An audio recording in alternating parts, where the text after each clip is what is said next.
अपने सेशन का बाकायदा आगाज़ करें, मैं उनके बारे में मुख्तसर सा तारुफ करवाता चलूँ। आज का सेशन जो है एंड्रागोजी और एकेडमिक मैनेजमेंट का मॉड्यूल है, उसके अंडर हम BS4 ईयर प्रोग्राम, उसके प्रोस्पेक्ट्स और जो चैलेंजेस हैं उसको हम डॉक्टर साहब आपके साथ अपना नॉलेज, अपना एक्सपीरियंस शेयर करेंगे और डॉक्टर साहब का नहायत ही वसी तजर्बा है इन मामलात पे। इस वक्त बतौर controller of the examination information technology university Lahore में प्राइज सर अंजाम दे रहे हैं। इससे पहले यूनिवर्सिटी ऑफ अकाड़ा में भी बतौर कंट्रोलर ऑफ द एग्जामिनेशन आपने सर्व किया है और इसके अलावा यूनिवर्सिटी ऑफ गुजरात में भी बतौर कंट्रोलर आप प्राइज सर अंजाम दे चुके हैं। 15 साल से ज़ायद अरसे पे आपका करियर महीत है और जिसमें आपने डिफरेंट जो ऑर्गेनाइजेशंस हैं, यूनिवर्सिटीज़ ऑर्गेनाइजेशन के साथ आपने काम किया है और आपको ये PS प्रोग्राम और इस तरह के जो कंट्रोलर ऑफ एग्जामिनेशन जो टास्क हैं, ये आपकी स्पेशलिटी है, मलका हासिल है और आपने आज उनसे रिक्वेस्ट की थी। बहुत शुक्रिया डॉक्टर साहब का, हम दोबारा से अदा करते हैं कि उन्होंने हमारी रिक्वेस्ट को ऑनर किया और आप लोगों के साथ आज का सेशन कंडक्ट कर रहे हैं। डॉक्टर साहब, मैंने आपकी स्लाइड्स शेयर कर दी हैं स्क्रीन पे। टेक कंट्रोल का एक बटन होगा काइंडली सामने आपके रिबन पे, उस पे ज़रा क्लिक कीजिएगा। आप अपनी स्लाइड्स का जो कंट्रोल है वो ले लें ताकि आप फिर स्लाइड्स को मूव कर सकते हैं।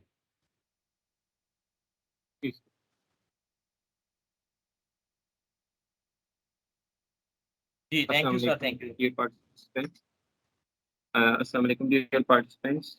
जैसे कि शाहिद साहब ने मेरा तारुफ करवाया, मैं इनको मशहूर हूँ और अल्हम्दुलिल्लाह एग्जामिनेशन के हवाले से मेरी कोशिश यही है कि मुख्तलिफ यूनिवर्सिटीज़ में काम करते हुए एग्जामिनेशन सिस्टम को पहले खुद अच्छी तरह समझा जाए, उसकी स्पिरिट को समझा जाए और उसके अंदर जो आप अच्छी चीज़ें वो पार्टिसिपेट कर सकते हैं, कंट्रीब्यूट कर सकते हैं, वो किए जाएँ।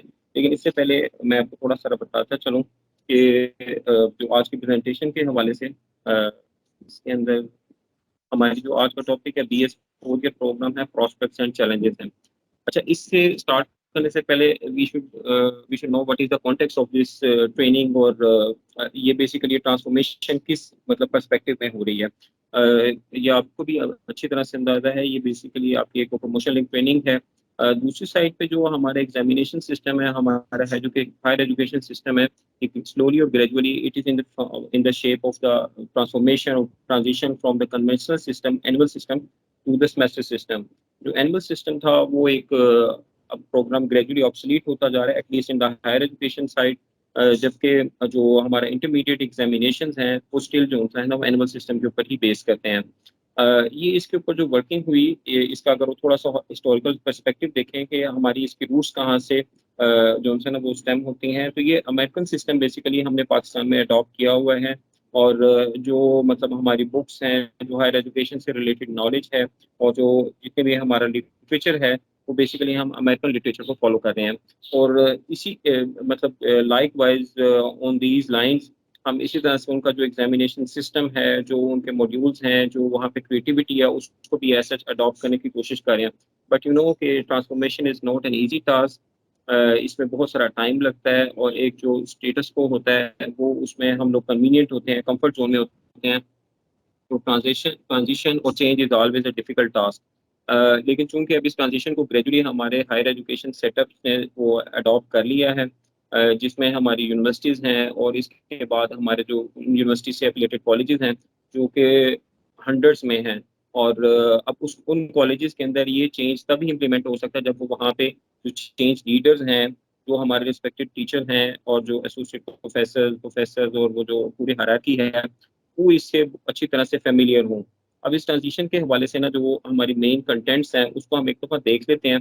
इसमें वेरियस डिग्री प्रोग्राम्स जो है ना वो लेवल के ऊपर उन्होंने डिफ़ाइन किया है। जो कन्वेंशनल जो सिस्टम था ना वो ग्रेजुअली फ़ेज़ आउट कर दिया है।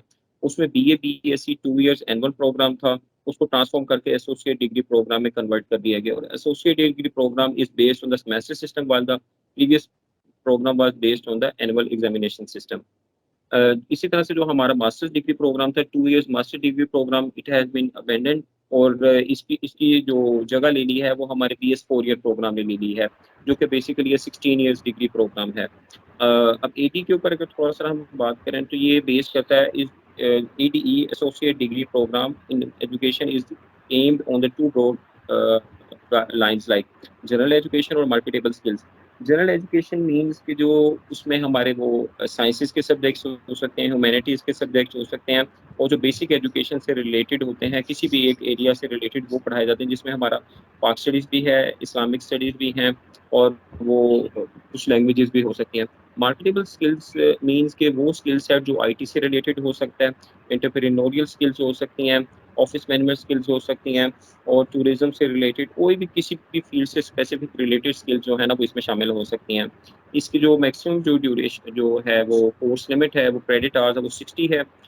इट मीन्स कि there are 20 courses of 3 credit hours each, और जिसमें जनरल एजुकेशन के 39 क्रेडिट आवर्स हैं, और 9 वीक जो है वो इंटर्नशिप के लिए नॉर्मली जो समर में ऑफर करवाई जाती है।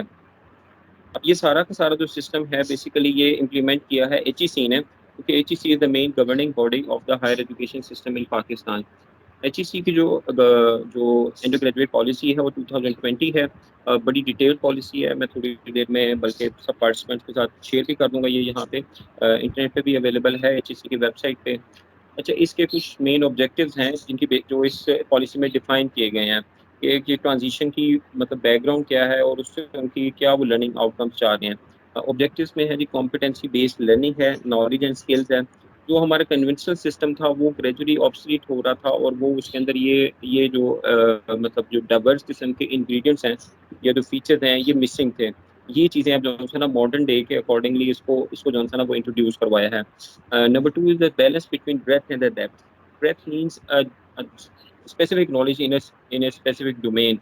Let's suppose it's sciences, it's arts, or it's performing arts, or it's मतलब है इसी तरह से भी दूसरे डिसिप्लिन इंजीनियरिंग हो सकता है। एंड द स्पेशलाइजेशन जो जो डिग्रीज हैं वो उनको अब फोकस किया जा रहा है कि दे आर मोर स्पेशलाइज्ड। वो अब सिर्फ और सिर्फ जनरल नॉलेज के ऊपर बेस ना कर रहे हो कि, लेकिन वो जो स्पेशलाइजेशन है it is offered in the terminal session. ADE के अंदर जो 2 ईयर प्रोग्राम है वहाँ पे स्पेशलाइजेशन नॉर्मली ऑफर नहीं करवाई जा रही होती है, लेकिन 4 ईयर प्रोग्राम्स के अंदर ये स्पेशलाइजेशन लास्ट सेमेस्टर में और 7th सेमेस्टर में ये ऑफर करवाई जाती हैं। The knowledge is more applied in the nature, emphasis on the creativity. Creativity एक ऐसा एलिमेंट है जो हमारे कन्वेंशनल जो स्टडीज थी उसके अंदर मिसिंग था, या वो या उसकी जो रेशो थी वो बहुत कम थी। तो अब ये बेसिकली ये कंटेंट इंट्रोड्यूस करने का मकसद ये है कि जो वर्ल्ड में डेली बेसिस पे टेक्नोलॉजी बेस्ड है ना वो चेंजिंग है, डायनामिक एनवायरनमेंट है, उन चेंजेस को कैटर करने की खातिर जो है ना वो उस सिलेबस को भी डायनामिक किया जाए, उसमें क्रिएटिविटी लाई जाए, उस स्टूडेंट्स को इस साइड के ऊपर हम लोग इंड्यूस करें कि वो क्रिएटिव स्किल्स जो है ना वो उनके अंदर डेवलप हों। अच्छा, इसके अंदर नेक्स्ट जो है हमारे पास जो डिग्री टाइप्स हैं या जो उसके मुख्य टीयर्स हैं वो उसकी ड्यूरेशन से भी रिलेटेड हैं और उनकी प्रोफेशनल लिंकेज से भी रिलेटेड हैं। तो 4 ईयर डिग्री प्रोग्राम है जो स्पेसिफिकली बेसिक प्रोग्राम है एडी के बाद वो that is bachelor of studies. Bachelor of studies can be offered in the commerce, in the zoology, in the English literature, in information technology और in the computer sciences. जो दूसरी category है that is the 4 year professional degree requiring license. इसमें कुछ ऐसी degrees हैं जैसे मतलब 4 ईयर्स पे बेस करती हैं लेकिन उनका लाइसेंस जो है ना वो रिक्वायर्ड होता है। मीन्स से they have to be associated with some licensing council. जो 5 ईयर प्रोफेशनल डिग्रीज हैं इसमें हमारे पास एलएलबी ऑनर्स है, इसके अलावा इसमें हमारे पास एमबीबीएस है, डॉक्टर फार्मेसी है, और ये वो डिग्रीज हैं जिनको आप बेसिकली रन नहीं कर सकते without requiring the license requirements, without fulfilling the license requirements of the respective council.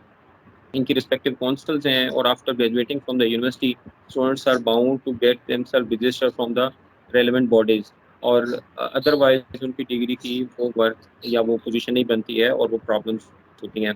जो 4 year degrees in the discipline with councils हैं इसमें कंप्यूटर साइंसेज है, एजुकेशन है और बिजनेस एजुकेशन है। These councils are not so much in terms के इनकी जो क्राइटेरियाज हैं वो भी ऐसे मैंडेटरी नहीं है, लेकिन ग्रेजुअली दे आर टेकिंग पार, और वो एचईसी चाह रहा है कि इनके अकॉर्डिंगली जो सिलेबस है और जो उनका करिकुलम है उसको जो है ना वो स्ट्रक्चर किया जाए।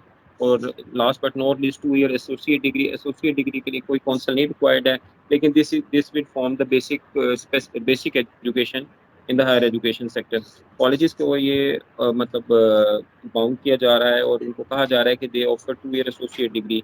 जो प्राइवेट जो डिग्रीज ऑफरिंग थी वो ग्रेजुअली ऑब्सलीट हो गई हैं, और वो उनको एचईसी ने और जो हमारा हायर एजुकेशन डिपार्टमेंट है उसने अबेंडन कर दिया है। अच्छा, इसमें मुख्तलिफ मतलब ऑप्शंस अवेलेबल हो सकती हैं। लेट्स सपोज जो स्टूडेंट्स हमारे कॉलेजेस के अंदर एडी प्रोग्राम सर में आप एडमिशन लेते हैं, वहाँ पे स्लाइड्स अगर दो नहीं आ रही, आपको स्लाइड्स स्लाइड नहीं आ देखने में रही। इशू आ रहा है? जी जी। अच्छा जी, देखिएगा,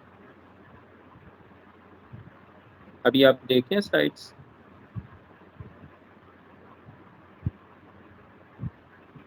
यस सर, नजर आ रही। चल, थैंक यू।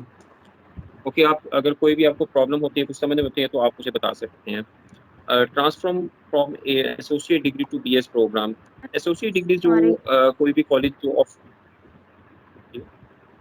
कोई भी कॉलेज जो एसोसिएट कॉलेजेस हैं, जो प्रीवियसली जो डिग्री कॉलेज से जिनको मतलब टाइटल दिया गया था, वो अब एसोसिएट कॉलेजेस हैं।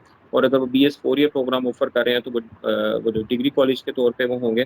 इसके अंदर जो स्टूडेंट्स होते हैं वो एडमिशन लेते हैं, तो उनके पास एक ये ऑप्शन है कि after completion of their AD they can they may also seek admission in the BS program, that is the 5th semester intake. अब मुख्तलिफ यूनिवर्सिटीज के लेवल के ऊपर ये प्रोग्राम ऑफर किए जा रहे हैं। Let's suppose it's in the BBA, BCom honours और सिमिलर डिसिप्लिन के अंदर। ऐसे ही जो प्रीवियसली जो बीए बीएससी 2 इयर्स वाले थे, उनको भी अपॉर्चुनिटी दी जा रही थी। लेकिन अब चूंकि इनका जो प्रायर डिग्री है वो associate degree that is semester based, तो इनकी कन्वर्जन जो है और उसके साथ जो टॉपअप करना है विद द 5th सेमेस्टर्स जो उसका है, उसके साथ टॉपअप करना आसान है। अदरवाइज अब एनुअल को आप उसके साथ 5th सेमेस्टर या आप जो फर्दर जो 4th सेमेस्टर जो उसके साथ मर्ज करते थे, there were very different problems और डिफिकल्टीज थी उसकी कंपाइलेशन के हवाले से। आपने सेशन कैसे डिटरमाइन करना है, आपने उनके मार्क्स कैसे कैलकुलेट करने हैं, और उनको कैसे आप जो है ना वो कंपाइल करेंगे, और डिग्री किस डिग्री के ऊपर टाइटल्स क्या होंगे। इन इस पॉलिसी के आने के बाद ये जो प्रॉब्लम्स थे, जो बड़े रीयल प्रॉब्लम थे, वो बहुत हद तक सॉल्व हो चुके हैं। एक तो ये है कि एग्जिट, और नंबर 2 जो ऑप्शन है वो ये भी दी जा सकती है यूनिवर्सिटीज़ के पास ऑप्शन होगी इस पॉलिसी के अकॉर्डिंगली के अगर कुछ स्टूडेंट्स एडमिशन लेते हैं लेटर ऑन, फीमेल्स हैं उनकी शादी हो जाती है, या कोई स्टूडेंट है वो अब्रॉड जाना चाहता है, वो स्टडी फर्दर कंटिन्यू नहीं कर सकता, but after completion of their 2 year studies they may take exit from the 4 year degree program. But this exit is dependent upon the university policy. Normally जो हमारे कॉलेजेस हैं, जो एफिलिएटेड कॉलेजेस हैं पूरे पंजाब में, they are not offering their degrees by themselves. They are basically associated with the large scale universities like Punjab University, University of Gujarat, University of Sargodha, similar like to these university. अब इन universities के अंदर अगर exit की policy वो allow करते हैं, तो उस सूरत में हो सकता है। रीजन बीइंग, जो एचईसी ने जो हमें गाइडलाइंस दी है, जेंडर ग्रेजुएट पॉलिसी दी है, these are the broader guidelines. HEC कुछ एरियाज को जो सा वो बाउंड करता है, लेकिन वो specifically each and every term को जो सा वो बाउंड नहीं करता कि आप इसको ऐसे लेके चलें। Next one is the switching between the general and the professional degree के। एक स्टूडेंट जनरल डिग्री में बीएस जोलॉजी में लेता है और कल बी डॉक्टर फार्मेसी में जाना चाहता है, ऐसी प्रोविजंस फिलहाल अवेलेबल नहीं है। Might be in the future it is possible कि कुछ ऐसी प्रोविजंस अकर करें और कुछ यूनिवर्सिटीज ऐसे जो है ना वो जो ट्रांजिशन है उसको अलाउ कर दें। Next is the prospect for the students. अब हम इसके चैलेंजेस को देखते हैं, या स्टूडेंट्स के लिए प्रोस्पेक्ट्स क्या हो सकते हैं, इसमें क्या अपॉर्चुनिटीज हैं। जैसे कि मैं पहले भी आपसे डिस्कस कर चुका हूँ कि ये जो स्किल बेस्ड एजुकेशन है, the focus of this policy is to inculcate more skills rather than bookish knowledge, और जो बेसिक बुकिश कॉन्सेप्ट्स हैं उसके अलावा जो आपके पास आजकल आईटी स्किल्स हैं, इसके अलावा ऑफिस मैनेजमेंट स्किल्स हैं, और इसके अलावा वो एंटरप्रेन्योरियल माइंडसेट है, जिसमें मतलब स्टूडेंट्स हैव द कैपेसिटी कि वो अपना एक बिजनेस रन कर सकें, एक बिजनेस इनिशिएटिव ले सकें एट ए स्मॉल लेवल, ताकि उनकी वो लर्निंग हो लेटर उन्हें एक बड़े बिजनेस वेंचर भी जो है ना वो जनरेट कर सकें। इसमें हमारे पास पाकिस्तान में भी ये एंटरप्रेन्योरशिप के हवाले से बड़ी अच्छी एग्जांपल्स हैं। और मेरा ख्याल है किसी भी शहर में चला जाए और हर यूनिवर्सिटी के अंदर, अब मैं समझता हूँ अल्हम्दुलिल्लाह हमारे पास ऐसे ग्रेजुएट्स हैं, वहाँ पे यूनिवर्सिटीज में एचईसी की तरफ से बिजनेस इंक्यूबेशन सेंटर्स जो सेटअप किए गए हैं। बिजनेस इंक्यूबेशन सेंटर्स जो हैं, हमारे ऐसे जो यंग ग्रेजुएट्स हैं ड्यूरिंग देयर स्टडीज, उनको नए आइडियाज फ्लोट करने को कहते हैं, और उनके आइडियाज की बेसिस के ऊपर उनको कुछ सीड मनी प्रोवाइड किया जाता है, और वो और उसके अंदर कुछ स्पेसिफिक टाइम दिया जाता है सर्टन मोडेलिटीज के साथ। और मोस्ट ऑफ द केसेस ये बड़े सक्सेसफुल वेंचर्स होते हैं। Though there are the failures, but we should know that के जस्ट जो सक्सेस है, it is not alone, it is accompanied with the failure. लेकिन ज़ाहिर है जो सेटअप जो इमर्ज किए हैं they are the big setups और वो बहुत अच्छा परफॉर्म कर रहे हैं।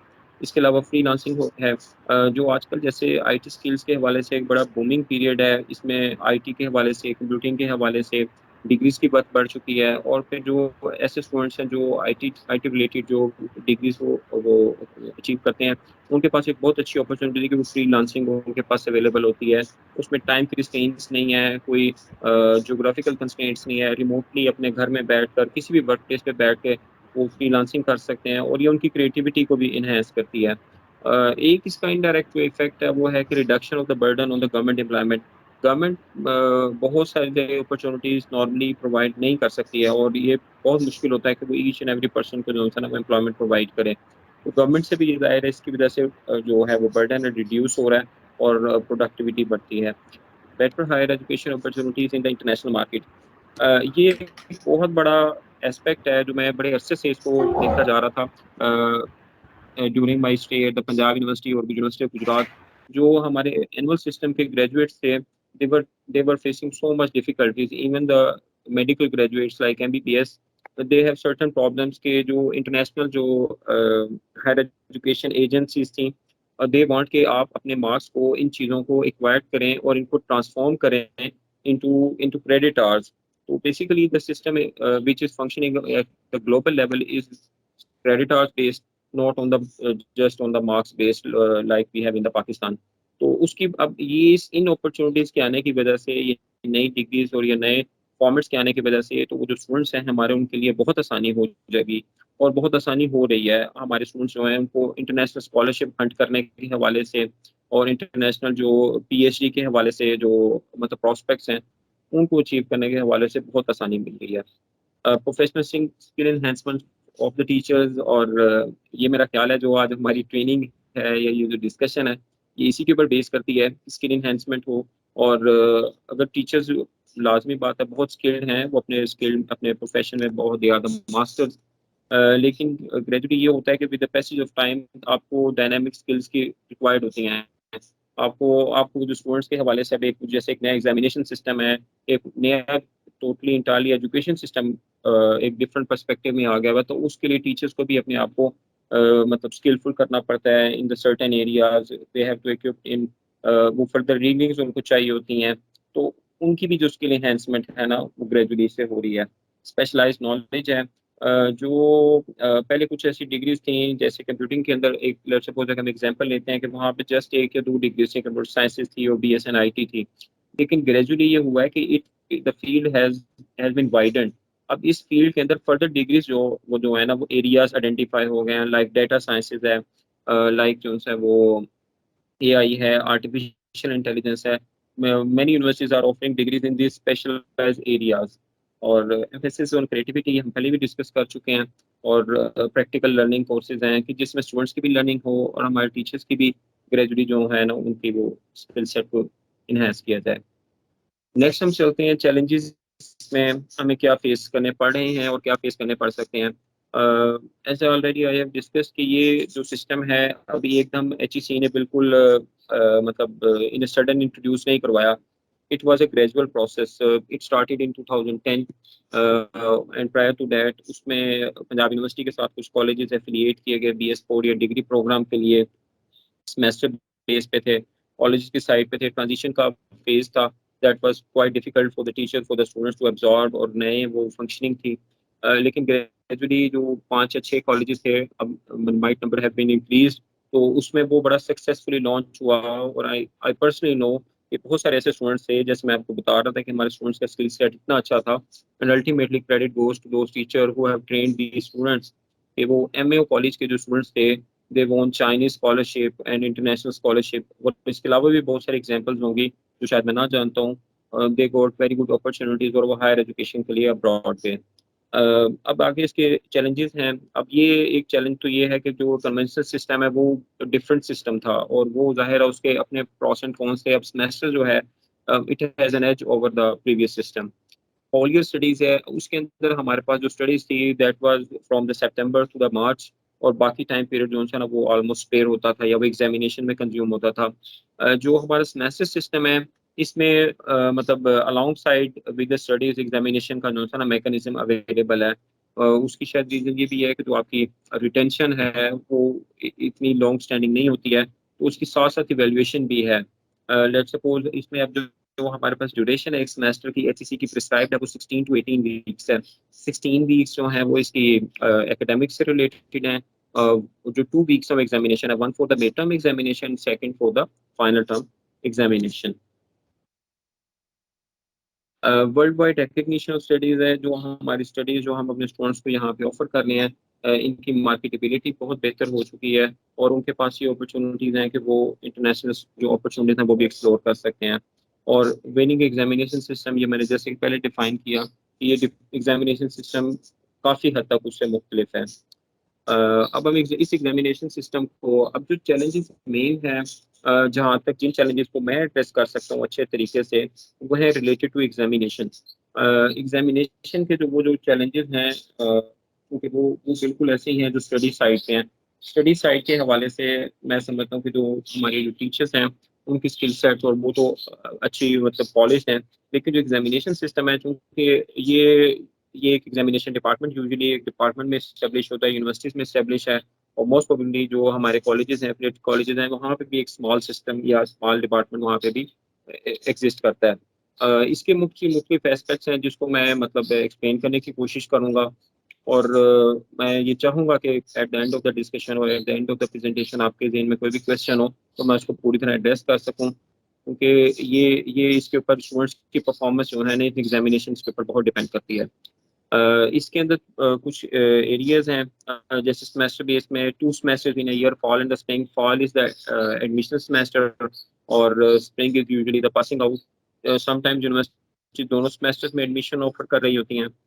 इसके बाद इसके अंदर जो कोर्स लोड लिमिट है, एक कोर्सेज के अंदर वो लिमिट है वो क्रेडिट आवर्स की एक सेमेस्टर के अंदर वो 15 credit hours to 18 credit hours vary करती है।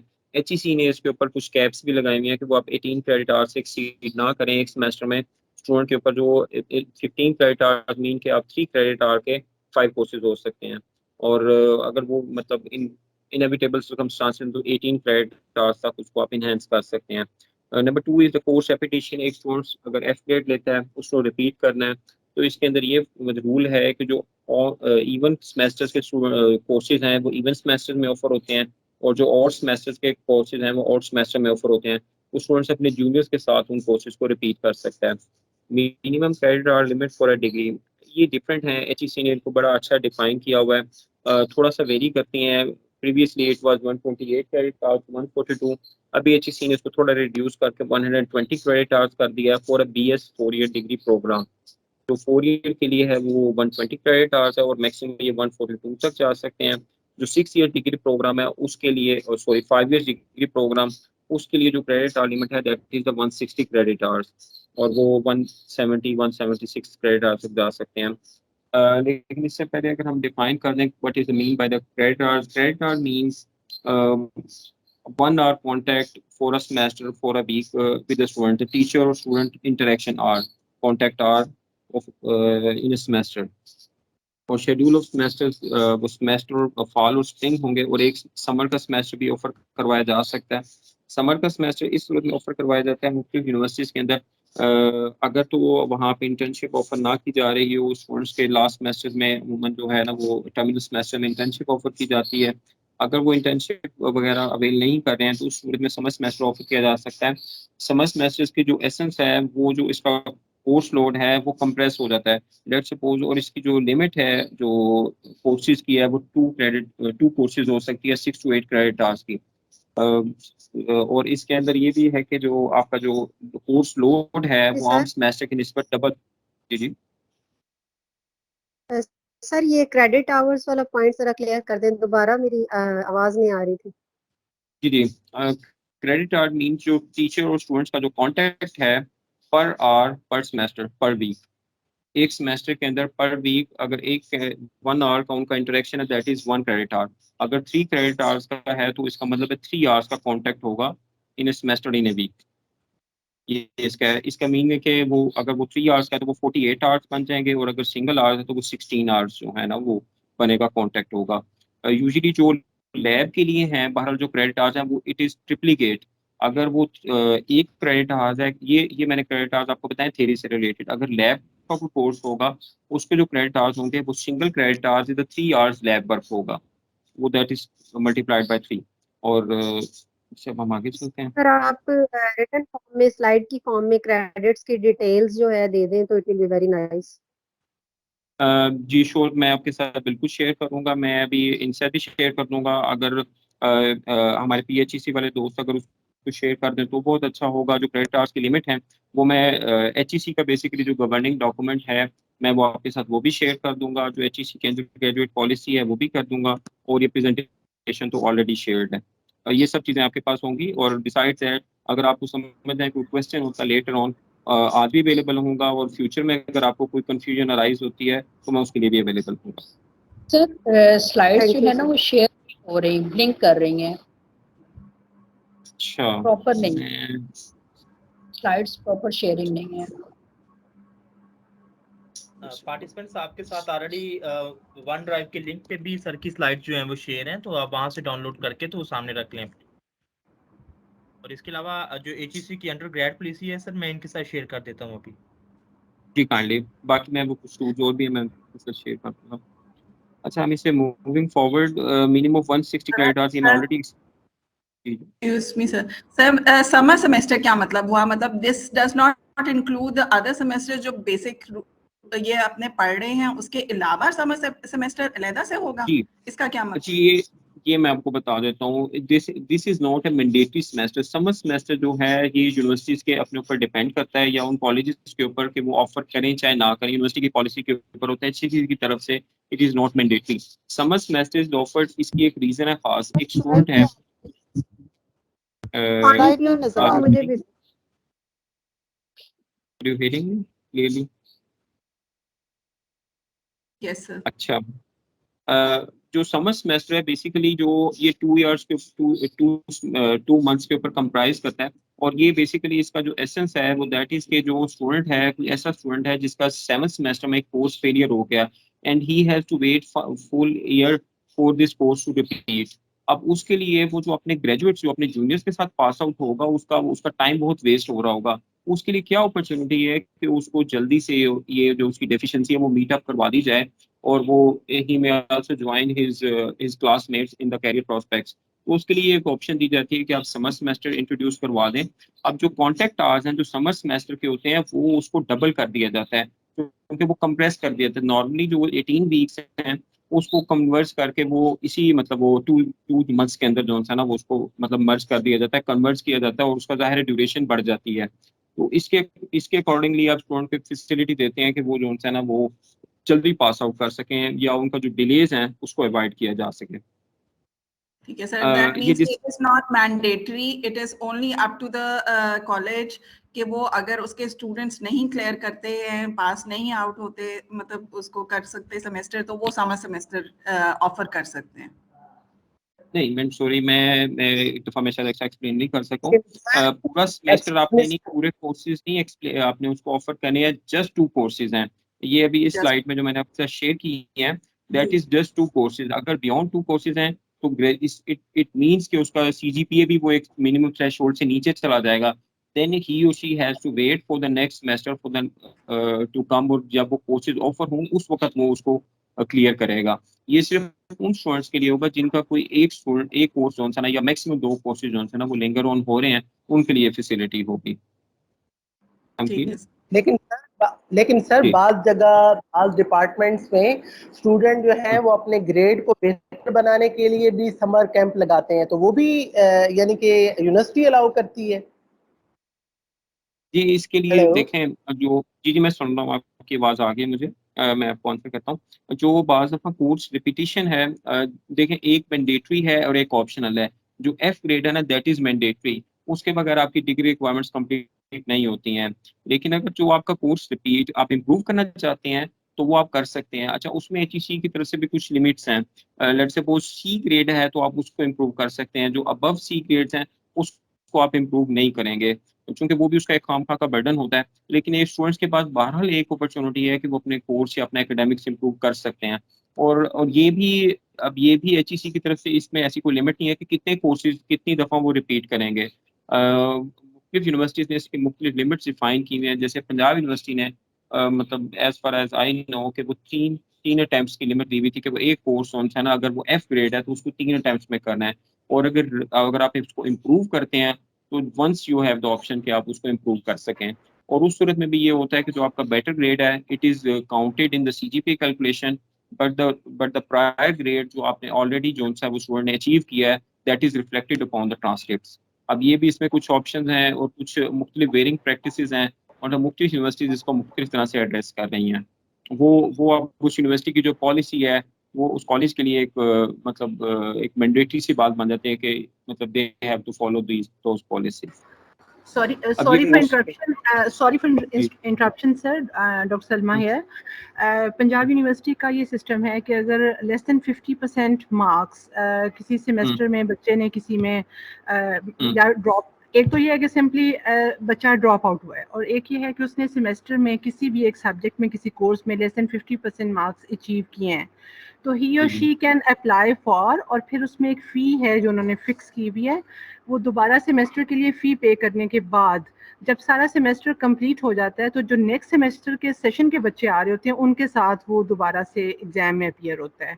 और फिर इन केस के उस दौरान उसकी डिग्री कंप्लीट हो चुकी है तो फिर उसकी जो बैचलर्स है वो भी उसको बच्चों के साथ नहीं मिलेगी, उसको वो बाद में लेना होगी। ये इस तरह से जी है। ऐसे ही हाँ जी, जी, आई डू हैव एन बिल्कुल आप ठीक। Experience of that. मुझे ये है क्योंकि वो बच्चों को कई दफ़ा शौक होता है ना कि नहीं हमने भी पूरा 4 CGPA लेना है, तो फिर इन दैट केस ऐसा उन्होंने रखा हुआ है। अदरवाइज ये है कि वो बड़ा उनका स्मूथ चलता है और कभी भी कोई प्रॉब्लम नहीं आई किसी भी सेमेस्टर में। They are doing very well, university of Punjab. I really admire them कि उन्होंने इतना अच्छा, जी और प्लस ये है कि जितने भी कॉलेजेस इनके साथ एसोसिएटेड हैं उनका भी सिस्टम सब ठीक चल रहा है, और जो दूसरी यूनिवर्सिटीज़ के साथ एसोसिएटेड हैं उनका there is no future, I am sorry to say, Lahore में स्पेशली। सर गवर्नमेंट बिल्कुल आप कॉलेज ठीक। लाहौर, सर ये गवर्नमेंट कॉलेज लाहौर यूनिवर्सिटी में भी यही रूल है जो मैडम आप बता रही हैं ना, उसमें भी यही रूल है कि अगर आपके B ग्रेड है तब भी आप रिपीट कर सकते हैं। ठीक है ठीक है। हाँ। मैंने जिससे कि आप बिल्कुल ठीक फरमा रहे हैं। मैंने आपको जैसे पहले एक्सप्लेन किया कि ये पंजाब यूनिवर्सिटी का मैडम डॉक्टर सलमा ने जैसे बताया और मैडम ने लेटर बताया। पंजाब यूनिवर्सिटी का मुझे अच्छा फेयर आइडिया है क्योंकि I study in the BS4 year degree programme, और जो उसके जो इनिशियल जो बैचेस थे वो हमने खुद ही उसको देखा, उसको पास आउट हुए हमारे पास से ही। उसमें इनिशियली कुछ थोड़े से प्रॉब्लम्स थे और with the passage of time वो दे वर सॉर्टेड आउट। अब ये जो जैसे आपने F ग्रेड के हवाले से बताया वो बिल्कुल ऑप्शन अवेलेबल होती हैं, वो आप अपने जूनियर्स के साथ कर सकते हैं। ये तो यही चीज़ मैंने भी एक्सप्लेन की थी। और जो C ग्रेड होते हैं या लोअर ग्रेड्स होते हैं तो वो उस यूनिवर्सिटी की भी कुछ पॉलिसीज हैं, और HEC जो है ना बहुत सारी चीज़ों में हमें बहुत रिस्ट्रिक्ट नहीं कर रहा होता। वो उसने कुछ छोटी छोटी सी जो है ना वो ऑप्शन दिए हुए हैं।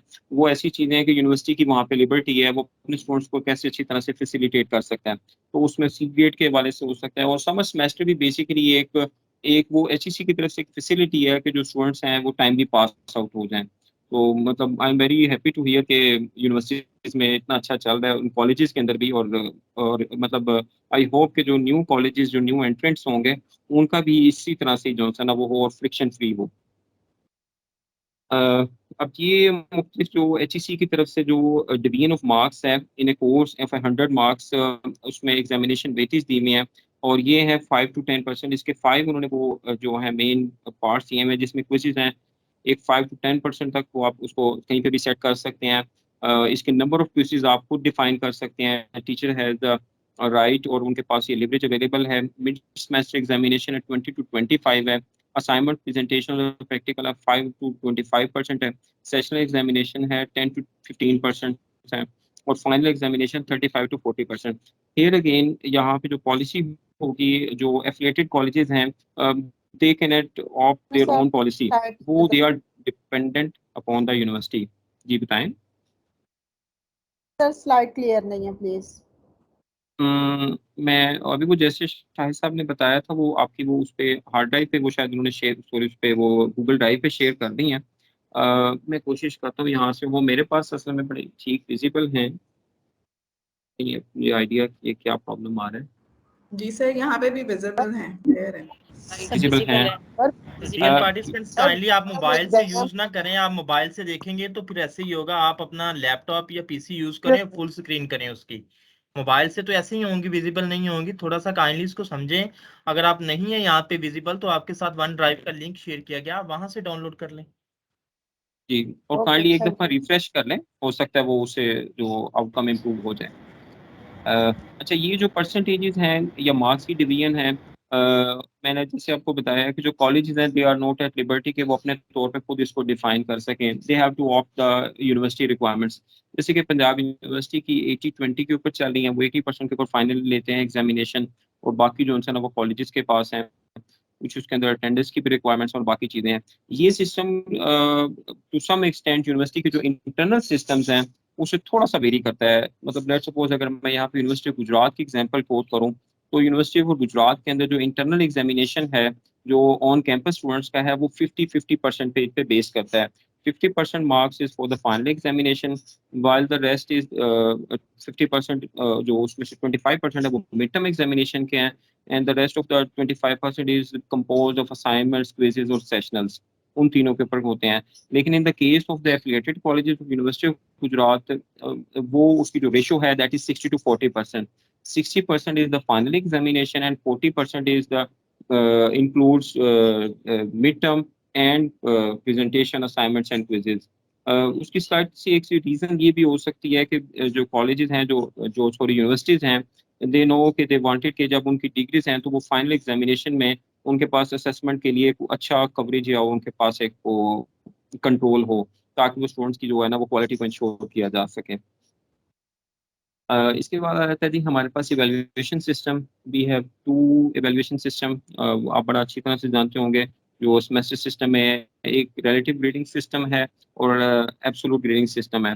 जो एब्सोल्यूट ग्रेडिंग सिस्टम है, ये इट इज़ मतलब it seems to be more impartial. उसकी रीज़न ये है कि इनिशियली लेवल पे यूनिवर्सिटीज़ ने एब्सोल्यूट ग्रेडिंग सिस्टम को ही अडॉप्ट किया हुआ है। रीज़न बीइंग कि जो वहाँ पे जो स्टूडेंट्स के प्रॉब्लम्स आते हैं उनको एड्रेस करना वो कंपैरेटिवली इजी है, और इसमें फिक्स ग्रेड्स हैं कि इतने मार्क्स के ऊपर आपने ये ग्रेड असाइन करना है।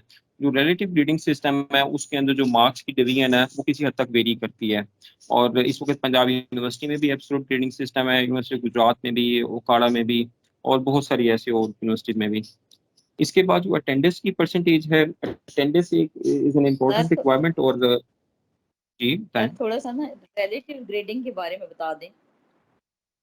रिलेटिव ग्रेडिंग बेसिकली जो है वो कर्व बेस्ड ग्रेडिंग है, और इसके अंदर मैं वो इसको ना बहुत ज़्यादा हम भी यूज़ नहीं कर रहे हैं, तो मैं आपको एक इसका जनरल आइडिया दे सकता हूँ। ये बेसिकली इस तरह से है कि जो आपकी क्लास का मीन स्कोर है उससे जो उसको उसके ऊपर आप वो क्लास का सेंटर जो है ना वो डिफाइन करते हैं, वो एक लिमिट डिफाइन कर लेते हैं। इसमें वेरिंग ग्रेड्स हो सकते हैं। लेट सपोज अगर क्लास एक बहुत अच्छी है तो वो उसके अंदर वो जो हाईएस्ट ग्रेड था एब्सोल्यूट ग्रेडिंग के अंदर आपने 85 पे A+ असाइन करना था। इसमें हो सकता है आप अब 75 पे वो असाइन कर रहे होंगे, और लेकिन जो आपका जो लास्ट स्टूडेंट होगा अगर वो बिलो 50 चला जाता है तो वो जाहिर है वो मतलब वो ड्रॉप में चला जाएगा, उसको F ग्रेड अवार्ड किया जाएगा।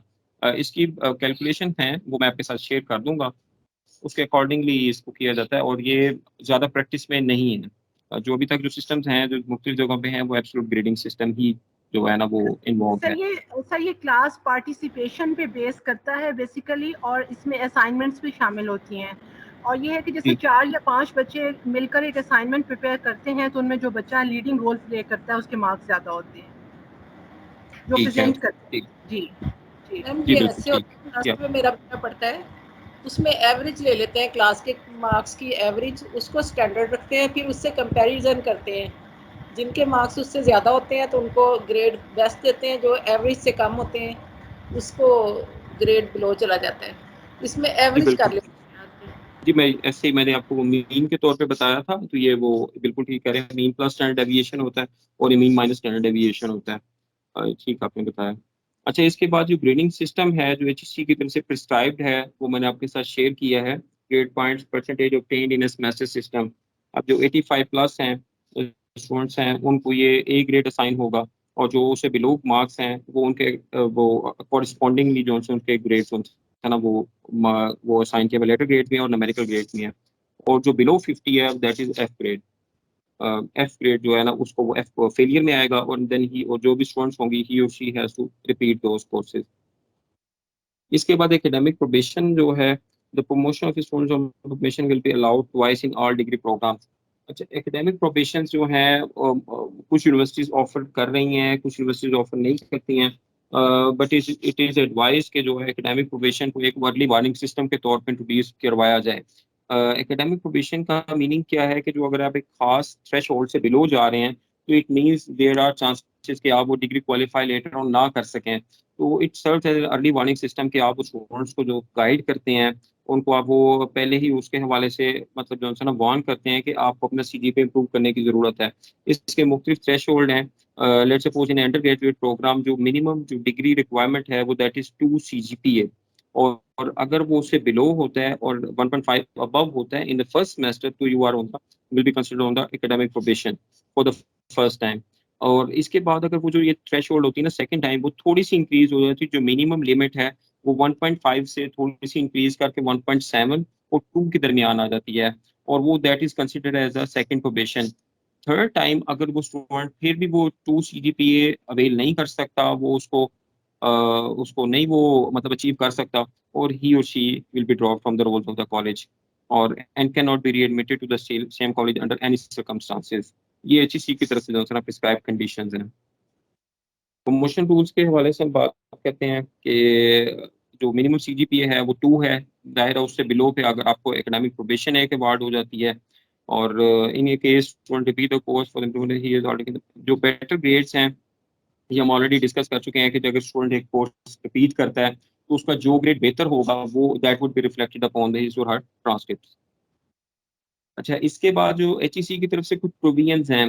HEC जो बेसिकली का जो मैकेनिज्म है वो स्टूडेंट्स और टीचर्स दोनों को ही मतलब टू सम एक्सटेंट जो है ना वो इन्वॉल्व भी कर रहा है उनकी टीचिंग के अंदर भी, और वो अगर वो कुछ स्टूडेंट अगर कोई ऐसी कोई ग्रीवेंस नजर आती है, कुछ ऐसे इन्वॉल्वमेंट की सूरत में नजर आती है, क्योंकि इसमें जो हमारे एग्जामिनेशन सिस्टम है this is face to face, और इसमें कोई वो एनोनिमिटी नहीं है। जो एनुअल सिस्टम एग्जामिनेशन होते थे उसमें नॉर्मली ये था कि जो हमारे एग्जाम्स होते थे, जो आंसर शीट्स होती थी that were sent to some anonymous examiner, और वो उनको मार करके वापस भिजवाते थे। तो उसमें टू सम एक्सटेंट एक वो जो इम्पार्शियलिटी का जो था ना वो जो कॉन्सेप्ट ना वो बड़ा वो प्रिवेलिंग था। इट डजंट मीन कि यहाँ पे शायद इम्पार्शियलिटी नहीं है, ऐसा नहीं है बेसिक, लेकिन इसमें टीचर को एम्पावर किया गया है। अब टीचर की एम्पावर की सूरत के अंदर वो स्टूडेंट्स को ना मुख्तलिफ ग्रीवेंसेस भी हो सकते हैं। अब उन ग्रीवेंस के की नेचर क्या हो सकती है कि स्टूडेंट की एक परसेप्शन है कि उसको मार्क्स कम दिए गए हैं, या उसका जो कोई वो कंटेंट था वो प्रॉपरली जो है ना इवेलुएट नहीं हुआ रिलेटिव टू हिज और हर पीयर्स। तो उसमें यूनिवर्सिटीज को जो है ना HEC प्रिस्क्राइब करती है कि ऐसे जो मैटर्स जो हैं वो कोर्ट केसेस की तरफ जाएं, और कल को उन कॉलेजेस या यूनिवर्सिटीज के लिए जो प्रॉब्लमेटिक वो एरियाज बने वो अपने इंडिजिनियसली अपने प्रॉब्लम्स को जो है ना इन हाउस सॉल्व कर लें। उसके लिए जो रिकमेंडेशंस हैं वो क्या है जी, 5 members committee constituted of 2 senior faculty member, relevant head of department and dean, headed by the control of examination। ये यूनिवर्सिटी लेवल के ऊपर हैं। अगर आपके किसी के कॉलेज का होता है तो आप वहाँ पे भी एक ऐसी कमेटी कॉन्स्टिट्यूट की जा सकती है जिसमें आपके अपने कॉलेज की जो कंट्रोल ऑफ एग्जामिनेशन हों उनको शामिल किया जाए, HOD होंगे किसी भी जो एकेडमिक डिपार्टमेंट के, और 2 और 3 सीनियर फैकल्टी मेंबर। तो उसमें जो स्टूडेंट्स के ग्रेड से रिलेटेड ग्रीवेंसेज हैं वो उसके अंदर वो मतलब उनको एक अपॉर्चुनिटी दी जाती है कि वो उसको आप सुने और उसको एड्रेस कर सकें। नॉर्मली ये मैंने 1-2 दफ़ा ये हमने ये प्रैक्टिस की थी गुजरात में। इसका रिजल्ट जो वो यही था कि वो जो स्टूडेंट्स थे ना वो एक खाम खा के था, लेकिन वो स्टूडेंट्स भी बहरहाल ये सोचते हैं कि अगर हम कुछ इस टीचर के ऊपर कोई एलिगेशन लगाने लगे हैं तो वो उनके पास कुछ सब्सटेंस होना चाहिए, और वो बहुत ज़्यादा हमने केसेस ऐसे नहीं देखे हैं। जस्ट एक केस ही हमारे सामने आया था गुजरात में। अच्छा, next is the freezing of the semester. जो सेमेस्टर फीस की अपॉर्चुनिटी है HEC ये प्रोवाइड करती है। सेमेस्टर फ्रीजिंग की अपॉर्चुनिटी इसलिए है कि there are many unforeseen situations in the academic life and the normal life. वो किसी के लिए भी हो सकती है, स्टूडेंट्स के लिए भी हो सकती हैं। लेट्स सपोज किसी के लिए किसी के फादर या मदर की कोई डेथ हो जाती है, कोई ऐसे या कोई एक्सीडेंट्स उनको तो वो फेस करना पड़ता है, कुछ ऐसे इशू हो सकता है जैसे आजकल नेचुरल क्लैमिटी है, एक वो फ्लड से रिलेटेड प्रॉब्लम्स हैं, किसी के मतलब है वो वहाँ पे कुछ प्रॉब्लम्स हो गए हैं, अगर पूरा का पूरा घर का सामान ही जो सा वो ज़ाया हो चुका है तो वो कैसे मतलब अफोर्ड करेंगे किसी भी यूनिवर्सिटी में जो है ना वो स्टडीज़ के हवाले से। तो कुछ यूनिवर्सिटीज़ उसकी कुछ रेमेडीज़ वगैरह दे रही हैं, लेकिन ऐसी सूरत हाल में इंडिविजुअल लेवल पे आप क्या अपॉर्चुनिटी दे सकते हैं। जो इंडिविजुअल लेवल पे जो अपॉर्चुनिटी है वो यूनिवर्सिटी और HEC इसको अलाउ करती है, वो है जी सेमेस्टर फीस। लेकिन semester fees is not allowed in the first semester, क्योंकि वो आपका बिल्कुल जस्ट स्टार्ट द डिग्री होती है, तो आपका एकेडमिक्स ही नहीं बेसिकली इवेल्युएट हुआ कि आप where you stand, where student stands कि उसकी एकेडमिक परफॉर्मेंस क्या है। तो फर्स्ट सेमेस्टर में अलाउ नहीं किया जाता, but later on in the second semester he और she can opt for these favours जो भी हैं। और इसके बाद जो सेमेस्टर फीसिंग के बाद है, जो आपकी फ़ी पेड होती है, नॉर्मली ये भी यूनिवर्सिटी की मुख्तलिफ पॉलिसीज़ हैं। कुछ फ़ी जो होती हैं वो उसको कंज्यूम समझती हैं। अगर आपने बिफोर डिपॉजिटिंग फ़ी अगर आपने उसको फ्रीज़ करवा लिया है, तो वो आपको आपको फ्रीज़ कर देती हैं, तो आपकी फ़ी जो है ना वो सेव हो गई है। सम यूनिवर्सिटी जो हैं वो इस तरह की अपॉर्चुनिटी देती हैं कि आपकी एक सेमेस्टर की फ़ी जो है और आपने उसको आपने स्टडीज़ नहीं मतलब वो की हैं, तो नेक्स्ट सेमेस्टर के अंदर उसको जो है ना कैरी फॉरवर्ड कर लेती हैं। लेकिन बट डिस्पाइट दैट कि ये यूनिवर्सिटी टू यूनिवर्सिटी वेरी करता है और यहाँ पे HEC ऐसे फाइनेंशियल मैटर्स के अंदर किसी भी यूनिवर्सिटी को बाउंड नहीं करती है। हाँ, यूनिवर्सिटीज खुद इसमें बहरहाल उनके पास एक लेवरेज है कि वो स्टूडेंट को फैसिलिटेट करने की खातिर जो है ना छोटे छोटे से वो उनको इंसेंटिव दिए जा सकते हैं। Next one is the indiscipline examination. अच्छा, indiscipline can be of two forms, एक तो ये यूनिवर्सिटी लेवल के एग्जाम्स में है और एक जो कॉलेज लेवल का एग्जाम्स है। जो यूनिवर्सिटी लेवल के एग्जाम्स है वो that is 60% and 80% different universities के डिफरेंट हैं। जो 40% इंटरनल एग्जामिनेशन है उसमें भी डिसिप्लिन अराइज कर सकता है। अब उसके अंदर जो उसकी जो मुख्तलिफ सिनेरियोज बिल्ट हो सकते हैं कि मतलब वो स्टूडेंट्स जो आंसर शीट्स को मतलब वो साथ वो लेके चला गया और वो उसने मतलब या उसको टीयर ऑफ कर दिया या अपनी आइडेंटिटी वहाँ पे रिवील कर दी है, या कोई खास उसमें उसने मतलब जो है ना कोई आइडेंटिफिकेशन मार्क्स दे दिए हैं जिससे वो टीचर या किसी के साथ उसकी कुछ जान पहचान हो जाए या कुछ इस तरह से हो जाए। ऐसी सूरत हाल में HEC का ये प्रिस्क्राइब्ड है और यूनिवर्सिटीज़ में बाकायदा एग्जिस्ट भी करती हैं अनफेयर मीन्स कमेटी और इन डिसिप्लिन जो एग्जामिनेशन को वो जो है डील करने के हवाले से कमेटी है। मुख्तलिफ इसकी कॉन्स्टिट्यूशन है, कुछ HEC की तरफ से हैं, 2 रिकमेंडेशन है, 2 सीनियर मोस्ट फैकल्टी मेंबर हैं, डायरेक्टर ऑफ स्टूडेंट्स अफेयर्स है, headed by the senior professor of the universities. अच्छा, ये यूनिवर्सिटी के लेवल पे हैं और इट डजंट मीन के कॉलेजेस इसको ऑप्ट नहीं कर सकते हैं। कॉलेजेस के पास इक्विवेलेंट अपॉर्चुनिटी है, लेकिन वो उन केसेस को ही सिर्फ डील कर सकते हैं जो उनके इंटरनल हों। लेट्स सपोज अगर फाइनल एग्जामिनेशन के अंदर ऐसा केस है तो उसको they are suppose to stand और forward these cases to the main university department. और इसके अलावा इसके मुख्तलिफ कंडीशन हैं यहाँ पे मैंने शेयर किए हैं, इसके अलावा भी हैं वो मैं आपके साथ डॉक्यूमेंट में ज़ाहिर शेयर हो जाएंगी। अच्छा, इसके अगेंस्ट अपील करने का राइट जो स्टूडेंट्स हैं वो if they are not satisfied with the decision of the UMC committee, तो उसमें दे हैव द अपॉर्चुनिटी कि वो वाइस चांसलर को अपील कर सकते हैं। और अगर वो यूनिवर्सिटी लेवल पे हैं और वाइस चांसलर को अपील कर सकते हैं, तो ऑन द कॉलेज लेवल वो अपने ज़ाहिर प्रिंसिपल से जो है ना वो उसको अपील कर सकते हैं। और उसकी कुछ प्रिस्क्राइब फ़ी है और वो उसको पे करेंगे और उसके अकॉर्डिंगली जो है ना वो उसको दोबारा हियरिंग अपॉर्चुनिटी दी जाएगी। हाँ, इन एनी केस ये एक मैंडेटरी है कि जो affiliate committee should not be and must not be the same as of the unfair means committee. जो मेंबर्स अनफेयर मीन्स कमेटी के थे, none of them should be included in the appellate committee constituted by the vice chancellor. एक इसमें permission या provisions कुछ और भी हैं ऐसे स्टूडेंट्स के लिए जो बेसिकली फिजिकली हैंडीकैप हैं, हियरिंग इम्पेयर्ड हैं या विजुअली इम्पेयर्ड हैं। तो ऐसी सूरत हाल के अंदर मतलब इट इज़ वेरी एविडेंट कि they are not in a capacity to to reflect their thoughts हैं, जो भी उनकी मतलब एकेडमिक एबिलिटी है बड़ा मतलब इन ए गुड फॉर्म, और वो जो है ना वो पेपर्स पे उसको ट्रांसफर नहीं कर सकते हैं। ऐसे ऐसे सिनेरियोज के अंदर पंजाब यूनिवर्सिटी भी और बाकी यूनिवर्सिटीज भी एक तो कुछ जो है ना वो सपोर्ट प्रोवाइड करती हैं, that is a support in terms of the writer.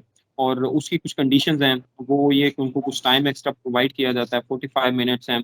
और इसके अलावा ये होता है कि जो उसको उनको जो राइटर प्रोवाइड किया जाता है वो that must be below the degree of below the qualification level in which exam he or she is appearing or assisting the main candidate. Let's suppose एक स्टूडेंट है वो अंडर ग्रेड का एक exam में अपीयर हो रहा है तो उसके साथ जो राइटर की फैसिलिटी वो प्रोवाइड की जाएगी, he must be intermediate qualified या बिलो देन दैट, क्योंकि वो खुद उस लेवल पे ना हो, ताकि वो अपना जो नॉलेज है वो उसमें ट्रांसमिट कर, वो उसको रिफ्लेक्ट करना शुरू ना कर दे। अच्छा, और रीचेकिंग ऑफ एग्जामिनेशन स्क्रिप्ट्स। अच्छा, इससे पीछे जो ये जो था, जो राइटर के हवाले से इसमें मुख्तलिफ प्रोविजंस हैं। इसमें ये होता है कि जो मुख्तलिफ स्टूडेंट्स हैं उनके ID कार्ड्स के ऊपर भी डिसेबिलिटी होती है, बाज़ दफ़ा उनको एक डिसेबिलिटी के सर्टिफिकेट्स भी इशू किए जाते हैं। डिस्ट्रिक्ट गवर्नमेंट या कुछ ऐसे हॉस्पिटल्स होते हैं, उनकी जो जो स्पेसिफिक डिसेबिलिटी है उससे रिलेटेड सर्टिफिकेट्स भी दिए जाते हैं। Reason for checking these documents के आप किसी भी तरह से स्टूडेंट्स के हवाले से या कोई ऐसी कोई जो मतलब आपको डिसीव ना कर सकें, इन एलिमेंट्स को जो है ना वो कर्टेल करना होता है। अच्छा, rechecking of examination script, examination भी हो गया, रिजल्ट्स भी एंटर हो गए हैं, लेकिन students are not satisfied with the examination script. इसमें जो फर्स्ट लाइन है HEC ने बड़ा उसको क्लियर कट जो सा मेंशन किया गया, the answer book of candidate shall not be reassessed in under any circumstances. ये सबसे गोल्डन लाइन मैं इसको समझता हूँ, जिसके ऊपर पूरा एग्जामिनेशन सिस्टम बेस करता है, और एग्जामिनेशन की सैंक्टिटी इसी चीज़ से जो है ना एश्योर होती है। टीचर ने जब एक दफ़ा स्टूडेंट को इवेलुएट कर लिया है और वो ही और शी नोज के मतलब वो उसकी एकेडमिक एबिलिटी क्या थी, और अब उसको किसी भी तरह से बाद में फोर्स करना या वो मतलब है किसी भी हवाले से वो मुनासिब नहीं है, और इसी वजह से उसको उसको उस फोर्स करने से बचाने की खातिर जो है ना इसको टोटली जो है ना अबैंडन कर दिया गया। अच्छा, बहरहाल इसमें certain condition, there are conditions के वो रीअसेसमेंट की जरूरत क्यों पड़ गई है, या रीचेकिंग की जरूरत क्यों पड़ गई है। देयर में भी सम मार्क जो some part which is missing, और जो बेसिकली इवेलुएट नहीं हो सका, या कोई ऐसे टोटलिंग एरर्स आ गई हैं, या कोई मार्क जो पीस ऑफ पेपर था जिसका जो इनसाइड शीट में मार्क्स अलॉटेड थे, लेकिन जो फेस शीट के ऊपर वो रिफ्लेक्ट नहीं हो सके हैं। ऐसे कुछ सिनेरियोज के अंदर जो है उसका रीच चेकिंग है वो उसको वो किया जा सकता है, उसको ये फैसिलिटी प्रोवाइड की जा सकती है। और यूनिवर्सिटीज़ के पास दे हैव द लिबर्टी कि वो उसकी सर्टेन फी एक मतलब जितनी भी वो मतलब उनके एकेडमिक डिपार्टमेंट या उनका क्वेरी डिपार्टमेंट बेहतर समझता है वो उसके लिए चार्ज कर सकते हैं। और जो जैसे जो एफिलिएटेड कॉलेजेस हैं they are dependent upon the university fee, जो भी यूनिवर्सिटी ने प्रिस्क्राइब की होगी दे आर बाउंड के वो अपनी फी जो है स्टूडेंट्स को कहें कि वो उसको पे करें। Matter related to the degrees conferment. University should conduct convocation once in a year to award the degrees to the qualified student as per criteria. वैसे तो किसी भी यूनिवर्सिटी का ये एक बेसिक फंक्शन भी है, एग्जामिनेशन डिपार्टमेंट का भी है, और अब तो कॉलेजेस के भी इसमें एम्पावर किया गया है, क्योंकि यूनिवर्सिटी सब स्टूडेंट्स को कॉन्वोकेशन पे नहीं इनवाइट कर सकती हैं, जाहिर स्टूडेंट स्ट्रेंथ इतनी ज़्यादा होती है। एफिलिएटेड कॉलेजेस लाइक वाइज अपनी सेमेस्टर की जो कॉन्वोकेशन सेरेमनीज हैं वो कंडक्ट कर सकते हैं। अर्जेंट डिग्रीज के हवाले से है, can be issued as per the policy है, ये it solely depends upon the university, और डुप्लीकेट डिग्री में be issued with completion of all the requirements to a candidate in case of the degree is lost. इसके अंदर कुछ certain prescribed requirements हैं कि वो उसकी जो उसके अगर कोई एक डिग्री मिसप्लेस हो जाती है, म्यूटिलेटेड है, या वो थेफ्ट हो जाती है, या वो कुछ इस तरह से है तो उसकी फ़ी पे करते हैं। कुछ FIR रिपोर्ट होती है, कोई न्यूज़पेपर के अंदर एडवर्टीजमेंट देनी होती है, एक एफिडेविट भी जमा करवाना पड़ता है। ये यूनिवर्सिटी के सर्टन कंडीशंस हैं जो स्टूडेंट्स को फुलफिल करनी पड़ती हैं। कॉलेजेस जो से हैं वो लाजमी बात है उन्हीं यूनिवर्सिटी की जो कंडीशंस हैं उनको वो मीट करते हैं और उनको केसेस फॉरवर्ड करते हैं। तो this is all from my side, और वेलकम यू कि आप कोई भी क्वेश्चन हो इससे रिलेटेड आप डिस्कस करें, और तो मैं भी आपसे कुछ सीखूं। हेलो। जी okay dear audience, kindly ask your question and kindly इस चीज़ का ख्याल रखें कि 1 by 1 क्लटर क्रिएट ना कीजिएगा, जस्ट रेज योर हैंड और आस्क योर क्वेश्चन।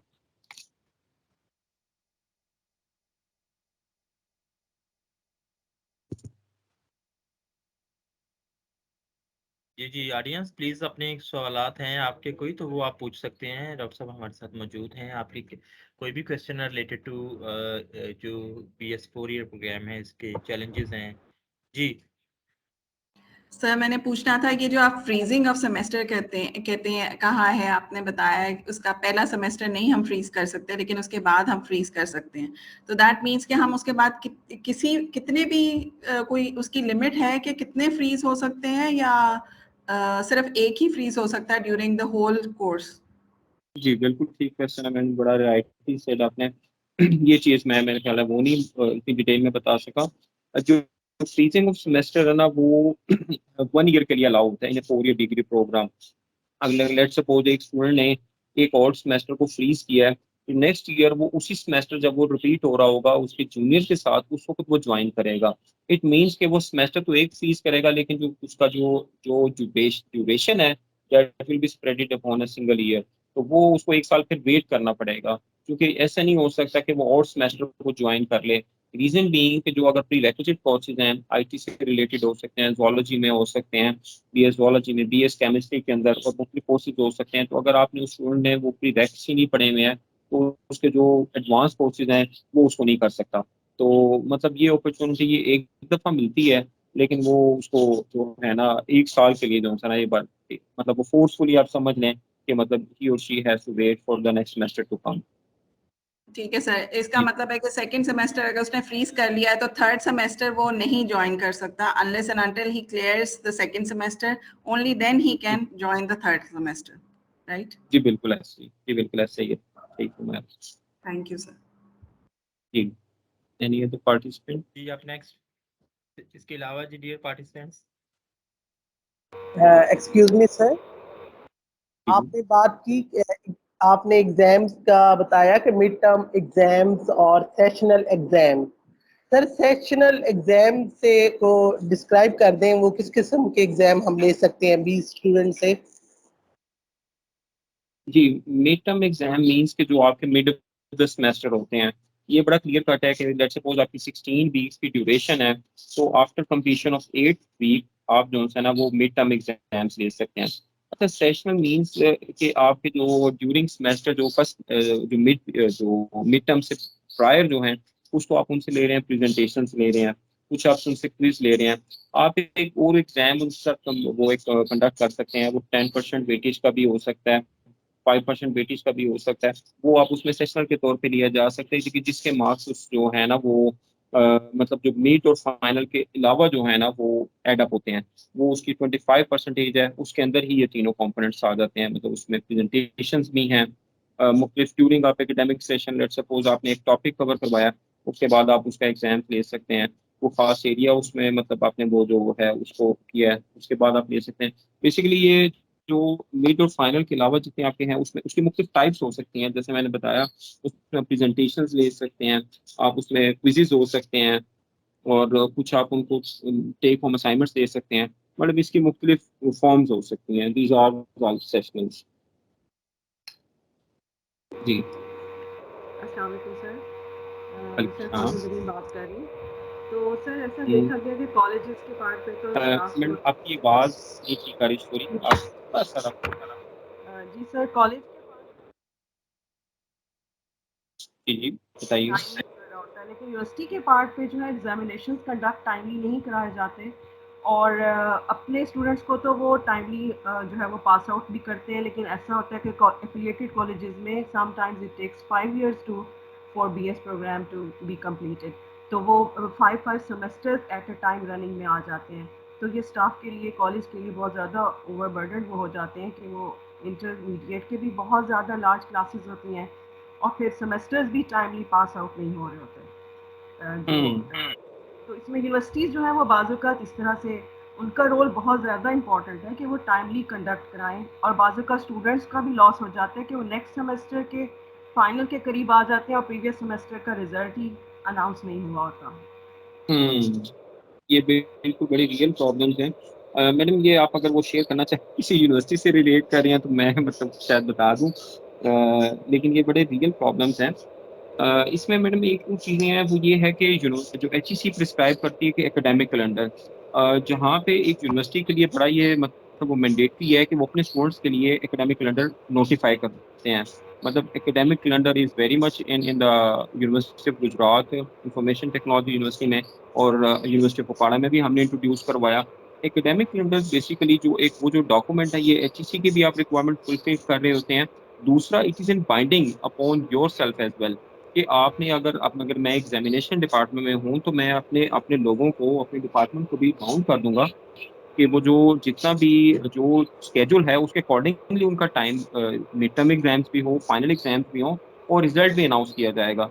अगर हम उसको नहीं काउंट करते हैं तो वो प्रॉब्लम होगी। अब यहाँ पे जो इम्पोर्टेंट चीज़ है वो मैं ये समझता हूँ कि जो colleges should assert some influence के, और वो यूनिवर्सिटी से रिक्वायर करें कि वो उनको एकेडमिक कैलेंडर लाजमी प्रोवाइड करें, और एकेडमिक कैलेंडर्स के अंदर ये बाकायदा स्केड्यूल हो कि उनके एग्जाम्स कब होंगे और एग्जाम्स के रिजल्ट्स कब डिक्लेयर होंगे। जो जो बात की तरफ आपने इशारा किया ये बिल्कुल रियल प्रॉब्लम्स हैं। मैंने मतलब कुछ बड़ी यूनिवर्सिटीज में स्टे के दौरान मैंने पंजाब यूनिवर्सिटी में देखा था, हमारे वहाँ पे शुरू में स्टार्ट में इससे प्रॉब्लम्स थे, लेकिन स्लोली और gradually we cope up with all these problem. लेकिन अगर किसी नई यूनिवर्सिटी में हो सकता है एग्जामिनेशन के वो प्रॉब्लम्स हों तो उनको एड्रेस बहरहाल करना ज़रूरी है। और जो मैं समझता हूँ कि जो जो एफिलिएटेड कॉलेज स्टूडेंट्स मतलब have the same rights as of the university on campus students, लेकिन उसके लिए थोड़ी सी एफर्ट की ज़रूरत होगी जो कॉलेज की एडमिनिस्ट्रेशन को है, प्रिंसिपल स्टाफ या जो भी हैं, कि वो यूनिवर्सिटी से कोऑर्डिनेट करें और दे मेक श्योर कि वो जो उनके साथ एकेडमिक कैलेंडर शेयर भी करें और उसको फॉलो किया जाए। तो मैं समझता हूँ कि ऐसे डिलेज जो है ना बहुत हद तक जो है ना मिनिमाइज हो जाएंगे। ये इंशाल्लाह। सेकेंडली सर, जो पेपर सेटिंग होती है उस पर भी देखें कि कॉलेज टीचर्स के कंसर्न्स होते हैं कि कॉलेज टीचर्स तो A to Z होल जो भी आपकी कोर्स आउटलाइन आती है उससे कंप्लीट कराते हैं थॉरली और कंप्लीट वो फाइनल टर्म तक करा देते हैं, लेकिन बाज़ों का जो क्वेश्चन पेपर सेट करती है यूनिवर्सिटी फाइनल पेपर के, that is from only 50% of the course outline.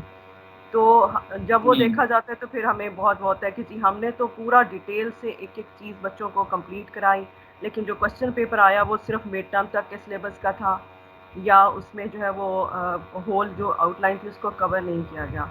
तो ये भी एक इशू आ जाता है।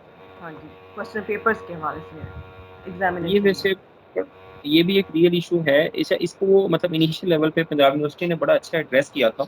वैसे एड्रेस किया था, मैं उसको कोट कर रहा हूँ क्योंकि वो हमने वहाँ पे स्टार्ट करवाया था। वो उसमें ये था कि जो जो मतलब था ना, उसमें प्रॉब्लम ये था कि जो मतलब जो क्वेश्चन पेपर्स के अंदर जो मतलब मटेरियल था या कोर्स कवरेज थी ना, उसमें इश्यूज आ रहे थे। उस वक्त शायद सिलेबस भी ऐसा जितना प्रॉपर्ली डिफाइन नहीं था। तो यूनिवर्सिटी ने ये जो थे जितने भी एफिलिएटेड कॉलेज थे उनसे कुछ सैम्पल पेपर्स या कोर्स कवरेज के उनसे पेपर्स मंगवाए। उन पेपर्स को मतलब वो एडअप करके जो उसका जो कंसर्न एग्जामिनर यूनिवर्सिटी ने पॉइंट किया था उस सब्जेक्ट का या उस कोर्स का, उसको भिजवा दिया। और वो बहरहाल उनके पास एक फेयर आइडिया आ गया कि मतलब व्हाट आर द टॉपिक्स और जो area covered by the different colleges, उसके अकॉर्डिंगली उन्होंने वो फिर उसको वो पेपर को किया। नॉर्मली इसका डिफिकल्टी लेवल के ऊपर तो वो बात हो सकती है, लेकिन एक यूनिवर्सिटी ने अब मेरा ख्याल है कि ये प्रॉब्लम को काफ़ी हद तक सबसाइड कर देनी चाहिए क्योंकि सिलेबस बहुत हद तक डिफाइन हो चुके हैं, कोर्स कवरेज और इन चीज़ों के हवाले से भी आइडिया है। लेकिन दूसरी साइड पे आप जो बता रही हैं कि अगर वो आपने अच्छा स्टूडेंट्स को पढ़ाया है लेकिन वो वहाँ पे एक बहुत शॉर्ट एरिया से पेपर आया, तो ये तो मेरा ख्याल है एक बड़ी अच्छी बात है कि मतलब स्टूडेंट्स आर मतलब वेल इक्विप्ड और उनकी टेक्निकल साइड जो है ना वो स्ट्रॉन्ग हो। तो अल्टीमेटली जो मैटर करेगी वो तो मार्केट में जब जाएंगे तो उनकी जो टेक्निकल जो साइड है वो बाहर उनको एज एक मिलेगा। हाँ जी, नहीं स्टूडेंट्स तो माशाल्लाह बहुत अच्छा परफॉर्म कर देते हैं क्योंकि वही जी अगर क्वेश्चंस ऑब्जेक्टिव में भी आ रहे हैं, वही सब्जेक्टिव में भी आ रहे हैं, शॉर्ट में भी आ रहे मैडम हैं, लॉन्ग में भी आ स्पीक अ रहे बिट लाउडर, मुझे आपकी आवाज़ नहीं सुनाई दे रही। हैं। जी जी माशाल्लाह sir, students they perform very well क्योंकि जाहिर है उनकी प्रिपरेशन होती है। तो अगर इस तरह का क्वेश्चन पेपर आता है जिस तरह यूनिवर्सिटी अगर सेट कर देती है कि शॉर्ट क्वेश्चन में भी वही टॉपिक है, लॉन्ग में भी वही है, ऑब्जेक्टिव में भी रिपीट हो रहा है, तो स्टूडेंट्स के लिए तो जाहिर है आसानी हो जाती है। लेकिन एक स्टैंडर्ड को जो है वो मीट नहीं करते वो sometimes the question paper set by the university. जी डॉक्टर सलमा कुछ कहना चाह रही हैं? जी अस्सलाम वालेकुम डॉक्टर जी साहब। जी मेरी ये वालेकुम गुजारिश सलाम। है कि मैं पिछले कई 4-5 साल से एज एन एग्जामिनर मैं इनको बार बार मेंशन कर रही हूँ जो अब कॉलेजेस या यूनिवर्सिटीज़ हैं, because I have been working with under Punjab university ना, मैं कॉलेज ऑफ होम इकोनॉमिक्स में मेरी 29 ईयर्स की सर्विस है और ये शुरू से ही ये कॉलेज जो है यूनिवर्सिटी ऑफ पंजाब के अंडर ही ये काम कर रहा है। जी तो अब जी जब वो इंडिपेंडेंट हुआ तो जो सबसे बड़ा जो फॉलीज मैं इसको कहूँगी और सबसे बड़ा जो फ्लॉ आया वो एग्जामिनेशन सिस्टम में आया है। और उसमें ये हुआ कि इन्होंने जो यंग बच्चियां हायर की कि ये एंथुजियास्टिक हैं और ये एनर्जेटिक हैं और ये पेपर्स अच्छे चेक करेंगी, और पेपर सेटिंग पे आके बात ख़त्म हुई। वो इसलिए कि जब इन्होंने उनको हायर किया, आई मीन जब उनको एज एन एग्जामिनर उनसे उन्होंने ऑप्ट किया और इन्होंने उनकी वो ले ली कॉन्सेंट, तो इन्होंने उनको पिछले पास्ट पेपर्स नहीं भेजे, पिछले 3 साल के जो कि भेजने चाहिए थे। Plus there was no syllabus defined. अब ये है कि ये बच्चे बेचारे जो यहाँ पे फर्स्ट ईयर सेकेंड ईयर में आते हैं मैट्रिक करने के बाद, और बेशक उनकी साइंस की भी बेस हो, वो बिल्कुल भी ऑब्जेक्टिव जो एमसीक्यूज हैं उनको 40% उनको नहीं क्वालिफाई कर सके। एक ये चीज़, दूसरी ये था कि अब उसके लिए बहुत थॉरो स्टडी चाहिए होती है। अब उन्होंने बुक्स, ये जो एकेडमीज कर रही हैं एफएससी के लिए, ये बुक्स हिफ्ज करवा देती हैं बच्चों को, और वो ये होता है कि वो एक तो थोड़ा स्टडी नहीं थी, दूसरा ये था कि एग्जामिनर्स जो पेपर सेटर्स थे उनके पास डिफाइंड सिलेबस नहीं था। और एक और भी चीज़ है, यूनिवर्सिटी के रूल्स हैं कि आप जो पिछले 3 साल के पेपर्स हैं उनमें से इतनी चीज़ आप इंक्लूड कर सकते हैं लेटेस्ट पेपर में और इतनी नहीं। और सबसे इम्पॉर्टेंट बात यह है कि 11-12 ईयर्स बैक जब हम लोगों ने ये सारे सिलेबस रिवाइज किए, मेरे पास अभी सारी स्कीम ऑफ स्टडीज़ पढ़ी हैं, पिछली 5 स्कीम ऑफ स्टडीज़ हैं जो 20 साल में चेंज आया है। तो उनमें सर उनमें जो ये चीज़ थी ना कि जब हम सिलेबस को पहले सिलेबस से नया सिलेबस बनाते हैं तो उनमें हम डिवाइड करके वहीं पे ग्रुपिंग करके वो सिलेबस दूसरे सब्जेक्ट में डाल देते हैं, दूसरे सेमेस्टर में, दूसरे साल में डाल देते हैं कि ये चीज़ हमने पीछे पढ़ा ली है, इसकी रेपिटेशन की हमें ज़रूरत नहीं। जैसे एक्सपेरिमेंटल फूड एक सब्जेक्ट है तो उसकी बेसिक्स इन्होंने फंडामेंटल्स में पढ़ लिया, आगे नहीं पढ़नी। जब सर उसका टाइम आता है ना पेपर सेटिंग का, तो उस वक्त ये चीज़ देखना पड़ती है कि इन बच्चों ने पढ़ा कहाँ है, किससे पढ़ा है। वही इंटरनल एग्जामिनर होने चाहिए जिन्होंने पढ़ाया है, और अगर वो इंटरनल एग्जामिनर नहीं है तो फिर वो बताएं कि हमने इनको क्या पढ़ाया और कहाँ से पढ़ाया, ताकि ना बच्चे के साथ ज्यादती हो। मकसद फेल करना नहीं होता, मकसद फेल करना नहीं होता। और मैं तो आई एम सॉरी टू से आई एम अ वेरी, मैं तो बहुत पुराना बंदा हूँ, मैं तो आई am very old person, I am 55 now. मैं तो ये करती हूँ कि जब मेरी क्लास को एतराज़ होता है तो मैं उनके पेपर क्रॉस कर देती हूँ और उनसे कहती हूँ एक दूसरे के पेपर चेक करो, और अल्लाह की हिम्मत है कि वो उतने ही नंबर होते हैं जितने मैंने दिए होते हैं। तो तो उसमें ये होता है कि स्टूडेंट्स का हम नहीं जस्ट मैं इसलिए सिर्फ इसलिए बता रही हूँ कि हम इस तरह बच्चों का कॉन्फिडेंस विन कर लेते हैं और वो हमारे हाथ में आ जाते हैं, और फिर ये है कि उसके बाद फिर उनको इन्वॉल्व करके पढ़ाना मुश्किल नहीं लगता। और इसमें एक और भी चीज़ है कि जैसे मैंने कल भी बात की थी कि इतने सख्त हब्स के दिनों में जब 60 बच्चों की क्लास होती है और 2 पंखे चल रहे होते हैं और वो भी बेचारे रो के चल रहे होते हैं क्योंकि लाइट का प्रॉब्लम हर जगह पर है। तो मेरी आजकल गुजरांवाला में पोस्टिंग है, तो वहाँ तो लाइट होती ही नहीं सारा दिन पसरू रोड पे। तो सर उसमें ये होता है कि जैसे 60 या 55 की क्लास है तो उनमें ये होता है कि फिर ग्रुपिंग कर ली जाए और उन बच्चों को असाइन कर दिया जाए कि वो अगले ग्रुप को ट्रांसफर करें, तो वो फिर आसान हो जाता है। मैंने बहुत सा आपने अपना फीडबैक भी दिया है और कुछ एरिया के ऊपर जिस पे आपने वो बात की है, बड़ा इंपॉर्टेंट एरिया है। बेसिकली जो प्रैक्टिसिंग एकेडमिशियन है उनके पास रियल टाइम प्रॉब्लम्स होते हैं और बहरहाल उनको एड्रेस करने वाला भी कोई जरूर होना चाहिए। और मेरा ख्याल है आपने बहुत सारों के जो था ना वो मतलब सोच में या कहीं पे जो बातें थी ना वो आपने वही अपने सबको सम अप करके एक्सप्लेन कर दिए। अच्छा, जो आपकी जो चीज़ों से मैंने जो मतलब अंडरस्टैंड किया ना वो 2 मेन एरियाज आ रहे हैं मेरे सामने है। एक तो वो है कि जो पेपर सेटिंग के हवाले से है और दूसरा जो है कि वो कोर्स कवरेज है। जो कोर्स कवरेज है, कोर्स कवरेज का पैराडॉक्स एक और मैडम ने भी इसमें तज़किरा किया था। कोर्स कवरेज के हवाले से बहरहाल मैं ये समझता हूँ कि यूनिवर्सिटी जो हैं, आपकी बात सही है, कुछ कॉलेजेस थोड़ा सा लिवरेज देते हैं, कुछ यूनिवर्सिटीज अपने स्टूडेंट्स को दे रही होती हैं, लेकिन बाज एट टाइम्स जो हैं हमारे मुख्तलिफ जो एफिलिएटेड कॉलेजेस होते हैं देर वेरी स्ट्रिक्ट और बड़े स्ट्रिंजेंट होते हैं। मैं लाहौर के कॉलेजेस को मैं बहुत सारे को अच्छी तरह से जानता हूँ कि वो उनका जो एकेडमिक कवरेज की या course coverage that was outstanding.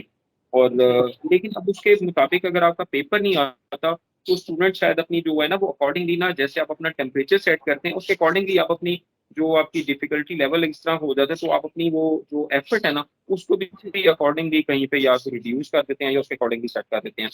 अच्छा, नंबर 2 जो बात की है ना आपने जो पेपर सेटिंग के हवाले से, अच्छा एचईसी के हवाले से ये इसमें कोई शक नहीं है, मुझे एक ये जो गैप नजर भी आ रहा है वो ये है कि एचईसी डिफाइंस के वो ब्रॉडर एरियाज को जो है ना वो डिफाइन कर रही है। तो ये बता रही है कि यूनिवर्सिटीज ये ऐसे देखेंगी, लेकिन जो एफिलिएटेड कॉलेजेस हैं उनकी पेपर सेटिंग के हवाले से एक बड़ा सीरियस कंसर्न है। इसको वाकई ही मतलब वो देखना चाहिए, और अगर कहीं पे ऐसी कोई डिस्कशन होती है तो मेरे पास आपका ये पॉइंट बाहर लिखा हुआ है और मैं इसको जरूर उसमें मतलब टेकअप करूंगा कि जो पेपर सेटिंग के हवाले से जो कॉलेजेस की जो रिजर्वेशन हैं या उनका जो उनकी कोर्स कवरेज या उनके प्रॉपर जो फीडबैक है that should made part of the final paper.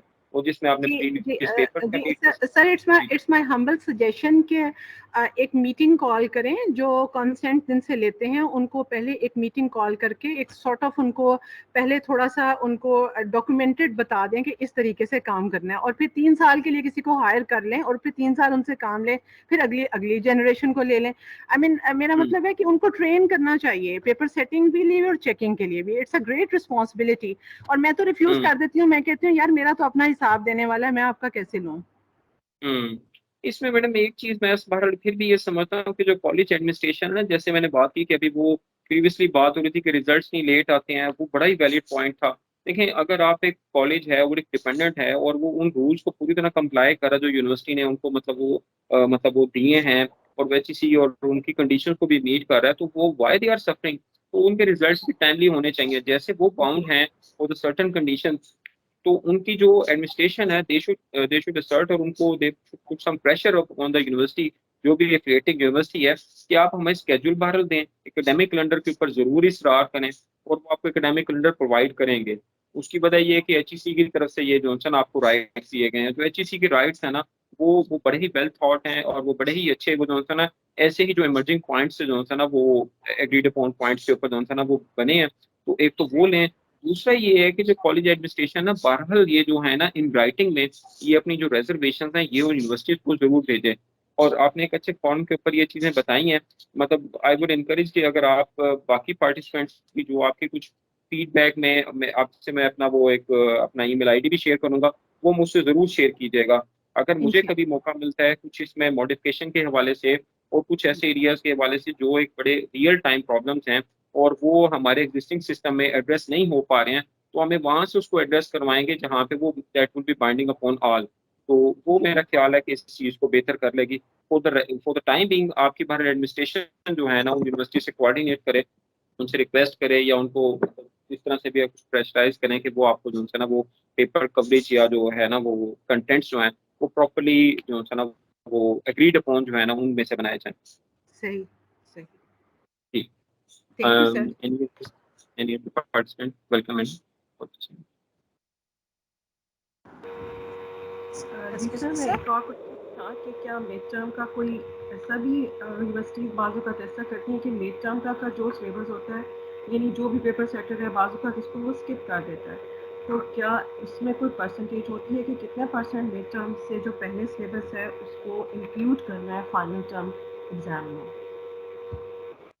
Ma'am ये जो इसके अंदर ना मिड टर्म से prior to mid term examination का जो सिलेबस होगा रिपीट होगा फाइनल में या नहीं होगा, मैंने जो प्रैक्टिस बेसिकली देखी है मतलब मुख्तलिफ यूनिवर्सिटीज में ड्यूरिंग माई स्टे, और मतलब यूनिवर्सिटी से मैंने खुद स्टडीज वगैरह ली या जिनका मुझे आइडिया है, इवन इसमें कॉन्सेप्ट भी शामिल है, they don't include prior to mid term syllabus. उसकी शायद एक रीजन ये भी बनती है कि that has already been evaluated, वो एवेलुएट हो चुका हुआ है, उसका आइडिया अब उसको दोबारा से मेरा ख्याल करना एक रेपिटेशन होगी। लेकिन मैं इसको बार फिर भी निगेट नहीं कर सकता, क्योंकि ये अगर किसी यूनिवर्सिटी की पॉलिसी है, but it depends upon them. और HEC की तरफ से बहरहाल इसमें कोई ऐसा कोई रिस्ट्रिक्शन नहीं है, वो यूनिवर्सिटी के ऊपर है, वो अगर थोड़ा सा वो एक लीनियर पॉइंट ऑफ व्यू दे, तो उसका ये भी एक मीनिंग हो सकता है जो आपका आफ्टर मिड टर्म जो सिलेबस है वो एक अच्छा इतना हो कि मतलब उसमें से एक पेपर बन सके। तो अगर ऐसी सिचुएशन होती है तो मेरा नहीं ख्याल है कि उनको prior to mid term syllabus में इंक्लूड करने की जरूरत पड़ेगी। तो इसमें ये मतलब आपकी अपनी यूनिवर्सिटी और उनके ऊपर ही डिपेंड करता है। Okay sir, thank you. Hello ये नहीं आपका ख्याल है कि यूनिवर्सिटी जो है वो बाउंड नहीं करती कि मिड टर्म से पहले वाला सिलेबस जो है वो शामिल किया जाए या ना किया जाए?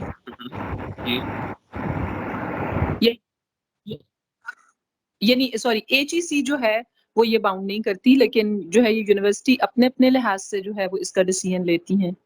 जी बिल्कुल ऐसी है। मैं बड़ा क्लियर हूँ इस सवाल से। HEC की तरफ से मतलब इसमें कोई मैंने नहीं इस तरह की चीज देखी है सो फार, लेकिन मैं इसको एक दफा दोबारा भी देख लेता हूँ। मोस्टली यूनिवर्सिटीज में भी ऐसे ही होता है कि यूनिवर्सिटीज जो है वो काउंट नहीं करती, मोस्टली यूनिवर्सिटीज में भी ऐसा ही होता है, लेकिन मुझे तक क्लियर इंस्ट्रक्शंस HEC की तरफ से क्या। ठीक है, थैंक यू। उसकी रीजन शायद यही बनती है कि once the part is evaluated at the time of the mid term examination, उसको रिपीट करने का कोई फायदा नहीं है, ये ऐसे ही एक सेमेस्टर दोबारा से मतलब स्टूडेंट्स को करवाया जाए। अगर आपको भी मैंने कहा कि it depends upon the syllabus coverage, कि अगर आपका after mid term before final term और आपने उस मतलब वो टाइम स्पैन के अंदर इतना अच्छा सिलेबस जो है ना वो कवर करवा दिया है कि उसमें से पेपर बन सकता है, वी डोंट नीड कि हम रेफर बैक करें और वो मतलब पिछले एरिया उसको दोबारा से कंसल्ट करें। जी ठीक है। हेलो यस हेलो जी मैम। हेलो जी मैं सुन रहा हूँ मैडम, आप अपना जी क्वेश्चन सर। शेयर करें। जी सर, मैं रिक्वेस्ट करना चाहूंगी डॉक्टर फैसल से भी और शाहिद साहब से भी। ये अब तक जितने मेरे साथियों ने सवालात किए वो तो माशाल्लाह वो लोग हैं जो बीएस की ट्रेन पे कई सालों से सवार हैं। तो कुछ हम जैसे भी मुसाफिर हैं जो अभी प्लेटफॉर्म पे खड़े होके देख रहे हैं बीएस की ट्रेन को, जिनका सिर्फ नाम चेंज हुआ है एसोसिएट सही के तौर पे। जी जी तो जी सर, बिल्कुल। हम जैसे लोगों के बेसिक इंफॉर्मेशन जैसे सेमेस्टर की डिटेल्स और कोर्सेज की और क्रेडिट आवर्स और सीजीपीए, ये सब बिल्कुल अननोन चीजें हैं।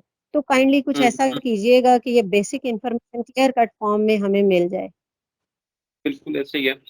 मैडम आपने बहुत अच्छा कहा। देखें वो जो पहले एक्सपीरियंस हैं वो भी हमारे ज़ाहिर सिस्टम का हिस्सा है, वो दे आर द सीनियर्स। लेकिन अगर आप लोगों के कॉलेजेस में आज स्टार्ट हुआ है तो इट डजंट मीन के मतलब आपको जो है ना बिल्कुल बेयारो मददगार छोड़ा है एचईडी ने।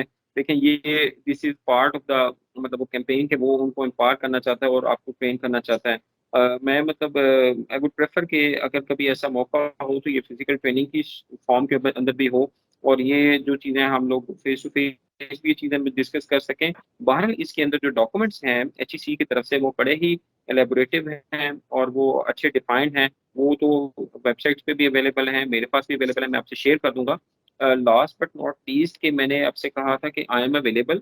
मैंने शाहिद साहब से भी बात हुई थी कि मैं आपसे अपना ईमेल आईडी शेयर कर दूंगा, अपना कॉन्टैक्ट अपना ऑफिशियल शेयर कर दूंगा। अगर आपको किसी भी हवाले से इसमें मतलब जो भी प्रॉब्लम आती है ये जो सेमेस्टर बेस्ड सिस्टम है इसकी इम्प्लीमेंटेशन के हवाले से, तो as far as my knowledge is concern तो मैं मतलब I would be very happy to जो आप टू गाइड यू टू है वो आपको साथ चीज़ें शेयर करने में मतलब ये मेरे लिए बड़ी खुशी की बात होगी। तो आप बिला झिझक किसी वक्त भी मुझसे पूछ सकते हैं, कोई ऐसा इशू नहीं है। जहाँ तक मुझे आता है मैं आपसे जरूर करूँगा, जो नहीं आता वो सीख लेंगे, ये चीज़ है। जी सर, मैडम ने बिल्कुल ठीक कहा। बीएस तो फिर भी जो है वो हमारे कॉलेजेस में बहुत सी जगहों पे चल रहा है, लेकिन जो एडी प्रोग्राम है वो तो अपनी ट्रू स्पिरिट से, वो बिल्कुल सही बात है कि वो सवाए नाम चेंज होने के और कुछ भी नहीं हुआ उसका। तो उसके लिए तो अभी हम लोगों को वाकई ट्रेन होना है कि एसोसिएट डिग्री जो है वो तो हमें पता ही नहीं है। यानी पहले 4 साल हमने तो सिर्फ वही 2 साल हम पढ़ाते हैं, सिलेबस भी वही है, बाकी सारे प्रोसीजर्स भी वही हैं और हम जस्ट एग्जाम्स ले लेते हैं उनसे, और सेमेस्टर सिस्टम तो कहीं फॉलो ही नहीं हो रहा। और बल्कि मुझे खुद भी ये बिल्कुल क्लैरिटी नहीं है इस बारे में कि जैसे अगर हम एडी प्रोग्राम शुरू करते हैं तो आपने बताया कि 13 कोर्सेज हमने पढ़ाने हैं उनको और 3 क्रेडिट आवर्स के, तो इसका मतलब है ये 39 क्रेडिट आवर्स हो गए ये। अच्छा, उसके बाद जो चौथा सेमेस्टर है बल्कि तीसरा सेमेस्टर है उसमें फिर हम उनको मैंने वो आपने जो एक स्लाइड शेयर की थी आपने या पिछले किसी टीचर ने, तो उसमें ना वो था कि ऑप्शनल सब्जेक्ट, मुझे उस ऑप्शनल की समझ नहीं आई। वो ऑप्शनल क्या है? यानी पहले सेमेस्टर में हम 5 पढ़े हैं जनरल सब्जेक्ट्स हैं, ठीक है, उसके बाद दूसरे में भी जनरल पढ़े हैं, तीसरे में भी हम 3 जनरल पढ़े हैं और उसके बाद 2 ऑप्शनल हैं और उसके बाद फोर्थ में जो है वो हमारा मेजर है। तो वो ऑप्शनल जो है वो क्या चीज है? अभी चूंकि उन्होंने बात की तो मुझे ख्याल आ गया कि वो चीज मेरे लिए भी बिल्कुल क्लियर नहीं थी। जी बिल्कुल ठीक है। अच्छा, इसके अंदर ना जो आपका जो इनिशियल क्वेश्चन था वो बेसिकली ईडी प्रोग्राम के हवाले से था। ईडी जो प्रोग्राम है ना ये बेसिकली 60 क्रेडिट आवर्स के ऊपर बेस करेगा, 2 इयर्स जो आपकी डिग्री होगी। अच्छा, ये जो इसको आप इस तरह से समझ सकते हैं कि समझने की आसानी के लिए कि जो बीएस 4 ईयर के जो पहले 4 सेमेस्टर्स है ना मतलब टू सम एक्सटेंट ये उसको जो है ना वो मतलब रेप्लिकेट कर रहा होगा to some extent, not completely.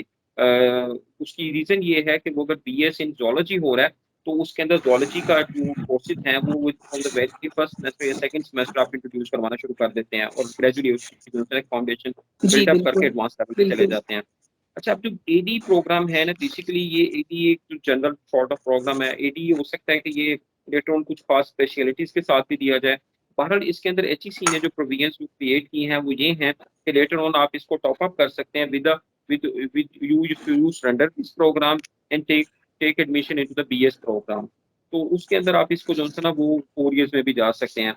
तो अभी इनिशियल फेजेस के ऊपर, लेवल के ऊपर, ये जो आपने जो बात कही है ना कि जो आपका कोर्स कंटेंट्स जो है वो डिफाइंड हो, सिलेबस डिफाइंड हो, बुक्स जो रिकमेंडेड हो, वो सब चीजें हो, ये बेसिकली तो अभी रिस्पॉन्सिबिलिटी बनती है उन यूनिवर्सिटीज की, जो पेरेंट यूनिवर्सिटीज की, जो बेसिकली जिनके साथ आप एफिलिएटेड हैं, वो ये सब चीजें प्रोवाइड करें।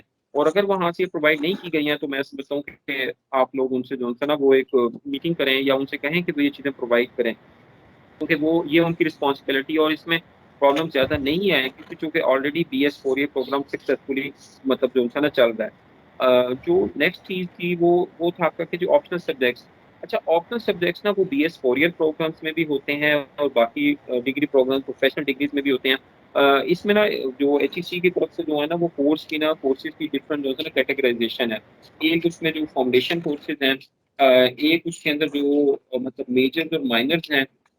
जो फाउंडेशन कोर्सेज हैं वो बेसिकली, या जनरल एजुकेशन के वो कोर्सेज हैं जिसमें बेसिकली सोसाइटी से रिलेटेड है, मतलब कुछ लैंग्वेजेस हो सकती हैं, पाक स्टडीज हो गया और बाकी चीजें हो गई हैं।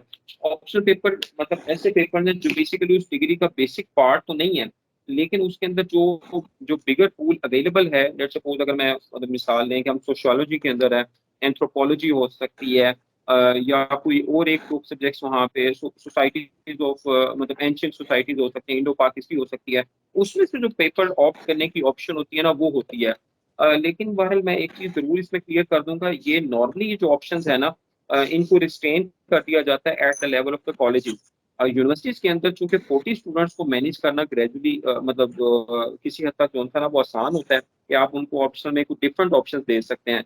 तो यूनिवर्सिटीज हैं वो इसमें ऑप्शंस को बेसिकली वो फिक्स कर देती हैं कि you have these 2 optional paper, कि आपने यही सबने जो है ना पूरी क्लास में या पढ़ने हैं। क्योंकि उसकी एक रीजन ये भी होती है कि वो पेपर सेटिंग जो है ना लेटर ऑन आसान होती है। अगर उस यूनिवर्सिटी के साथ 10 एफिलिएटेड कॉलेजेस हैं और हर जगह पे 2-2 ऑप्शनल पेपर हैं, तो वो सबके लिए अलग ऑप्शनल सब्जेक्ट ऑफर किया जाए तो लेटर ऑन उसको सम अप करना और उसमें पेपर जो है ना सेट करवाना उनके लिए नॉर्मली मुश्किल हो जाता है। तो वो फिर इसको कंफाइन करके कुछ फिक्स कर देते हाँ हैं जी, पेपर चेकिंग भी, और दूसरा ये कि फैकल्टी भी तो इतनी अवेलेबल नहीं ना होती, मेंबर्स भी इतने नहीं होते कि वो ऑप्शनल बहुत सारे सब्जेक्ट्स जो हैं वो ऑफर किए जा सके, वहाँ पे ऑफर कर सकें। एक उसमें एक ये भी होता है, बाज़ दफ़ा मैंने जो देखा था वो ये होता है कि बाज़ दफ़ा किसी कॉलेज के पास एक टीचर अवेलेबल नहीं है, तो शायद कुछ ऐसा मैकेनिज्म हो कि आपस में वो कोई टीचर्स को स्वैप कर लें, या मतलब वो कहीं वहाँ पे वो दूसरा जाके पढ़ा भी लें। तो वो ये होता है कि सेकंड सेमेस्टर कोर्स को जो है ना थोड़ा सा लिवरेज दे के थर्ड सेमेस्टर में भी जाके ऑफर कर देते थे। लेकिन वो ऐसा कोर्स हो जो बेसिकली प्री रेक्विजिट कोर्स ना हो और सम एडवांस लेवल कोर्स। तो ऐसी ऑप्शन भी यूनिवर्सिटी वगैरह जो है ना वो ऑफर कर देती हैं। हाँ जी, ऐसे भी होता है, मतलब माइनर भी बाजुकात आपको पढ़ाना पड़ता है अपनी यूनिवर्सिटी में। आपका मेजर सब्जेक्ट के अलावा माइनर भी दूसरे डिपार्टमेंट में नहीं अवेलेबल, तो वो आपको खुद पढ़ाना पड़ता है। ऐसा भी होता है, इवन BS में भी होता है, हुआ है हमारे साथ जी। मैंने इसलिए कहा ना ये उसका किसी हद तक रेप्लिकेट करेगा जो उसके पहले 4 सेमेस्टर्स हैं। और मैं समझता हूँ कि इसके अंदर जो हमारे जो मतलब रिस्पेक्टेबल टीचर्स हैं, प्रोफेसर हैं, सब लोग हैं जो हमारे न्यू एंट्रेंट्स हैं या जो इस सिस्टम में न्यू कमर्स हैं, उनको बहरहाल फैसिलिटेट करें। ये तो एक मतलब जो है ना वो कार्य खैर होगा, और वो मतलब जो लर्निंग है तो उसका भी हक अदा हो जाता है। तो बहरहाल जो एग्जामिनेशन के हवाले से चीज़ें होंगी, आई am very much available. Sir इसी हवाले से मैं आगे बात पूछना चाह रही थी कि अभी जो हम एडी प्रोग्राम कर रहे हैं वो तो it's the same replica of जो हम BA पढ़ाते थे, तो वो तो कहीं से भी BS के मुकाबले में कहीं करीब तरीन भी नहीं आता। तो ये क्या आप बाद में शुरू करेंगे, अभी शुरू नहीं हुआ है कि जिसके अंदर हम 2 साल अगर एडी प्रोग्राम करके बाद में BS 5th सेमेस्टर में एडमिशन लिया जा सकता है, ऐसा तो अभी नहीं है? या बिल्कुल ठीक कह रहे हैं। मैंने इसलिए शायद उसकी ये वजह है कि this is the very first year के जिसमें वो BS जो सॉरी एडी प्रोग्राम को ऑफर किया गया।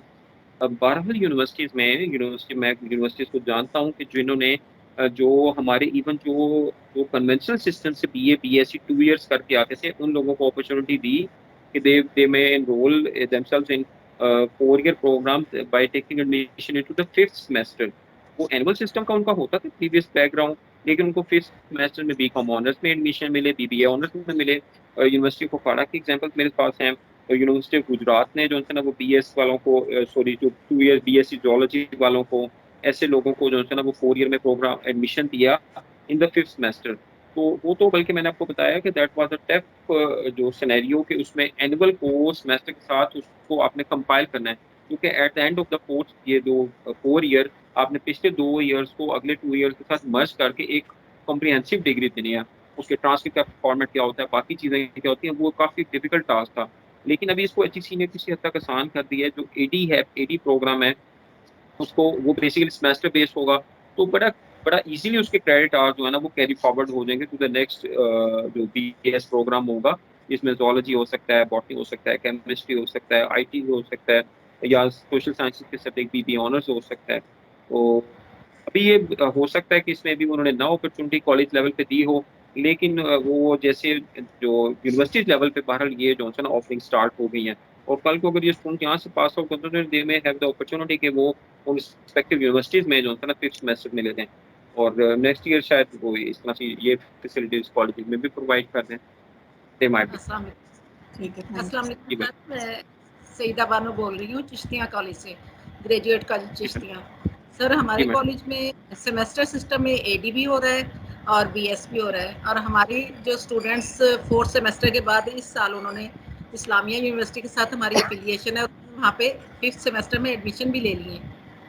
जी तो जी, माशाल्लाह ये है कि ये सिस्टम वर्क कर रहा है वेरी आफ्टर 4th। गुड। चलें जी, बहुत अच्छी बात है। चलें जी, we are very please to hear कि जनाब अली अच्छी स्टोरीज हैं, और बहुत सारी जगहों पे जो प्रॉब्लम्स आती हैं उनको ओवरकम कर दिया है। बहरहाल इसमें वो जिन लोगों को अभी प्रॉब्लम्स वो फेस कर रहे हैं, वो उसमें वो कोई मतलब कोई इतना वरीड होने की जरूरत नहीं है। ये प्रॉब्लम्स जो है ना वो एक लर्निंग प्रोसेस का हिस्सा है।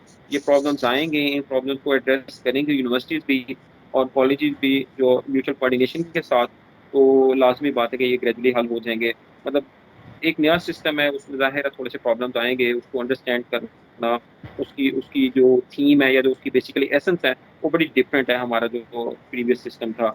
बहरहाल ये आपकी एफर्ट्स हैं जी, आप लोगों ने इसको इतना अच्छे चलाया है, और बाकी लोग एफर्ट कर रहे हैं। सर स्टूडेंट्स की अटेंडेंस के लिए भी कोई रिक्वायरमेंट है, मिनिमम रिक्वायरमेंट? की जो एचईसी की तरफ से है वो है जी 75% की। और वो मतलब यूनिवर्सिटीज जो है ना इसमें वेरी करती हैं, 75 to 80 पे भी हैं। और इसमें इवन ये भी प्रोविजंस अवेलेबल होती हैं कि 5% जो अटेंडेंस होती है ना वाइस चांसलर वो कंडोन कर देते हैं अपने जो इन हाउस या ऑन कैंपस स्टूडेंट्स के लिए हैं। तो 5 to 10% के पास लिवरेज होता है, वो अगर वो केस टू केस बेसिस पे करना चाहें। तो ऐसे ही जो कॉलेजेस की अटेंडेंस होती हैं वो at the level of the colleges होती हैं। अब वो उसको जो एफिलिएटिंग यूनिवर्सिटीज हैं वो डायरेक्टली मॉनिटर नहीं कर रही होती हैं। तो इसके बाद मैं समझता हूँ कि जो कॉलेजेस हैं उनका सोलली कंट्रोल है, तो वो खुद ही इसको अगर देखें तो वो ज़्यादा बेहतर है।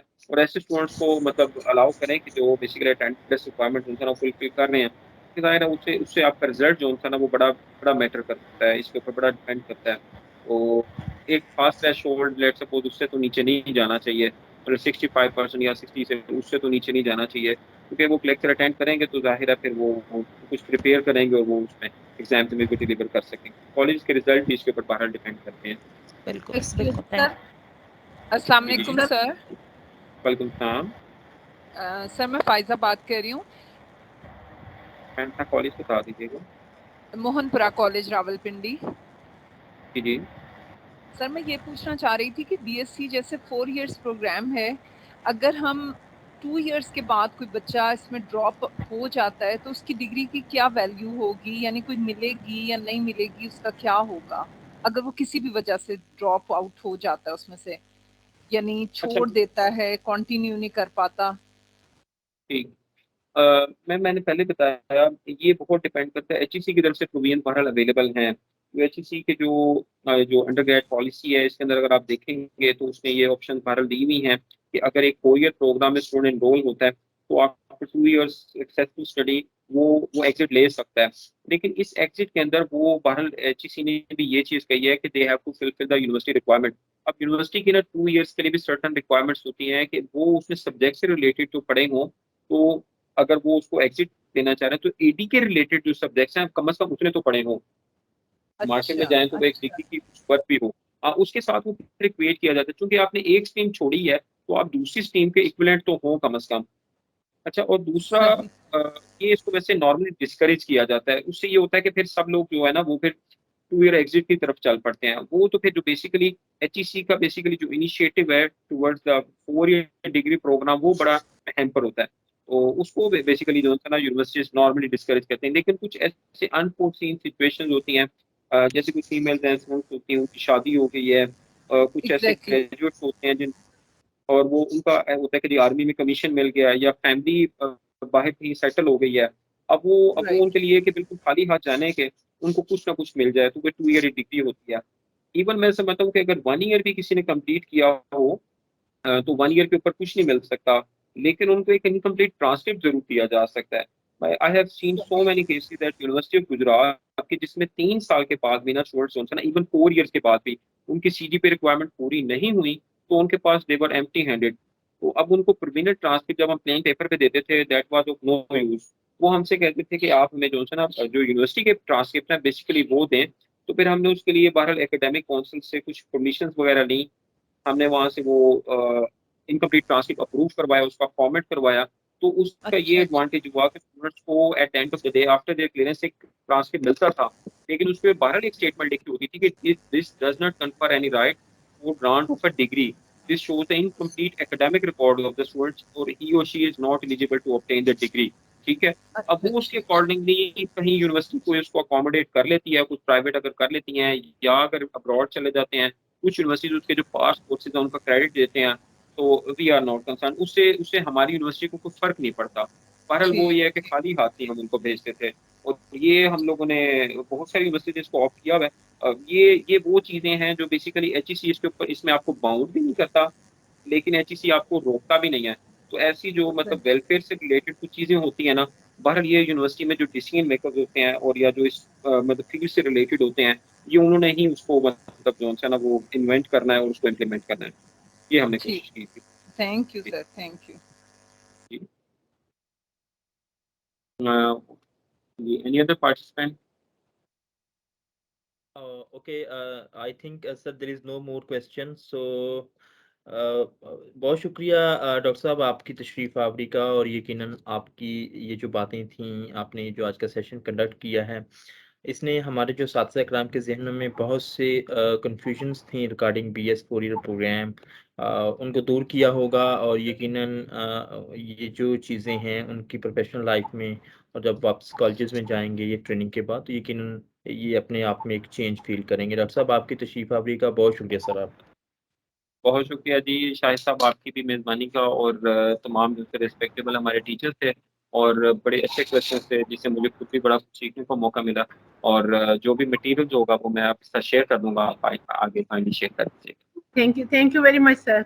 Issues, lot of problems, and this is a problem which is everywhere actually in bigger universities also. बहुत सीनियर लोगों के साथ भी ये प्रॉब्लम्स हम देखते हैं अक्सर कि they have very good knowledge about the subject, they know everything about their subject, but they don't know how to communicate that knowledge to the students. और उसके बरक्स एक जूनियर टीचर होता है जिसके पास शायद उस लेवल का नॉलेज या उस लेवल की वो एक अंडरस्टैंडिंग शायद सब्जेक्ट की नहीं होती, but that person has very good communication skills and a very amicable and a friendly environment with the students, and ultimately that teacher is going to be a better teacher as compared to the previous one, because students को understanding जो है वो बड़ी अच्छी तरीके से जो है they understand him completely. So I hope you can see the first slide on your screens. Is it visible? Any problem in seeing the slides? So you all can see the slides? Yes, ma'am. Yes, madam. Okay, thank you. Yes, ma'am. Thank you. So we are done with the introduction. I would like to talk about the learning outcomes of our today's program. Obviously जो एक session हमारा छोटा सा होता है 90 minutes का, इसमें ऐसा तो ऑब्वियसली नहीं हो सकता कि in one session I will become master of communication and you will become master of communication. That is not possible. Even for the whole semester, when we teach in a university, we tell them that, you know, after this completing this whole semester, it is not possible that you will be fluent in, you know, your communication skills and you will be all confident and you will overcome all the problems and issues. But, you know, being a good communicator, it's a continuous effort. It's an effort that lasts on a span of years and years and years. And you have to invest your time in it. In order to become a good communicator, you have to work daily on yourself. It's like a process of your personal growth. It's like a process of, you know, making yourself better. So not a single session, not a single semester, you know, can bring a certain change in you. Yes, it can guide you that, you know, what are the steps you should be moving toward in order to make yourself better.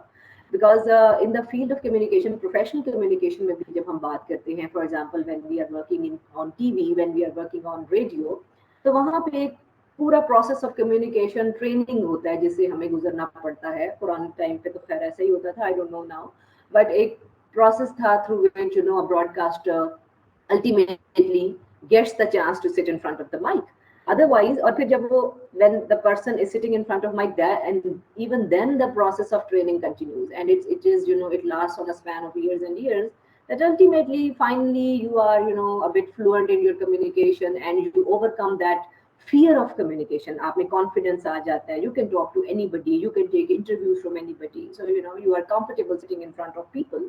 So that takes time. It cannot be done in, you know, just one day. And the most important thing, psychologically, one should not be scared or afraid to overcome their shortcomings. Because previous sessions हमारे होते थे, and, you know, I always used to get very good feedback from our, you know, honorable teachers. And they used to tell me that, you know, at certain time, अगर वो कुछ ऐसा कभी होता था कि, you know, they were talking in English and there were certain mistakes or, you know, problems when they were speaking in English. So they were not encouraged by their senior colleagues, and they would tell them not to, you know, when we were giving a training about proficiency in English. So वो जो एक हम अगर किसी student को discourage करते हैं या अपने किसी junior colleague को या किसी को भी discourage करते हैं from, you know, improving the communication skills, it actually causes a very bad impression on their society, on their personality. So we should be avoiding that. And if somebody is facing that kind of environment, so one should be having enough confidence in themselves that, you know, no, I can excel and I can do it. And this is the first rule of doing anything or achieving anything in this life, that yes, I can do it.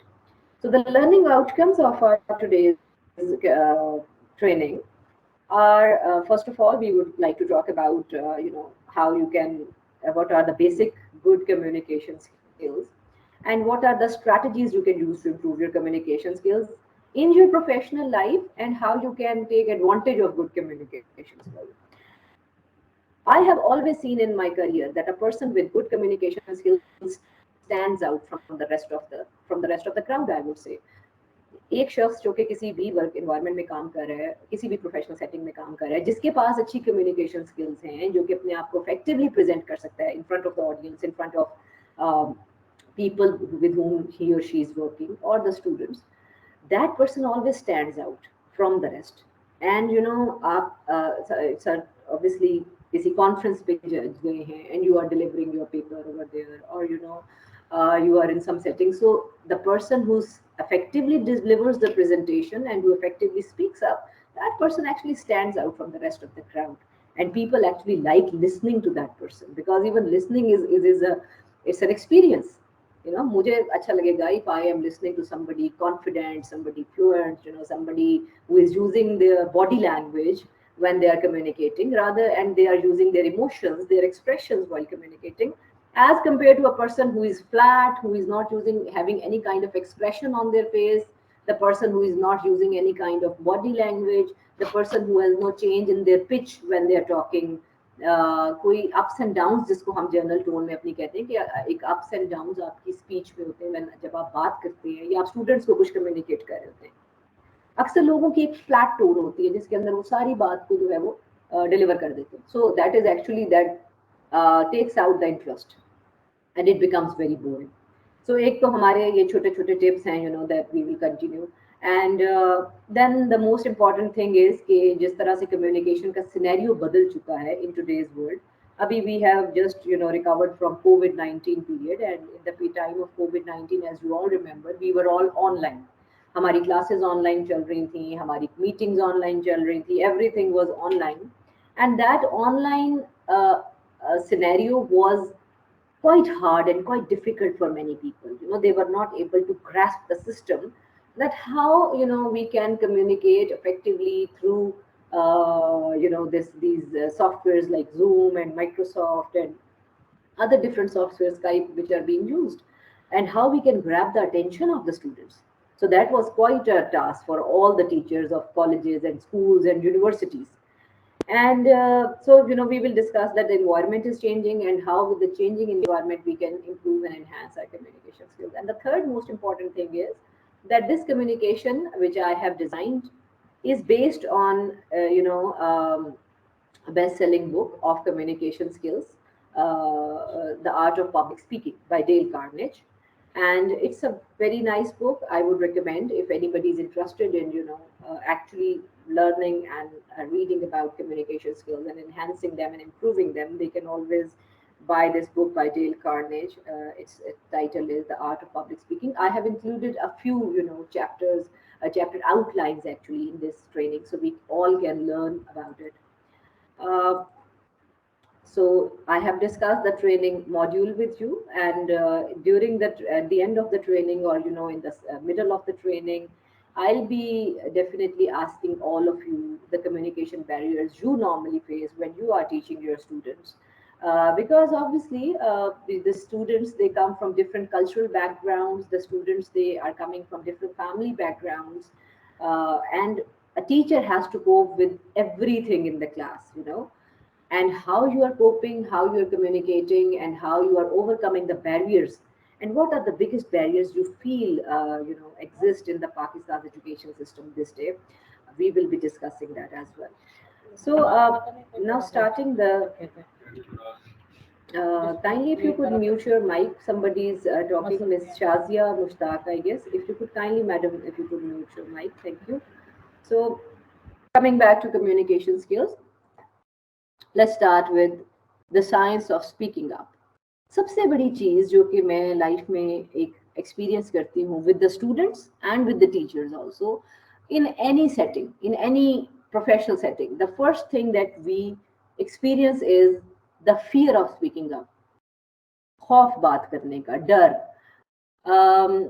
We are sitting in एक setting में बैठे हैं जहाँ पे हमने अचानक से कोई बात करनी है, या we would like to share our idea, we would like to give a suggestion, and most of the time we keep that suggestion to ourselves, like what if I'll say something, maybe I will get a very bad feedback, or people will think that it is not a good argument, it is not a good suggestion. So most of the time people stay silent, लोग बात नहीं करते. और इसी बात को अगर students के ऊपर लेकर जाते हैं हम, तो आपने यकीनन नोटिस किया होगा कि within the class setting there are only a few students who are participating and who are communicating most of the time. Rest of the class and most of the students, they would like to sit quiet, they would be silent, they would not like to communicate with the teacher, they would not be saying anything. Most of the times teachers themselves, they have to ask questions and then they respond. अब उसमें थोड़ा सा difference ये है, आप में से बहुत से टीचर्स यकीनन इस चीज़ को फेस करते हैं, और अक्सर हम ये करते हैं कि ऐसे बच्चों को, ऐसे स्टूडेंट्स को क्लास में इन्वॉल्व करने के लिए what we do is that we ask questions from them in order to see if they are attentive and they should speak up.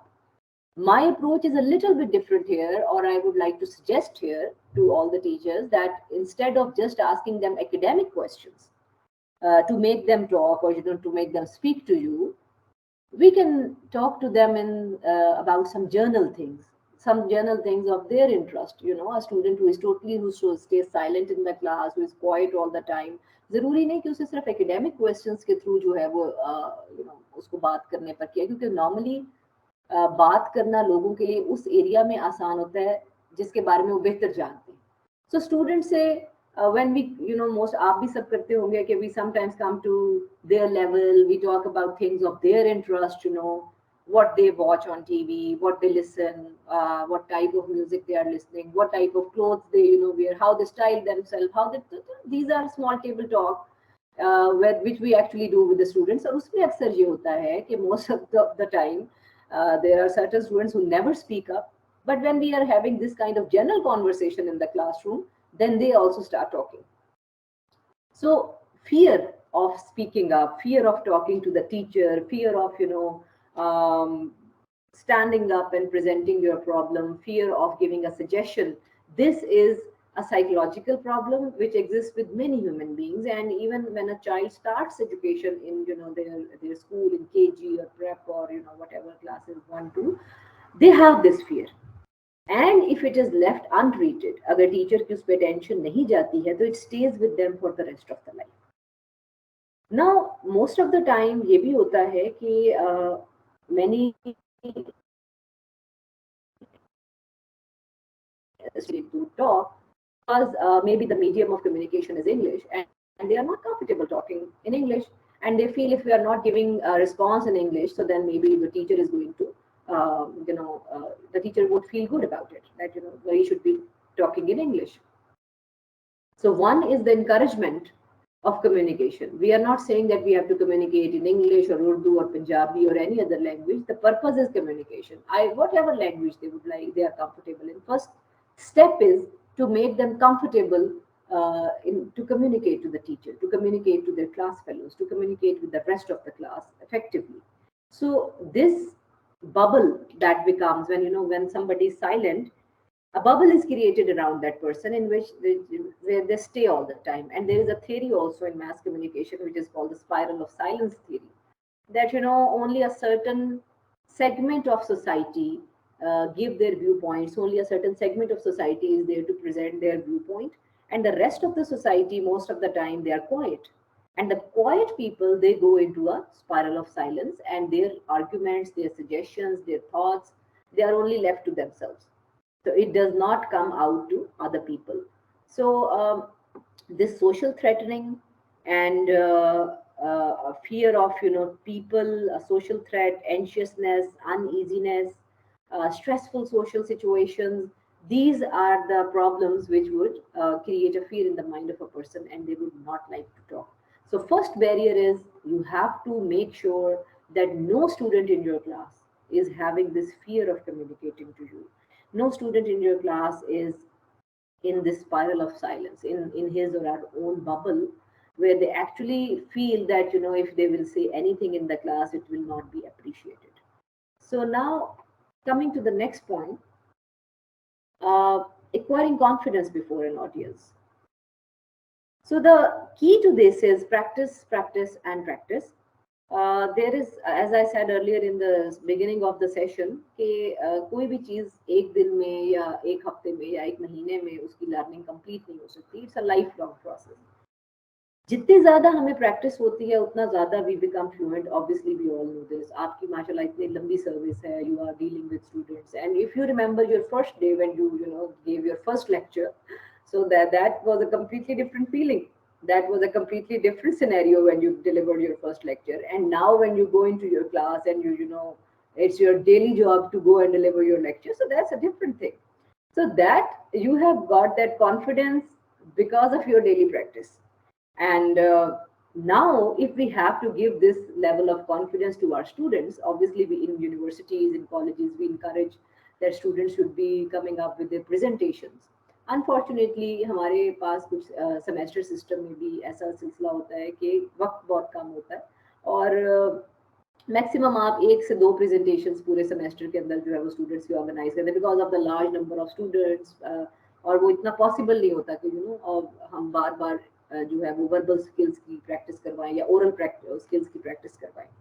तो वो जो प्रेजेंटेशन पार्ट है वो काफ़ी हद तक जो है वो कम हो जाता है. उसका एक बड़ी सिंपल सी टिप है कि आप ये कोशिश अगर करें, जैसे मैं भी इस चीज़ को प्रैक्टिस करती हूँ अपनी क्लासरूम में, कि in every lecture we can reserve 10-15 minutes, last 15 minutes of our classroom for a short presentation. It might not be a prepared presentation. Just ask a random question from some student and ask him or her to talk about it. So 1 or 2 students may be able to talk in, like 15-10 minutes, or 3 students would be able to talk. This is going to give them a practice daily. in the field of communication, that they can, if given on a short notice, even suddenly if they are given a subject or a topic to talk about, so they can deliver and they can talk about it effectively. So this is a short practice that we can incorporate in our classrooms daily. Small presentations every day, short timings for presentation, which we can reserve in our every session with our classroom. And obviously then there come the final presentations and the their mid-level presentation unke exam se pehle. So that is a different story. So practicing is everything, and facing the audience as frequently as we can, and ultimately the same thing we can practice with the students, that we can come, we can talk to them, we can tell them to come in front of their classroom, to come in front of their classmates, and then talk to them. So they will be ultimately they will get the confidence, they will become comfortable talking to people of their own age group. Secondly is your concentration of the topic. And third is very important, that self is secondary to the subject, and avoid self-consciousness. Most of the time, unfortunately, it happens that इसके दो angles हैं basically, कि आपकी self कैसे secondary होती है to the subject. One point is कि आपकी एक physical appearance है जिसके बारे में हम सब conscious होते हैं. For example, कि हम we are concerned about when we are on the stage, or when we are in front of the TV, we are concerned about our clothes. What clothes we are wearing, we are fixing our clothes, we are fixing our hair. हम कुछ इस तरह से अपने conscious हो जाते हैं अपने फिजिकल अपीयरेंस के बारे में, खास तौर पे when we are talking to a large crowd, जब हम किसी प्रेजेंटेशन दे रहे हैं, कोई कॉन्फ्रेंस में हम डिलीवर कर रहे हैं, या हमारे स्टूडेंट्स जो हैं they are in front of a large crowd, students they become self conscious about their looks, about their personal self. So important thing is that we have to teach this thing to students, that they should forget about themselves when they're talking to people. Because if they have excellent communication skills, I don't think anyone would be bothered about what they are wearing and how they are carrying themselves. And then another thing very important related to this is that how to dress up when we are giving a formal presentation. Telling our students to wear comfortable clothes, the clothes in which they are comfortable. And unfortunately हमारे यहाँ ऐसा होता है कि बच्चे presentation होती है, and female students especially, they get ready and they prepare in a way that if they are going to some party. So that we have to teach them that how you should be properly presentable, and how you should be wearing a formal dressing, how you should be in a formal style when you are appearing in front of the audience, and you are giving a formal presentation. So formal dressing is another subject that we need to discuss, that what is formal dressing, and how we should be dressing up for a presentation. Boys हैं तो उन्होंने किस तरह से dress up होना है, girls हैं तो उन्होंने किस तरह से dress up होना है, so that they are comfortable with themselves. They are not conscious about what they are wearing, and they are not conscious about themselves. And the second thing about self is हमारे bias, prejudices. बहुत से ऐसे topics होते हैं, बहुत से subjects होते हैं for teachers also when they are delivering a lecture in the classroom, जिसके बारे में बहुत ज़्यादा biasness आ जाती है अचानक से. For example, एक छोटी सी मैं बात करूँगी कि political communication is a topic जो कि यूनिवर्सिटीज़ में पढ़ाया जाता है, हमें भी हमारे उसमें इंक्लूडेड था. इंटरनेशनल कम्युनिकेशन ऐसा टॉपिक है, पॉलिटिकल कम्युनिकेशन है. ये एक ऐसे टॉपिक है जिसमें बायसनेस और प्रेजुडिस सबसे ज़्यादा देखा जाता है, बिकॉज जब पॉलिटिकल कम्युनिकेशन की बात होती है तो वो बात पॉलिटिकल डिस्कशन से होती and ultimately most of the times it takes a very ugly turn, जहाँ पे आधी साइड एक तरफ और आधी. और पाकिस्तान में अनफॉर्चुनेटली लोग जो कि हमें बीइंग टीचर्स हमें इस पे एफर्ट भी करनी है कि how we can teach the etiquettes of talking, how we can teach our students के आर्ग्यूमेंट किस तरह से किया जाता है. आर्ग्यूमेंट इज नॉट के फिजिकल फाइट्स में इन्वॉल्व हो जाए students, because it happened in universities के पॉलिटिकल कम्युनिकेशन के सब्जेक्ट में पॉलिटिकल पार्टीज को लेके students were so involved that they ultimately entered into a physical fight, and then we thought we should not be discussing politics again. But politics is an integral part of political communication. So वो जो biases attach हो जाते हैं, अगर कोई teacher हैं जिनके अपने biases हैं and वो he or she would not like to listen anything against his point of view, that also creates that attaches your subject yourself to your subject. And when yourself is attached to your subject, then obviously there is no objectivity, there is only subjectivity then. So when a lecture is delivered based on subjectivity, then it's not, we cannot say unfortunately that it's an effective communication. It's not. So, and then third point is obviously preparation, and before you go on the stage or before you deliver a lecture and before the students are told to deliver a presentation, telling them to take a deep breath and relax and begin in a conversational tone as if you are speaking to one large friend. Comfortable hona bada zaruri hai in, you know, your skin, in your, with your audience.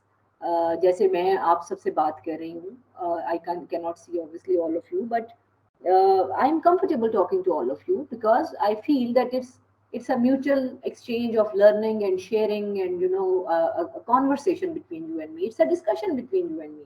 I'm not here to teach anything to you or train anything. You know, it's a discussion. It's a conversation. So that's why I'm comfortable, because I'm talking to all of you in a conversational tone.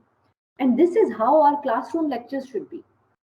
किताब को हम अगर पकड़ के हम ये कहते हैं कि जी सफ़ा नंबर फलां से फलां और अब इसकी रीडिंग शुरू कर दें और अब हम इसको, this is really very boring. I mean, the students are not going to enjoy it at all. Yes, you should be teaching them the basic concept, but it should not be only the pages of the books. It should be based on your examples. It should be based on your experience. It should be based on, you know, engaging conversations, discussions. That's how they are going to learn. And last thing regarding this acquiring confidence, that if you believe you will fail, there is no hope for you, you will. This is what we have to tell our students. That pehle se sochna ke, you know, they are not able to talk, this ultimately means they won't be able to talk. And a very important thing, sin of monotony. If we look at nature and, you know, what Allah has made around us, God has made a nature which has a lot of variety in it. It is not monotonous. You know, the even the color tone, if even the colors of the universe where we are, you know, of this earth, they are in such contrasting colors that reduces the monotony. Actually, the grass is green and sky is blue, and you know that there is no monotony anywhere. So that means the nature itself is against monotony. So the same goes for communication also.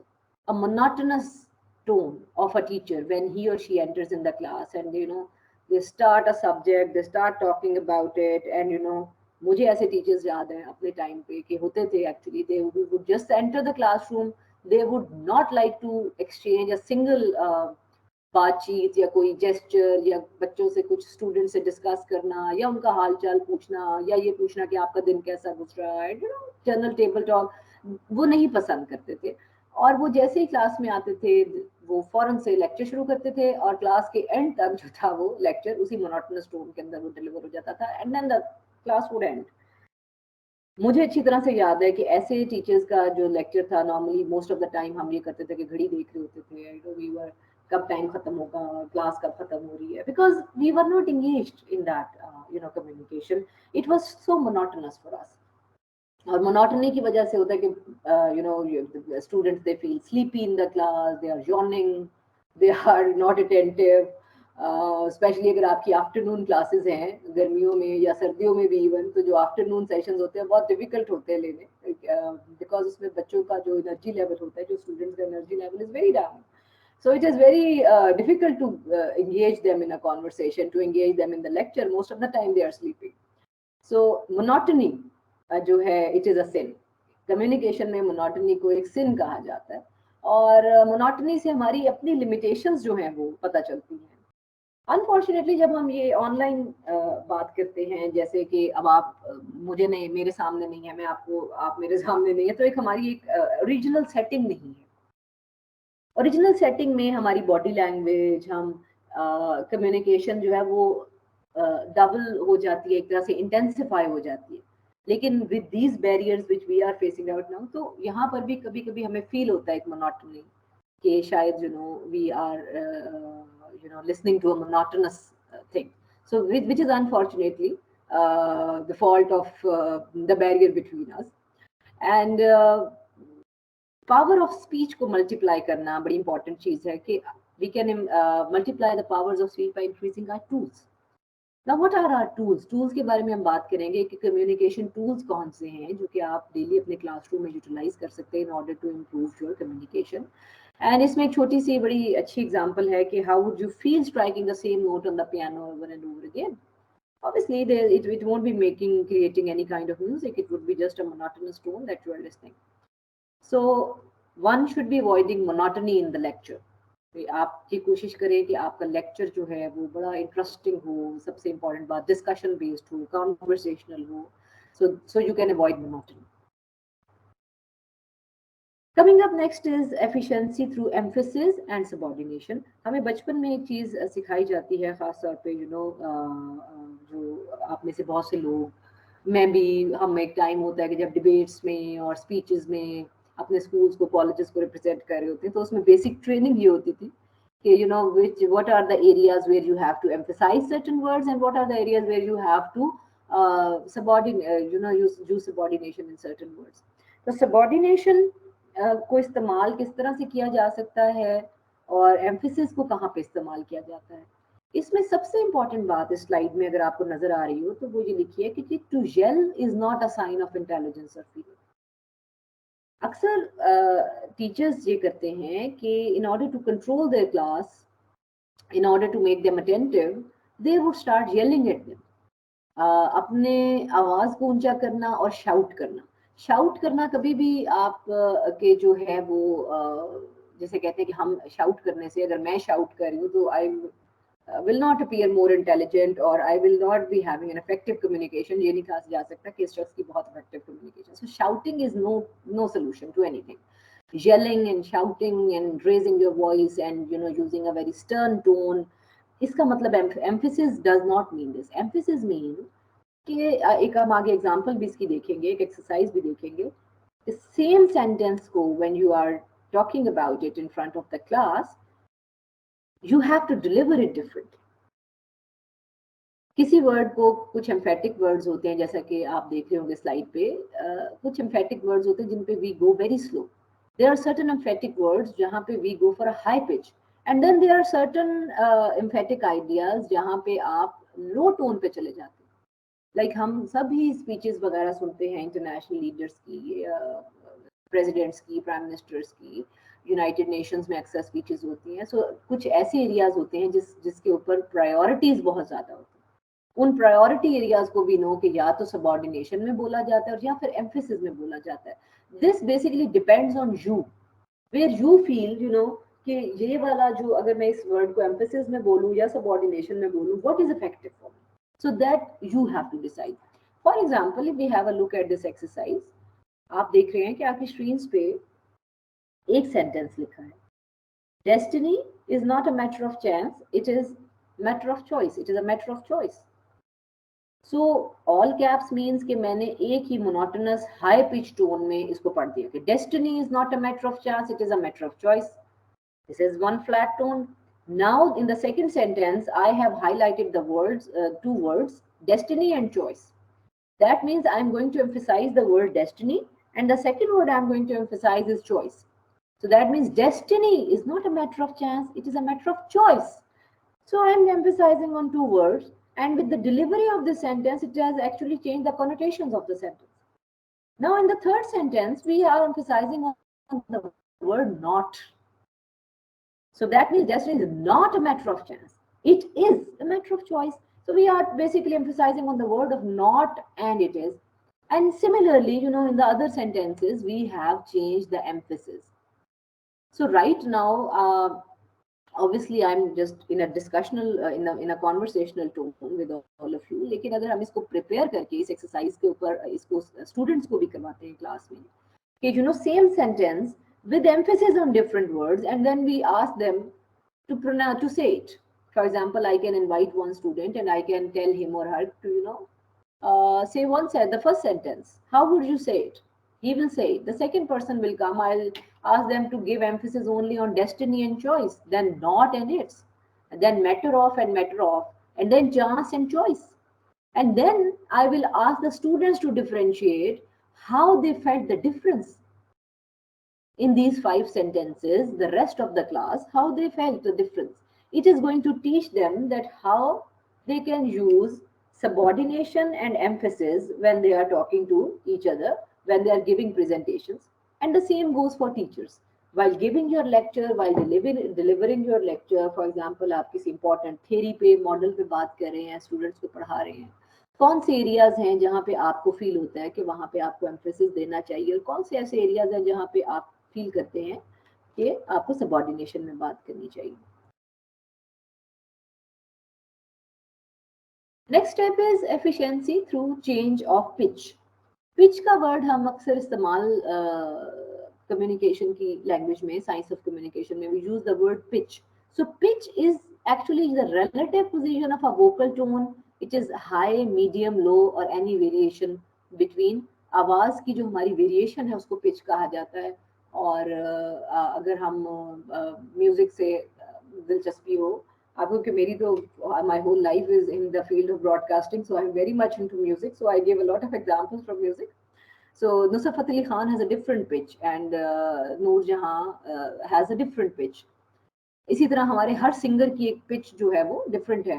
जो आजकल के singers हैं, जो generation जी जिनको सुनती है, उनकी एक अपनी पिच है. दे हैव, हर सिंगर एक अपनी पिच के ऊपर जो है वो गाने को गाता है, उसका म्यूजिक क्रिएट करता है. और जनरल नॉर्मल ह्यूमन बीइंग्स में भी इट इज द सेम. मेरी पिच शायद आपसे ऑब्वियसली डिफरेंट है, आपकी पिच मेरे से, everyone has a different pitch.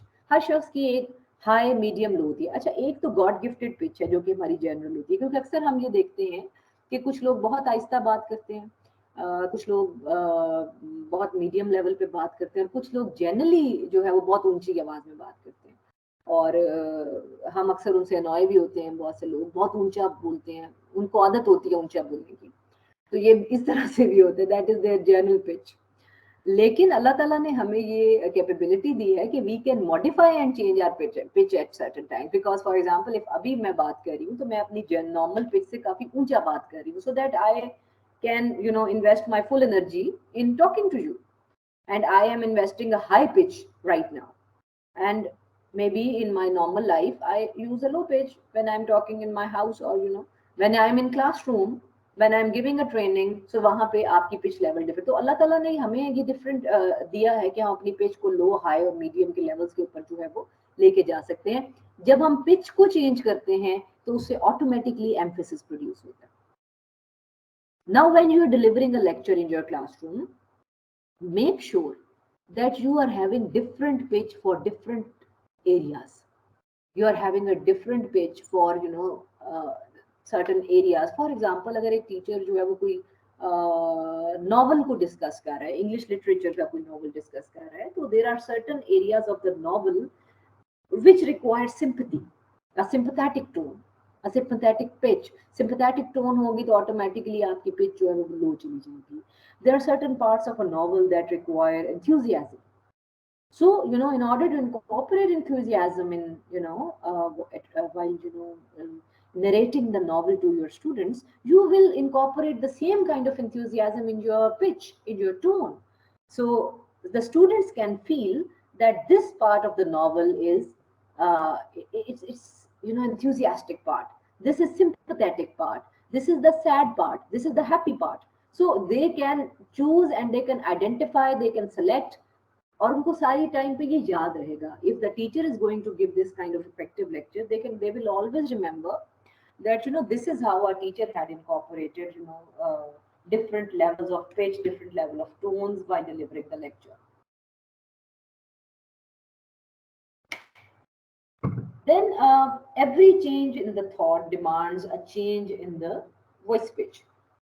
जैसे कि मैंने अभी एक नॉवल की बात की, तो जैसे जैसे नॉवल में थॉट्स चेंज होती हैं, जैसे जैसे ऑथर की थॉट्स चेंज होती हैं, उसी तरह से हम स्टूडेंट्स के साथ बात करते हुए the lecture delivery, the tone, the pitch should also change.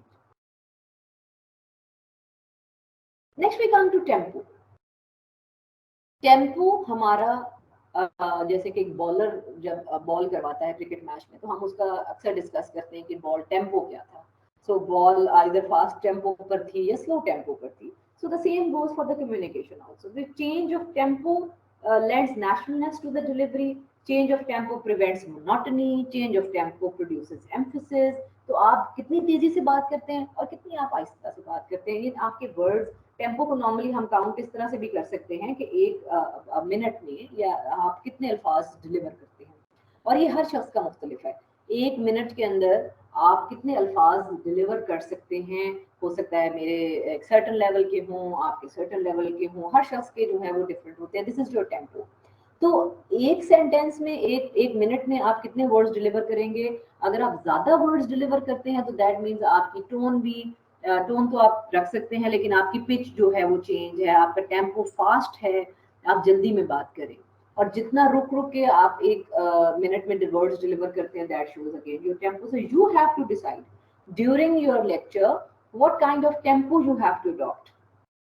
Either you will be opting for a very fast tempo or you will be opting for a slow tempo. That depends कि किस किस्म का आप subject deliver कर रहे हैं, किस किस्म के आप जो है वो स्टूडेंट से अगर मैं बात कर रही हूँ तो मुझे किस अंदाज में वो बात करनी है। अक्सर होता है कि कोई डिफिकल्ट कॉन्सेप्ट्स होते हैं जो कि उनके लिए नए होते हैं, तो most of the time what we do is that we go slow, we go for a slow tempo. And there are certain concepts which they know already and which only need a repetition or a revision. In those kind of concepts, we normally we can opt for a fast tempo as well. So यहाँ पे एक छोटी सी example है, जैसे baseball pitcher, bowler in cricket, tennis server, they all know the value of change of pitch, change of tempo in delivering their ball, and so much the public speaker observes in his power. Pause and power. Generally quotation communication की field में कही जाती है कि silence is the father of speech. तो silence itself is a response. ऐसा student, अक्सर ऐसे स्टूडेंट्स होते हैं who are not communicating at all in the classroom, और अक्सर टीचर्स ये भी समझ भी रहे होते हैं और जानते भी हैं कि there are certain students who never communicate. For some time, the teachers they invest time कि वो बच्चा बात करे या the student should speak up. लेकिन after certain time, कुछ ऐसे teachers भी होते हैं जो कि they leave it on the student, that let them sit quiet at the counter. So ये जो silence है जिसमें वो बच्चा चला जाता है, वो भी एक response है। Response ये है कि either that student is not involved in the lectures. Number 2, it can be happening that he is not understanding anything regarding this. Number 3, he has no interest, or else anywhere he has interest otherwise in the class. So he or she is not attentive toward the lecture. एक तो ये side है। Then second is when we are talking during the speech, pause and power means कि मैंने बात करते हुए किस पॉइंट के ऊपर मैंने पॉज लेना है और किस पॉइंट के ऊपर जो है वो मैंने पावरफुली इसको डिलीवर करना है। पॉज एक सर्टेन पॉइंट पे इन द स्पीच जब हम किसी भी वर्ड से पहले देते हैं तो it's means that whatever is going to come after the pause, it is going to be something very important. Normally pause के बाद जो बात कही जाती है, वर्ड लीडर्स जिसको अपनी जो है स्पीचेस में इस चीज को बहुत ज्यादा प्रैक्टिस करते हैं कि when they give a pause and then they say something, that word or that sentence which comes after a pause carries a lot of importance. So वो बहुत important चीज होती है। So the same goes with the classroom communication, that if a teacher feels that there is a certain very important part which he or she wants the students to remember all the time or throughout their life, he can always take a pause, she can always take a pause and then let the students guess what's going to come next. And when you say that word, most of it, there is quite a good probability that they are going to remember it. So pause prepares the mind of the auditor to receive your message, because जब आप pause देते हैं तो naturally एक जो है वो develop हो जाता है students के अंदर। They look forward कि what is coming after the pause, what he or she is going to say after the pause. Then pause enables the mind of the speaker to gather his forces before delivering the final volley. And pause creates effective suspense. So that is also very interesting कि आपने कोई बात important करनी है, so you are giving a pause and you are creating that necessary suspense. And then pausing after an important idea gives it time to penetrate. Before an idea, after an idea, in both ways, it is actually giving the time to penetrate it into the minds of readers or the audience. So effective communication के कुछ components हैं जो कि हम daily life में जिनको हम देखते हैं, प्रैक्टिस करते हैं। इसमें proactive है, politeness है, enabling, imaginative, progressive, transparent, innovative, energetic, professional, technology friendly, constructive, और इसके अलावा भी बहुत से हम इफेक्टिव कम्युनिकेशन के पॉइंट्स जो है वो निकाल सकते हैं जिनको कि हम अपनी डेली लाइफ में इनकॉर्पोरेट कर सकते हैं। तो विद दिस हम एक फर्स्ट सेशन हमने जो हमारा साइंस ऑफ कम्युनिकेशन पे था, about when we are talking, when we are communicating, कौन से बेसिक साइंसेज हैं जिसके ऊपर हमने एम्फसाइज करना है, that comes to an end. And now we are going to start the second section of our presentation, and the second section is that does your audience feel included in communication? आप जब lecture देते हैं class में तो क्या आपको लगता है कि जो सारे स्टूडेंट्स हैं, या मुझे लगता है कि मेरे सारे स्टूडेंट्स जो हैं they are included in my communication? So number 1, striking the right balance to speak up. When the psychological safety, what is psychological safety? Psychological safety is that a student is not afraid that if he or she is going to say anything wrong, or if he or she is going to interrupt, or maybe ask a question during the lecture, the student is not going to receive a very harsh feedback from the teacher. So this is a psychological safety. जो एक ऐसा environment होता है, अगर if I am a student and I am sitting in a classroom and I feel कि मेरे जो teacher हैं, मैं कोई भी सवाल उनसे पूछ सकती हूँ, मैं कोई कमेंट्स दे सकती हूँ, या मैं कुछ भी डिस्कस कर सकती हूँ, और वो जो है वो कभी भी इस चीज़ को जैसे कहते हैं कि माइंड नहीं करेंगे, या मुझे इस बात के ऊपर वो है वो कभी भी डांटा नहीं जाएगा, यानी I have this psychological safety. So this is a very important thing. Now, encouraging people to speak up often revolves around how many attempts to do so are handled. For instance, transparency and how ideas are considered. This is something very important.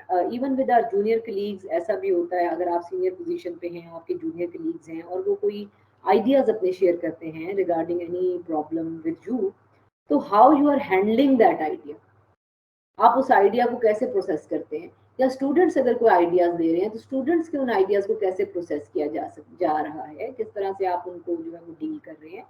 एक जो हम पसंद नहीं करते हैं कि जी हमारी बात के साथ कोई भी उसमें अपनी बात ऐड करे, ये एक बड़ा नेगेटिव एटीट्यूड है. और मैं अक्सर अपनी ट्रेनिंग्स में ये चीज़ डिस्कस करती हूँ कि अभी जैसे टाइम्स चेंज हो रहे हैं और हम अपने बच्चों को इनकरेज करते हैं that they should talk, they should share what's in their mind, they should share and they should come up with ideas.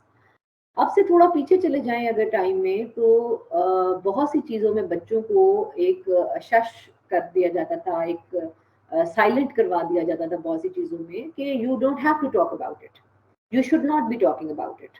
तो जब हम किसी भी स्टूडेंट को या किसी बच्चे को ये कह देते हैं कि you should not be discussing it, you should not be talking about it, you cannot talk about it, so the inquisitiveness obviously rises, that what is this that I cannot talk about.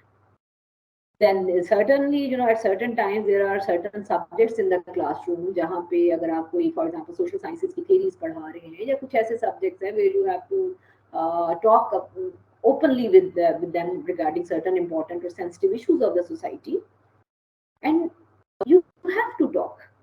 हम उन चीज़ों को skip नहीं कर सकते, हम ये नहीं कह सकते कि ये बातें इनके ऊपर हमने बात नहीं करनी है, या we are not going to talk about this.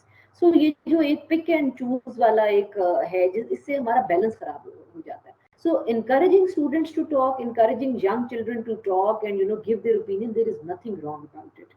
क्योंकि एक खामोशी या साइलेंस में बच्चों को डाल देने से हम कभी भी इफेक्टिव कम्युनिकेशन नहीं कर सकते. एंड कोई भी सजेशन, कोई भी आइडिया, कोई भी अपनी तरफ से वो अच्छा सोल्यूशन देते हैं, अपनी तरफ से अच्छे टॉपिक्स देते हैं किसी बारे में, तो उनको इनकरेज करना बड़ा ज़रूरी है. मैंने अक्सर एक बड़ी अजीब सी प्रैक्टिस देखी एक दो जगह पे यूनिवर्सिटीज़ में कि थीसिस के लिए बच्चे मास्टर्स के या BS लेवल पे जब आते हैं and they come up with their thesis or dissertation titles. अब obviously for example जो BS के students होते हैं, they are very new to this idea of research and they come up with their ideas that we would like to work on this, and sometimes their ideas are not doable. The teacher obviously knows that they are unable, they won't be able to conduct research on this topic, and it is difficult for them. या अक्सर वो topics ठीक नहीं होते, या अक्सर बहुत repetition में होते हैं, या कभी कभी अपनी पर्सनल एक बायस होती है टीचर की, that they don't want the student to conduct any kind of research और any thesis on that particular topic, तो नॉर्मली उनको बड़ा हार्शली डील किया जाता है. And I saw certain teachers, instructors dealing very harshly with their students, that and scolding them in front of everybody, that why did you come up with this idea, and ये था आपके mind में इतने दिनों से, ये आपने काम किया, ये तो ऐसा बिहेव जब हम करते हैं बच्चे के साथ, स्टूडेंट के साथ, नंबर 1 कि हमने उसका कॉन्फिडेंस शैटर कर दिया, नंबर 2 हमने उसको बिल्कुल जीरो पे ले गए उसका कॉन्फिडेंस, और सबसे बड़ी बात कि एक बड़ी खराब प्रैक्टिस है कि बच्चे को डांटना in front of other teachers, या आपका कोई स्टाफ रूम है, यहाँ पे कोई बाकी टीचर्स भी उसके, उन सब के सामने जब हम बच्चे को स्कोल्ड करते हैं, टीचर स्टूडेंट को स्कोल्ड करता है, that creates a very different impression on the mind of the student. Classroom में जो अपने क्लासमेट्स के साथ है, जब वो अपने फ्रेंड्स के साथ है, वहां पे बात करना क्लासरूम में is a different thing, but scolding the student in school or in college or in university in front of other teachers, that actually directly hurts the self-respect of the student. And obviously they are sensitive at this age, they are teenagers, they are in their early 20s, they are very sensitive about these things, so we are destroying their confidence, and once we destroy their confidence, they would never be able to speak up. So this thing one has to keep in mind. Then how to measure effective communication? These are a few points.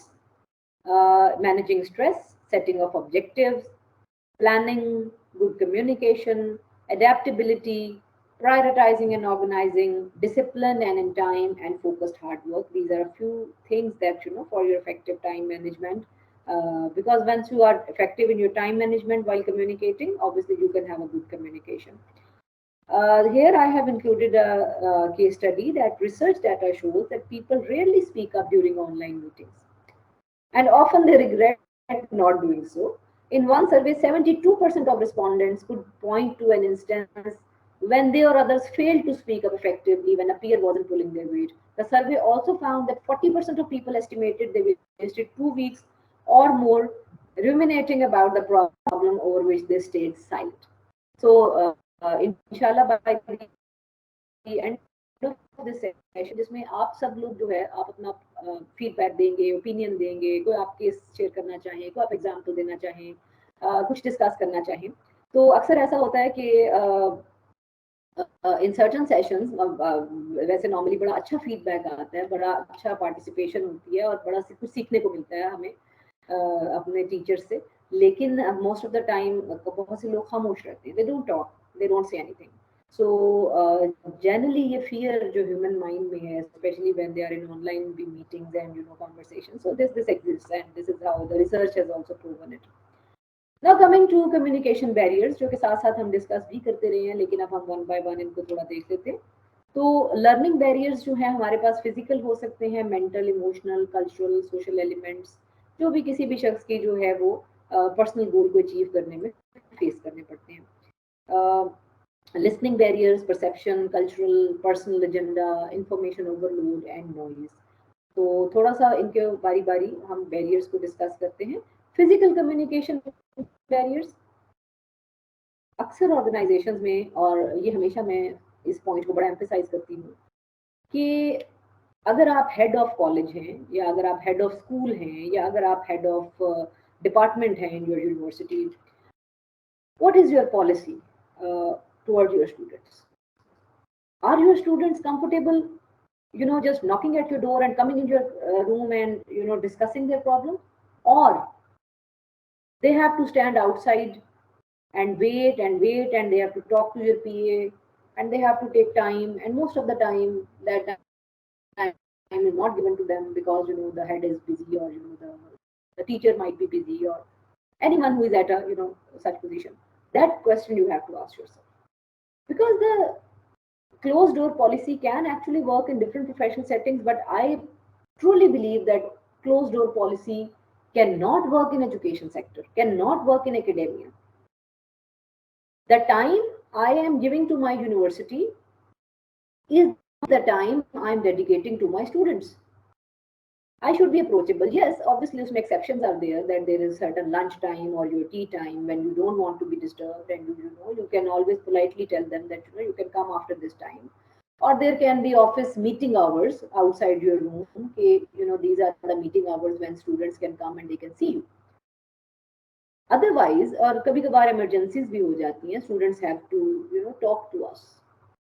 So ये जो closed door policy है, it creates a kind of fear in the mind of students that our head is not accessible, our chairperson is not accessible, our principal is not accessible to us, and this is the biggest barrier anyone can face. Junior colleagues, अगर आपके हैं, they are going to experience this kind of barrier or this kind of distance from you. So they are also facing a barrier from you. और कुछ अर्सा मुझे काम करने का इत्तेफाक हुआ with foreign faculty, with professors from US and with professors from Germany and Austria, और मैंने वहाँ पे एक चीज सीखी, that they were so accessible to me all the time कि मैं किसी भी वक्त आप उनसे बात कर सकते हैं. You can write an email to them, they will respond to it right after, as soon as they will receive the email, they will respond to you. और आपको ऐसे फील ही नहीं होता कि आपको रिमोट लर्निंग करें या कोई डिस्टेंस लर्निंग करें. हमारे यहाँ अनफॉर्चुनेटली क्या प्रैक्टिस होती है कि हमें कोई ईमेल आती है या हमें कोई रिस्पॉन्स, हम एक पाकिस्तान का टिपिकल सेटअप है कि हम कहते हैं कि जी अभी तो जवाब देने की जरूरत नहीं है, at least we will wait for a week and then we will see कि क्या जवाब देते. तो ये जो एटीट्यूड है हमारा एक टुवर्ड आवर वर्किंग स्टेज, जो हमारा वर्किंग स्टाइल है, या स्टूडेंट्स के थीसिस आते हैं या स्टूडेंट्स के असाइनमेंट्स हैं या कुछ है, वो पड़ी रहती हैं. They will stay there for months and months, for weeks and weeks, और बहुत से ऐसे टीचर्स हैं जो कि would not like to even check them. So this is so I'm sorry to say, but this is actually a dishonesty जो कि अगर मैं करती हूँ तो this is not on and this is not appreciable at all. और अक्सर इस तरह से भी क्लोज डोर पॉलिसी की बहुत से लोगों ने कहा कि क्योंकि हमारे सीनियर्स जो थे ये हमेशा से ऐसे चल रहा था, तो हमेशा से ऐसे चल रहा था, तो ऐसा ही चल रहा है. So there is always a time for change.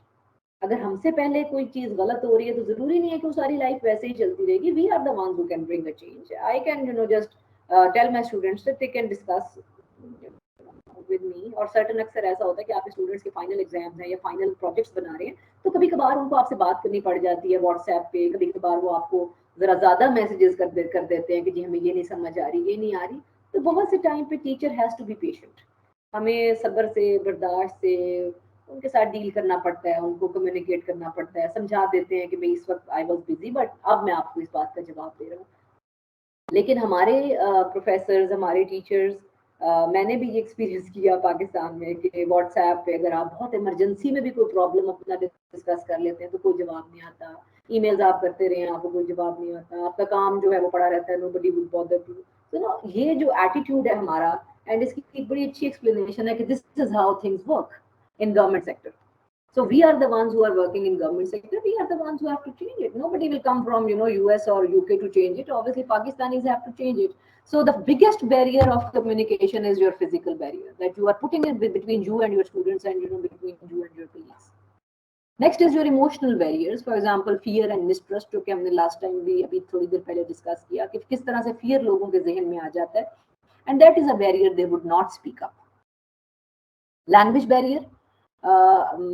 Last हमारी एक ट्रेनिंग इसी तरह PHEC की हो रही थी और उसमें उन्होंने बताया कि जो स्टूडेंट्स हैं उनके पास वो डिफरेंट कल्चरल सेटिंग से आते हैं, और जब डिफरेंट कल्चरल सेटिंग से बच्चे आते हैं तो हो सकता है कि उनकी जो लैंग्वेज है, they are facing this language barrier. कुछ बच्चे हैं जो कि पंजाबी में they are communicating in their home in Punjabi, they are more comfortable communicating in the college also in Punjabi, या उनकी जो मदर टंग है, जो सराइकी है या पश्तो है, व्हाटएवर जिस भी लैंग्वेज में बात करते हैं, तो they are facing trouble in communicating in Urdu and English.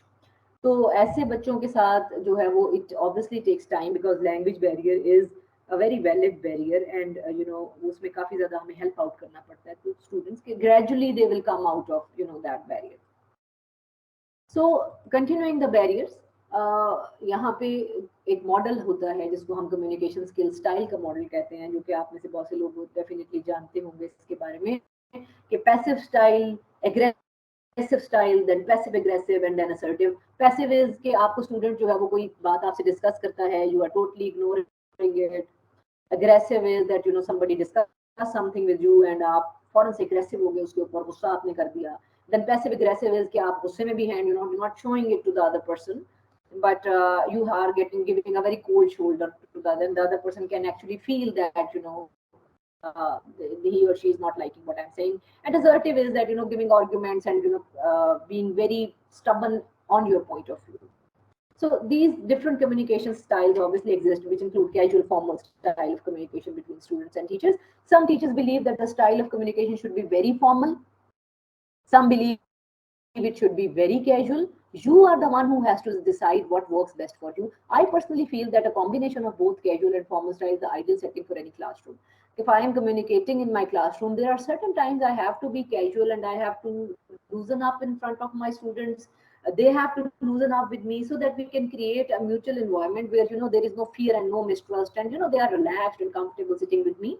And then when I'm teaching at certain points, I can be very formal while teaching them. So this is up to the teachers what they feel is important and how they feel like going about it. Social distance and physical barriers we have discussed. Then we are going to discuss disengagement. जैसे हम बात कर रहे थे कि afternoon classes में या अक्सर होता है कि students have no interest in the class, their batteries are drained and they are almost sleepy. I have seen students के 2 बजे की क्लास जो दोपहर की होती थी और उसमें most of the students were like अक्सर मुझे नजर आता था कि कोई गिर रहा है, बिकॉज हमारे स्टूडेंट्स का स्लीपिंग हैबिट्स भी हैं कि they stay up late at night, then they come to universities early in the morning, so their sleep patterns are totally disturbed. And disengagement, obviously it is a big communication barrier. How to overcome this disengagement? खैर उस वक्त teachers की भी जो है वो काफी level of energy drained होता है, लेकिन मैंने ये नोटिस किया कि जब उस वक्त आप कोई लाइटर मूड अपनी क्लास का थोड़ा सा कर दें, और don't go for topics which are too dry and too difficult to understand, because जो ideal time of learning है, they are the morning times when they have all the ability to grasp new concepts, new subjects. So try to keep up something lighter in the afternoon sessions. Try to keep a light environment of the class, so the students can stay engaged during the classroom lecture.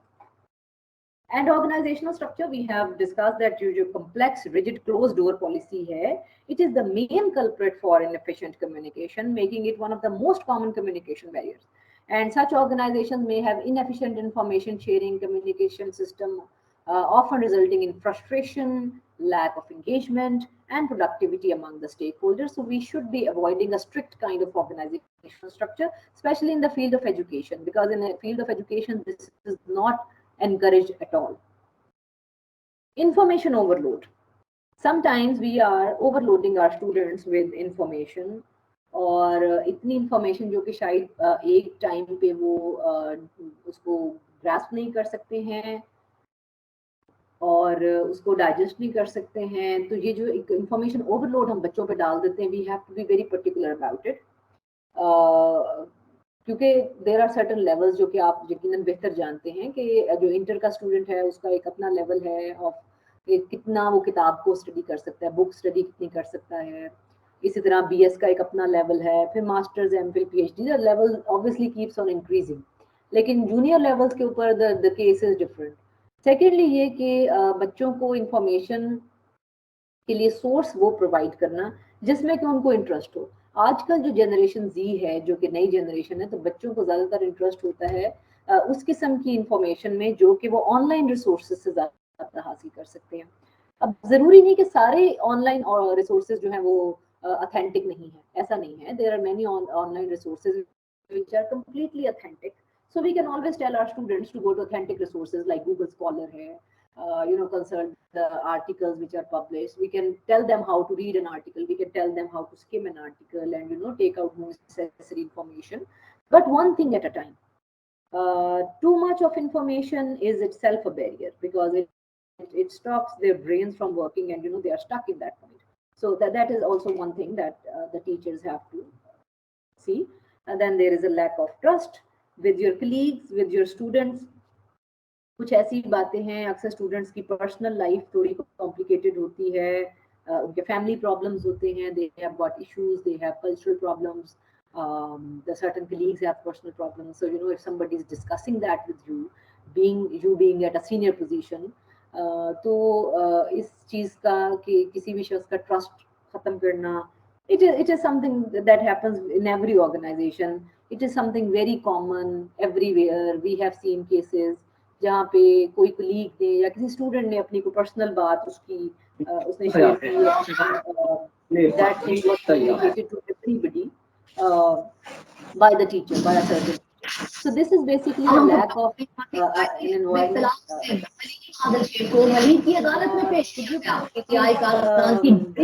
अदालत में मौजूद थी, तबीयत खराब होने पर police नींद में. Thank you. So lack of trust जो है, that shouldn't be coming, and a teacher has to see about it. Then there is clarity, consistency, and frequency. Communication professionals need to understand the importance of clear, consistent, and frequent communication. When messages across different channels are not consistent, trust gets hurt. And when messages don't get delivered frequently or in a timely manner, employees miss out on important information and updates. So this is also a very important point regarding your communication setting. Then listening, जो कि आप काफी देर से कर रहे हैं, कुछ लोग, so yeah, most of you. So listening itself is an art, or not everyone is a good listener. लेकिन जितना हम mature होते जाते हैं, मुझे लगता है लाइफ में, उतने हम अच्छे listener बनते जाते हैं. So आप अगर एक ऐसे उस्ताद हैं जो कि अपनी बात करने के बाद, you are ready to listen to the ideas of your students and you are ready to, engage into those ideas, then you are a perfect teacher. I was surprised. Mostly we as, university and college teachers, we don't maybe practice it that much, but I came across certain teachers who were teaching kindergarten and, बिल्कुल छोटी classes को जो पढ़ाते हैं, तो मैंने कुछ उसमें से टीचर्स को देखा जो कि बच्चों के साथ, बच्चों की वो छोटी छोटी बातें जो हैं उनको इतने गौर से सुनते हैं, they listen to them so closely, कि वो बच्चे को लगता है कि मैं इस वक्त जो है वो बड़ी बहुत इंपॉर्टेंट बात कर रहा हूँ और मेरी बात मुकम्मल अटेंशन से सुनी जा रही है. This is giving a confidence to the child actually, that she is being heard, उसकी बात सुनी जा रही है, उसको इग्नोर नहीं किया जा रहा. फैमिलीज में, क्लासरूम्स में ये चीज़ बड़ी इंपॉर्टेंट है कि सिर्फ अपनी बात कहने की जगह कोई दिन ऐसा ज़रूर रखें या अपने क्लास का कोई टाइम ऐसा ज़रूर रखें when you can just listen to your students, उनकी बात सुनना, उनसे पूछना कि वो कैसा महसूस कर रहे हैं, क्या उनके प्रॉब्लम्स हैं, क्या उनकी डेली लाइफ है, listening to somebody, listening, they will have their catharsis, they will take, talk to you about their problems and everything. And you are a good listener, obviously that shows that you are a good communication person also. Even during interviews हम जब किसी का लेते हैं तो एक अच्छा interview लेने वाला वही है जो अगले शख्स को बोलने का मुकम्मल मौका देता है कि वो अपनी बात जो है वो उसको प्रेजेंट कर सके, when it is a conversation between two people. So listening, yes, it is a very important thing. Demographic and cultural differences, जैसे कि हमने पहले बात की कि हर स्टूडेंट एक डिफरेंट फैमिली सेटअप से आता है, एक डिफरेंट कल्चरल सेटअप से आता है, और उस कल्चरल सेटअप को, उस फैमिली को, डेमोग्राफिक्स को डील करना स्टूडेंट टीचर के लिए एक बहुत बड़ा टास्क होता है. और उसके साथ साथ अक्सर ऐसा भी होता है कि बच्चों की जो ड्रेसिंग है, the way they dress up, the way they present themselves, उसको कभी भी उनकी पर्सनैलिटी के साथ एसोसिएट कर देना जो है वो गलत है. जैसे फॉर एग्जांपल बच्चियां हैं, young girls, sometimes they don't have a proper sense how to present themselves, so what they will do each and every kind of fashion, either it suits them or it doesn't suit them, they will do that fashion, they will come to college, and sometimes teachers are quite annoyed with how they are presenting themselves in the college, and they are being scolded also. And so this is obviously a process of grooming them, that and telling them how to be in an educational institution when they are coming over there, how they should be dressed up. But again, these cultural and demographic and the physical appearance of somebody, that should not be adding any kind of prejudice to the whole process of communication. Lack of personalization, if we are not going to personalize our message for the student, it is going to be ineffective. Personalization से मेरी मुराद ये है कि जैसे हमने बात की कि आजकल के बच्चे ऑनलाइन रिसोर्सेज में बहुत इंटरेस्टेड होते हैं, तो उनको इसी किस्म के प्रोजेक्ट्स और असाइनमेंट्स देना जिनको वो बड़े अच्छे तरीके से और इंटरेस्ट के साथ अपने ऑनलाइन रिसोर्सेज के थ्रू बना सकें, कंप्यूटर वर्किंग जिसमें ज़्यादा हो, कोई ऐसी असाइनमेंट जिसमें they have to take guidance from YouTube, because they will do it very happily, because this is what they do, and you know they are very happy to use technology in their projects, in their presentation. So let them do that, because this is kind of personalization, and personalization के results बहुत अच्छे होते हैं. So a teacher who is using technology in their lecture and he or she is personalizing actually the whole lecture for the students, so it actually gives very good results.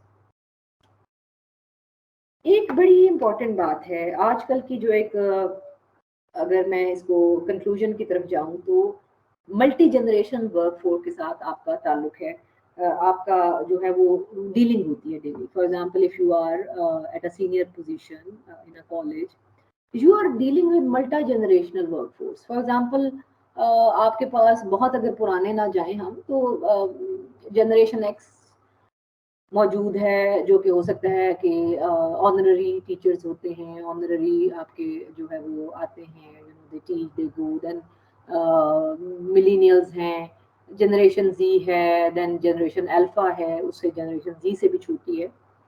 तो बच्चों के साथ हर generation का एक different way of thinking है, हर generation का एक different way of doing work है. They have a particular work style, they have a particular way of communication. Being the head of any organization, being at a senior position, you have to understand the difference in communicating with different workforces who are belonging to actually multi-generations.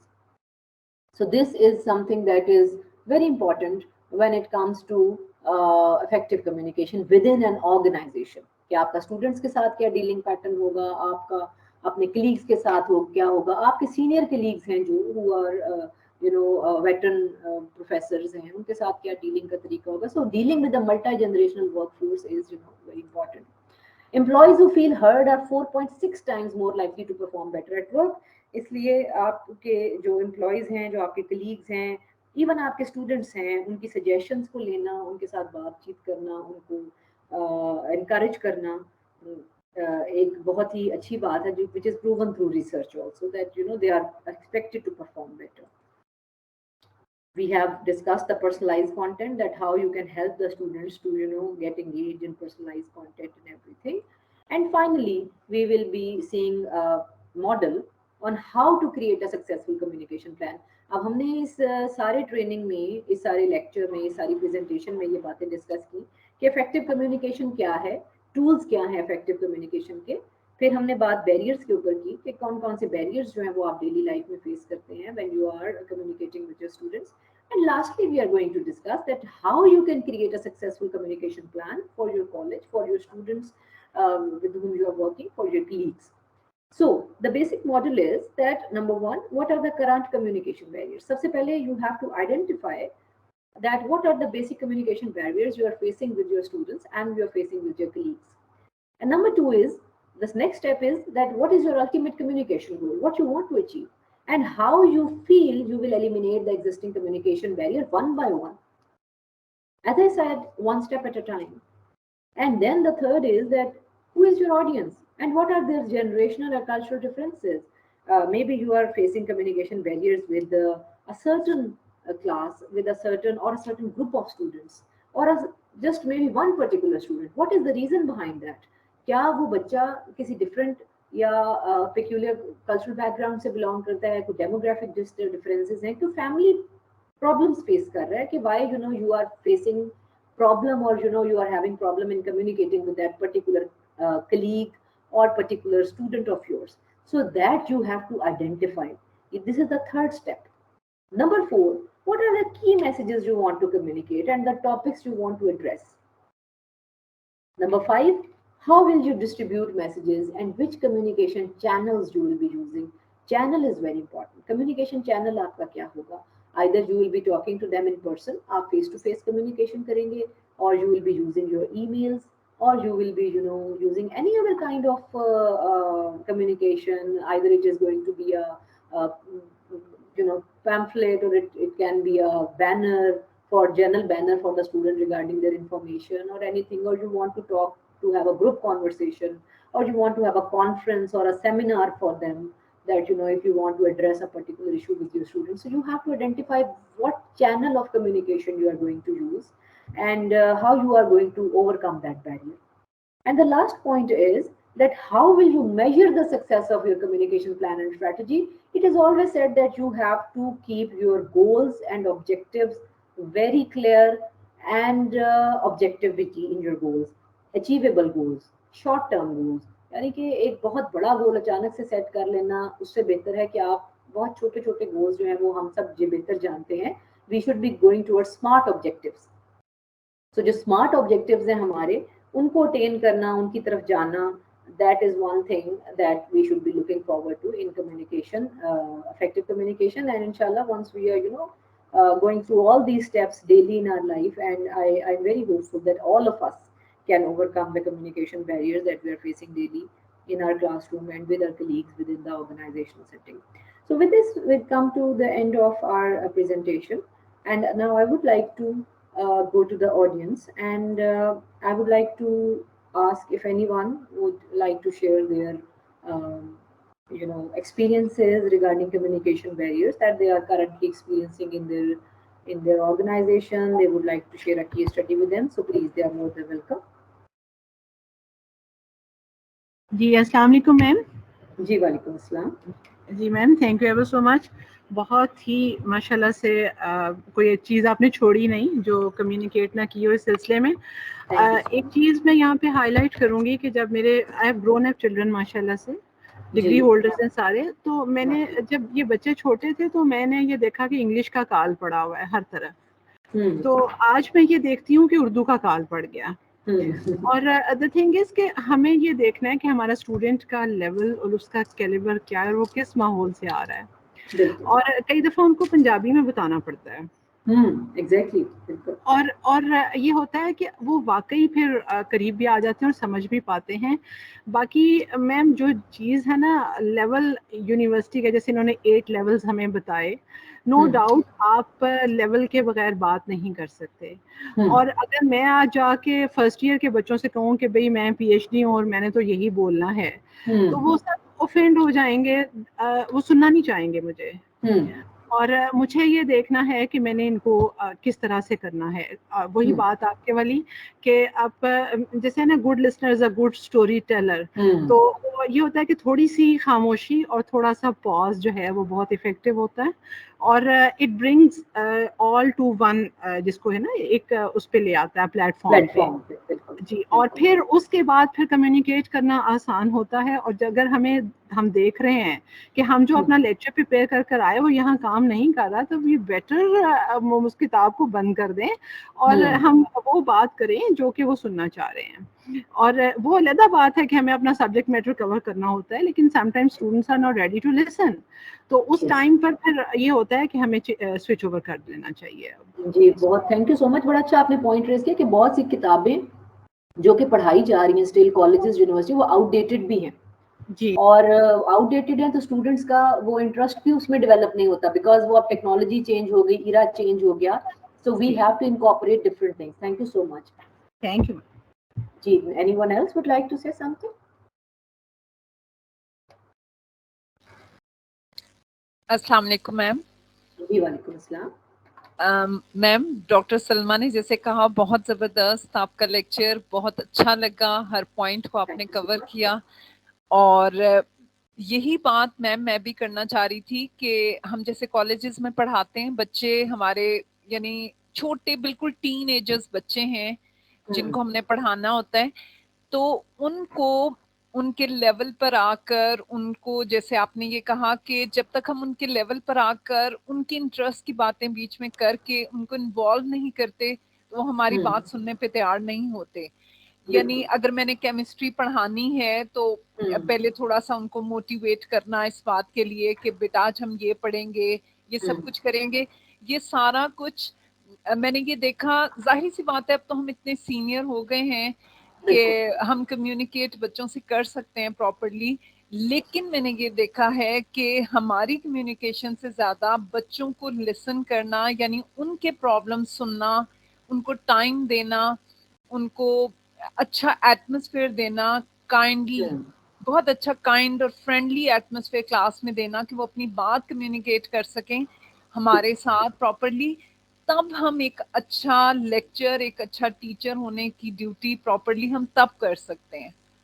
बिल्कुल बिल्कुल सही कहा आपने, and it's very right कि खासतौर पे teenagers को तो हैंडल करना बड़ा मुश्किल होता है, so hats off to you that you are handling the teenagers, I can understand.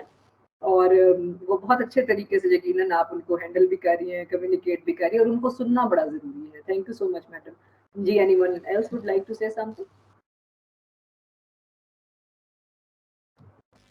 Ma'am मैं एक और चीज पूछना चाहूंगी। जी प्लीज। मैम ये जैसे अभी तो देखिए हम ऑनलाइन बात कर रहे हैं, अगर मैं यही सोचती हूँ कि अगर मैं कभी आपके फेस टू फेस हमारी क्लास हो रही होती इस तरह, तो मैं इतनी इजीली आपके साथ बात कर सकती। पता नहीं क्यों मुझे लगता है कि शायद हम इतनी इजीली आपसे ना कर सकते। एक अपीयरेंस और एक इस चीज का एक अपना पता नहीं क्राउड के सामने क्लियर होता है, ये हम इसे ओवरकम प्रॉपरली कैसे कर सकते हैं जब अपने खास तौर पे अपने एज फेलोज या आपकी तरह के माशाल्लाह यानी डॉक्टर लोग माशाल्लाह जब बैठे होते हैं, तो उनको हम कैसे कवर कर सकते हैं? ये कैसे मजीद बेहतर हो सकता है कि हम अपनी बात अच्छे तरीके से कन्वे कर सकें?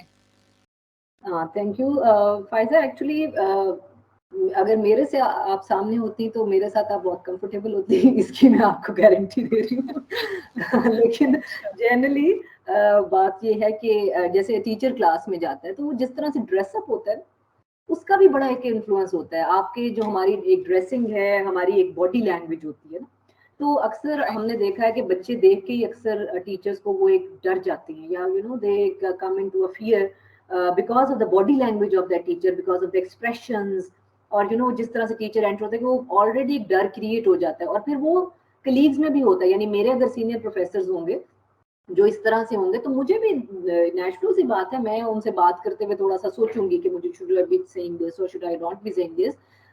लेकिन एक अच्छा कम्युनिकेटर वो है, मैं हमेशा ये बात कहती हूँ अपनी क्लास को, कि अगर आप किसी शख्स से बात करते हुए डरते हैं तो ये आपका कम्युनिकेशन फॉल्ट नहीं है, ये उस शख्स का कम्युनिकेशन फॉल्ट है कि उसने अपने इर्द गिर्द एक बैरियर क्रिएट किया हुआ है कि लोग उससे बात करते हुए डरते हैं। This is not your fault. तो कोई भी अच्छा कम्युनिकेटर, कोई भी अच्छा टीचर कभी भी अपने इर्द गिर्द एक ऐसा बैरियर क्रिएट नहीं करेगा because of their physical appearance, because of their body language, कि बात करने वाला डरे या सोचे 10 दफा कि मुझे ये बात करनी है या नहीं करनी। So that is the fault at the end of the communicator, not the person who wants to communicate with the communicator, I would say. Okay, thank you ma'am. Thank you so much. Miss Shahida Fakhar would like to say something. आपका hand raised था जी। मैं ये बहुत ज़्यादा concern हमेशा से रही हूँ कि ह्यूमन साइकोलॉजी के हवाले से हमारी स्किल्स बहुत ज़्यादा बिलो नॉर्मल हैं, और हमें स्टूडेंट लाइफ में भी और फिर आगे जब हम पढ़ते हैं तो ये इस बात की तरफ तवज्जो नहीं दी जाती कि हम इंसान की नफ्सियात को समझें, अपने मुखातिब की नफ्सियात को, अपने इर्द गिर्द बसने वाले लोगों की नफ्सियात को। इसी वजह से घर भी टूट रहे हैं, इसी वजह से बच्चों और वालिदैन के बीच में गैप पड़ रहा है, और इसी वजह से एक इदारे के हेड और उसके सबऑर्डिनेट्स के दरमियान गैप है, इसी की वजह से टीचर और स्टूडेंट्स के बीच में गैप है। तो ये जो गैप है इसको फिल करने के लिए मेरे ख्याल में एज ए सब्जेक्ट जो साइकोलॉजी है ये बहुत अहम रोल अदा कर सकती है। तो इसके लिए मैं खासतौर पर जिस वजह से मैं इस वक्त बोल रही हूँ वो ये है कि हम इस लेवल पे आए हैं जहाँ हमें आगे मोस्टली हम में से प्रिंसिपल बनेंगे, तो ठीक है कम्युनिकेशन बहुत ज्यादा जरूरी है कि पूरे इदारे का माहौल एक प्रिंसिपल कंट्रोल कर रहा होता है। लेकिन इसके साथ साथ मैं एक बात कहना चाहती हूँ कि जब कोई लेक्चरर्स नई सिलेक्ट होके आते हैं तो फिर जो हमारा जो HEC है इसको ये बात जरूर सोचनी चाहिए कि उनको आने से पहले जिस तरह से कोई बच्चा असिस्टेंट कमिश्नर बनता है तो उसे कई महीने की दी जाती है, तो हमारे यहाँ लेक्चरर आती हैं सीधी क्लासरूम में आ जाती हैं और फिर बच्चे उनके रहमो करम पे होते हैं, उनके नफ्सियाती मसाइल, उनकी चिड़चिड़ापन, उनके घर के माहौल के मसाइल जो है वो अंदाज हो रहे होते हैं, और इवन के बाद की साइड से अच्छे नंबर लेके सिलेक्ट होके आ जाती हैं, लेकिन उनको बच्चे जो हैं उनकी सेल्फ स्टीम का नहीं ख्याल आता, तो क्लासरूम में अब्यूज तक भी बात सम टाइम, मैं हर वक्त नहीं कहती, लेकिन बहुत अच्छा, तो ये सब चीजें बच्चे जो हैं वो फिर फेस करते हैं, तो बच्चे फिर उससे सीखते हैं। तो ये चीज मैं समझती हूँ कि नए लेक्चरर्स के लिए इस तरह की 3 माह या 3 हफ्ते की ट्रेनिंग बहुत अच्छी है, जिसमें घर में बैठ के इतना पैसा भी नहीं खर्च होता, ना गवर्नमेंट का होता है ना हमारा होता है। तो ये चीज, न्यू जो चीजें हैं इनको इस्तेमाल करना चाहिए।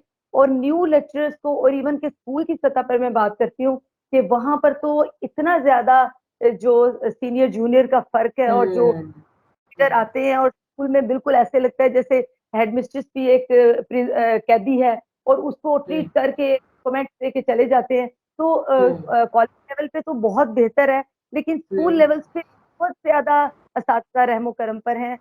उन लोगों के स्टोरीज जो भी, मुझे उनके नाम नहीं आते क्योंकि हम लोगों ने उनको फेस नहीं किया, लेकिन एक खौफ की फिजा है। तो इस फिजा को भी दूर करने की जरूरत है। और आप इतने हाई लेवल के जो लोग हैं उनको स्कूलों के लिए भी आवाज उठानी चाहिए। ठीक है, कॉलेजेस की सतह बहुत बेहतर है और तो मेरे ख्याल में न्यू लेक्चरर्स को ये ट्रेनिंग देना, और आज मैंने जो लेक्चर सुन रही थी और ये चीजें मेरे अंदर चलती रहती हैं, तो मैंने देखा कि बहुत ज्यादा समेट के आपने सारी बातें तकरीबन बता दी कि हमें एक ही टाइम पे कई लोगों से कम्युनिकेशन करना होता है किसी भी इदारे में। जैसे स्टूडेंट्स हैं, जैसे क्लर्क हैं, क्लर्क का टीचर से कम्युनिकेशन, टीचर का प्रिंसिपल से कम्युनिकेशन। तो ये कम्युनिकेशन स्किल्स को जितना हम शार्प करेंगे, इदारों के अंदर झगड़े खत्म होंगे, अमन कायम होगा, बच्चे लर्न करेंगे और बच्चों को एक जहनी सुकून मैसर आएगा, जिससे उनकी पर्सनैलिटी इतनी पुरसुकून और अच्छी और कंट्रोल्ड होगी कि जो आगे जाकर दूसरों को तकलीफ नहीं देगी। तो ये बहुत अच्छा पॉइंट आपने रेज किया। यंग लेक्चरर्स को बड़ी जरूरत है। आप बल्कि फीडबैक अपना आप जब देंगे PHEC को, तो आप इसमें जरूर ये पॉइंट लिखिए कि यंग लेक्चरर्स की ट्रेनिंग जो है वो जरूर होनी चाहिए। Obviously there are lot of problems in that area. Thank you so much. Last हम लेंगे कमेंट मिस समीरा का। मिस समीरा फैसल, आपने हैंड रेज किया। Thank you so much miss Shahid ji ma'am, बस मुझे ये सिर्फ ऐड करना था, there is one thing, respect, जिसके अंदर कई दफा जो हम एक दूसरे से कम्युनिकेशन जो गैप आ जाती है, दैट इज बिकॉज ऑफ दैट कि आप you don't want to confront anybody who is senior to you, but then they think it otherwise कि अगर ये जवाब नहीं दे रहा तो इसको दबाने की जरूरत है। But this communication gap is very much there between our seniors and जो हम नॉर्मल करते हैं बात उनसे।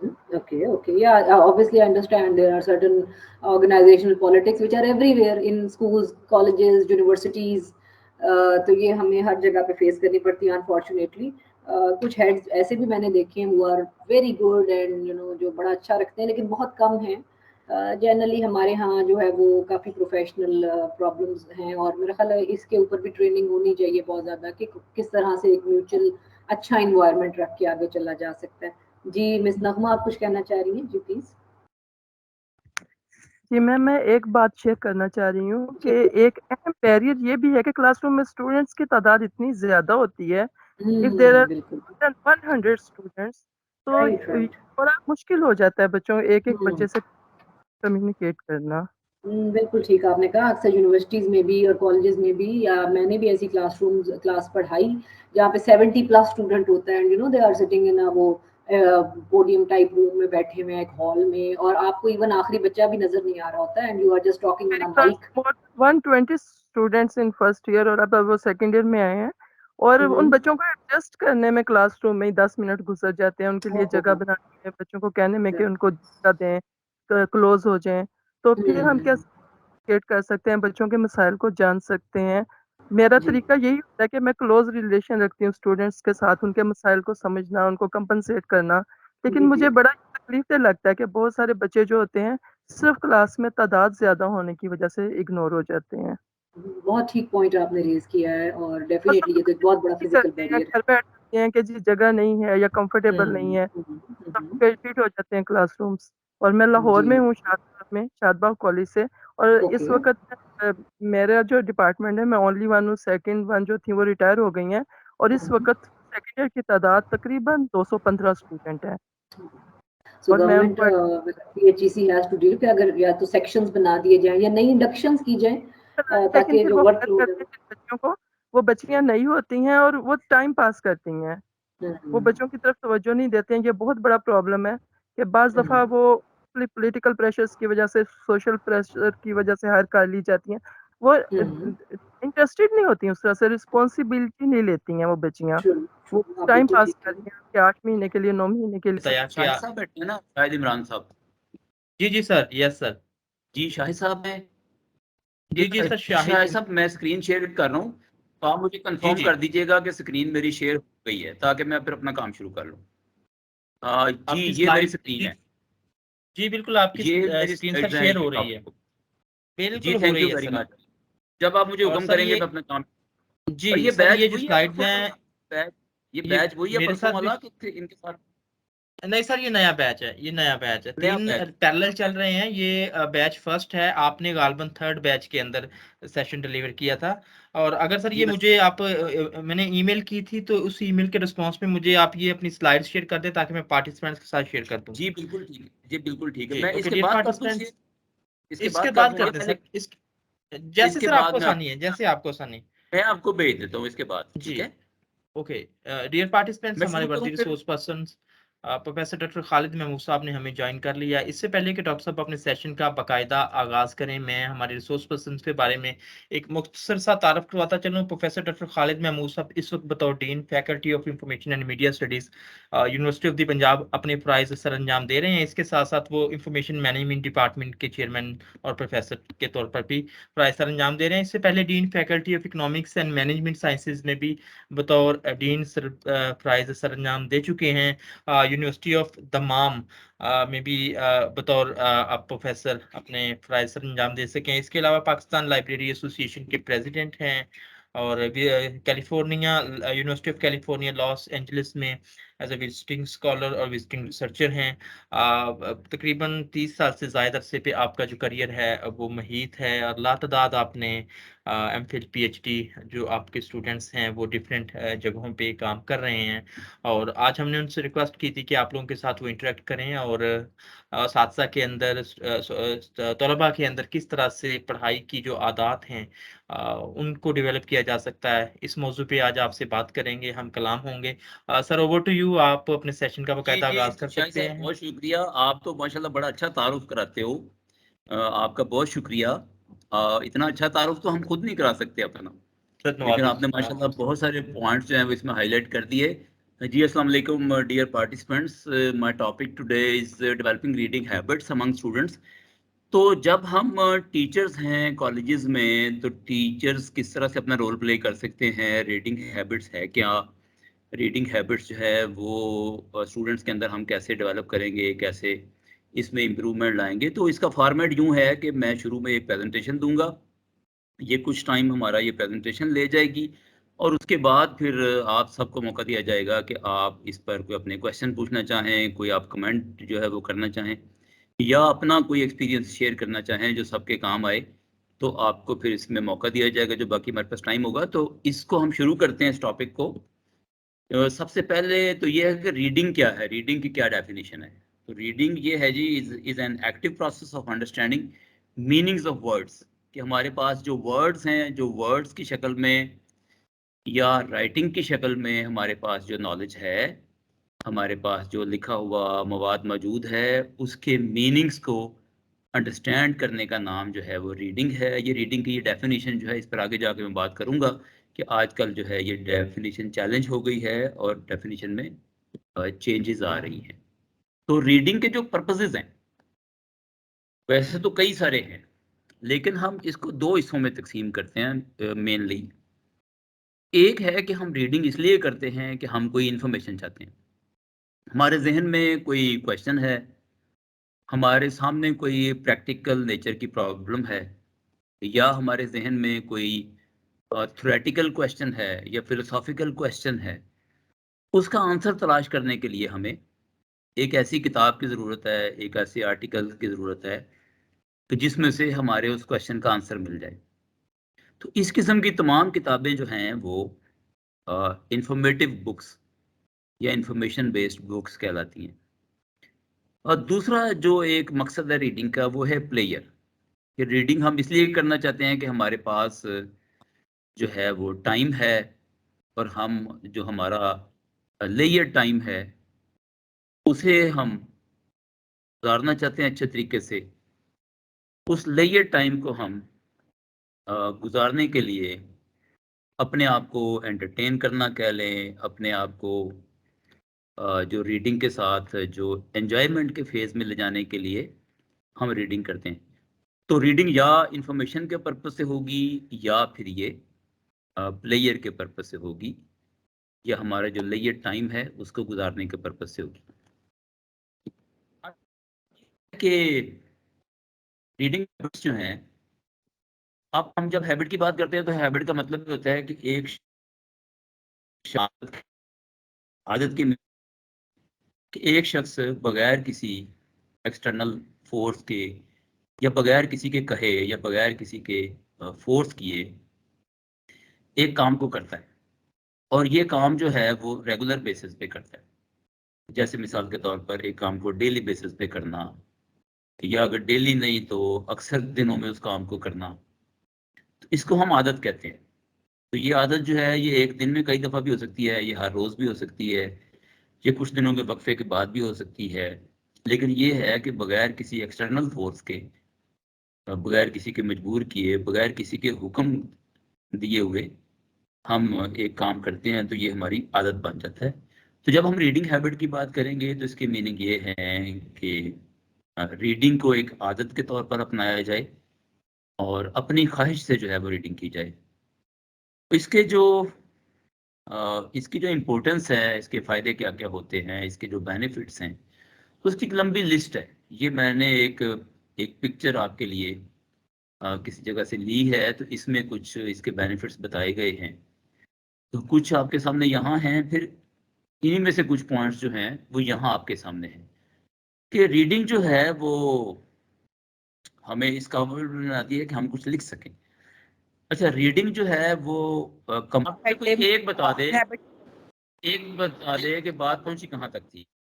जी, आप कह रहे थे why is reading habit important, उसके जो पॉइंट्स थे वो आपने बताए थे कि we are able with it. अच्छा, ये देखें, इस वक्त आपको ये पॉइंट नजर आ रहे हैं ना? जी, ये इनमें हमने से कौन पहले सा पॉइंट मैंने बता दिया नहीं, था? इसमें से कोई सर भी अभी भी यहाँ पहुंचे थे। आप यहाँ पहुंचे ही नहीं थे अभी। सर बताएं कि रीडिंग प्लेयर जब रीडिंग की आदत इंसान में पैदा होती है तो इंसान में ये खुशियात पैदा होती है। उनकी आपने मुख्तलिफ वो तस्वीर बना के शेयर की थी, उसके बाद हमें समझ नहीं आया। उसके बाद जो है वो स्लाइड्स जो है वो एक ये देखें, ये लास्ट स्लाइड थी सर, सर इसी स्लाइड पे थे हम, इसी पे थे हम। यानी इससे आगे अभी जाना था। जी जी, चले अब जरा आप अगर बंद हो तो मुझे जल्दी बता दीजिएगा। ये पढ़नी ये जो हमारी फिल्म चल रही है ना, ये जो शूटिंग चल रही है ना, इसका रीटेक बार बार होता रहा तो वो तो सारा मैं समझूंगा सारा लेक्चर हो गया, क्योंकि मुझे पता नहीं चलेगा। असल में मेरे सामने जो स्क्रीन खुली है वो स्लाइड है। अब वो पीछे से अगर डिस्कनेक्शन हो जाए तो मुझे बिल्कुल यहाँ आइडिया नहीं होगा कि डिस्कनेक्ट हो गया। अब जरा अगर फोन करना है तो फिर जल्दी कर दीजिएगा, ठीक है जी? जी सर, श्योर। तो जी बिल्कुल सही है, बिल्कुल सही है। तो जनाब ये यहाँ पे मैं आपसे ये बात कर रहा था कि जो रीडिंग हैबिट है वो इम्पोर्टेंट है, और कुछ पॉइंट यहाँ पे हैं, ये आप देख लें, आपको ये स्लाइड मिल भी जाएगी, लेकिन यही इन्हीं में से कुछ पॉइंट्स जो हैं वो यहाँ पे पॉइंट्स की शक्ल में है। ये देखिए, why reading habit is important. तो सबसे पहला जो इसमें पॉइंट है वो ये है कि अगर आप कुछ राइट करना चाहते हैं, अब देखें रीडिंग जो है ना, रीडिंग है for the purpose of understanding, for the purpose of comprehension, for the purpose of solving your problem, for the purpose of making informed decision. ये पर्पसेस जो आपके हैं ये रीडिंग से पूरे होंगे। लेकिन अगर आप कुछ लिखना चाहते हैं, देखिए लिखना रीडिंग से कैसे फ़र्क है कि लिखने का जो अमल है ये आपका एक्सप्रेशन है कि आप अपनी कोई बात लिख के समझाना चाहते हैं दूसरे को, या आप कोई ऑथर बनना चाहते हैं, या आप कुछ और मजमून लिखना चाहते हैं। तो अगर आप कुछ लिखना चाहते हैं तो लिखने के लिए भी आपको आपके पास नॉलेज होना चाहिए, आपके पास लैंग्वेज होनी चाहिए, आपके पास वोकैबुलरी और ग्रामर होनी चाहिए। इसके बगैर आप लिख नहीं सकते।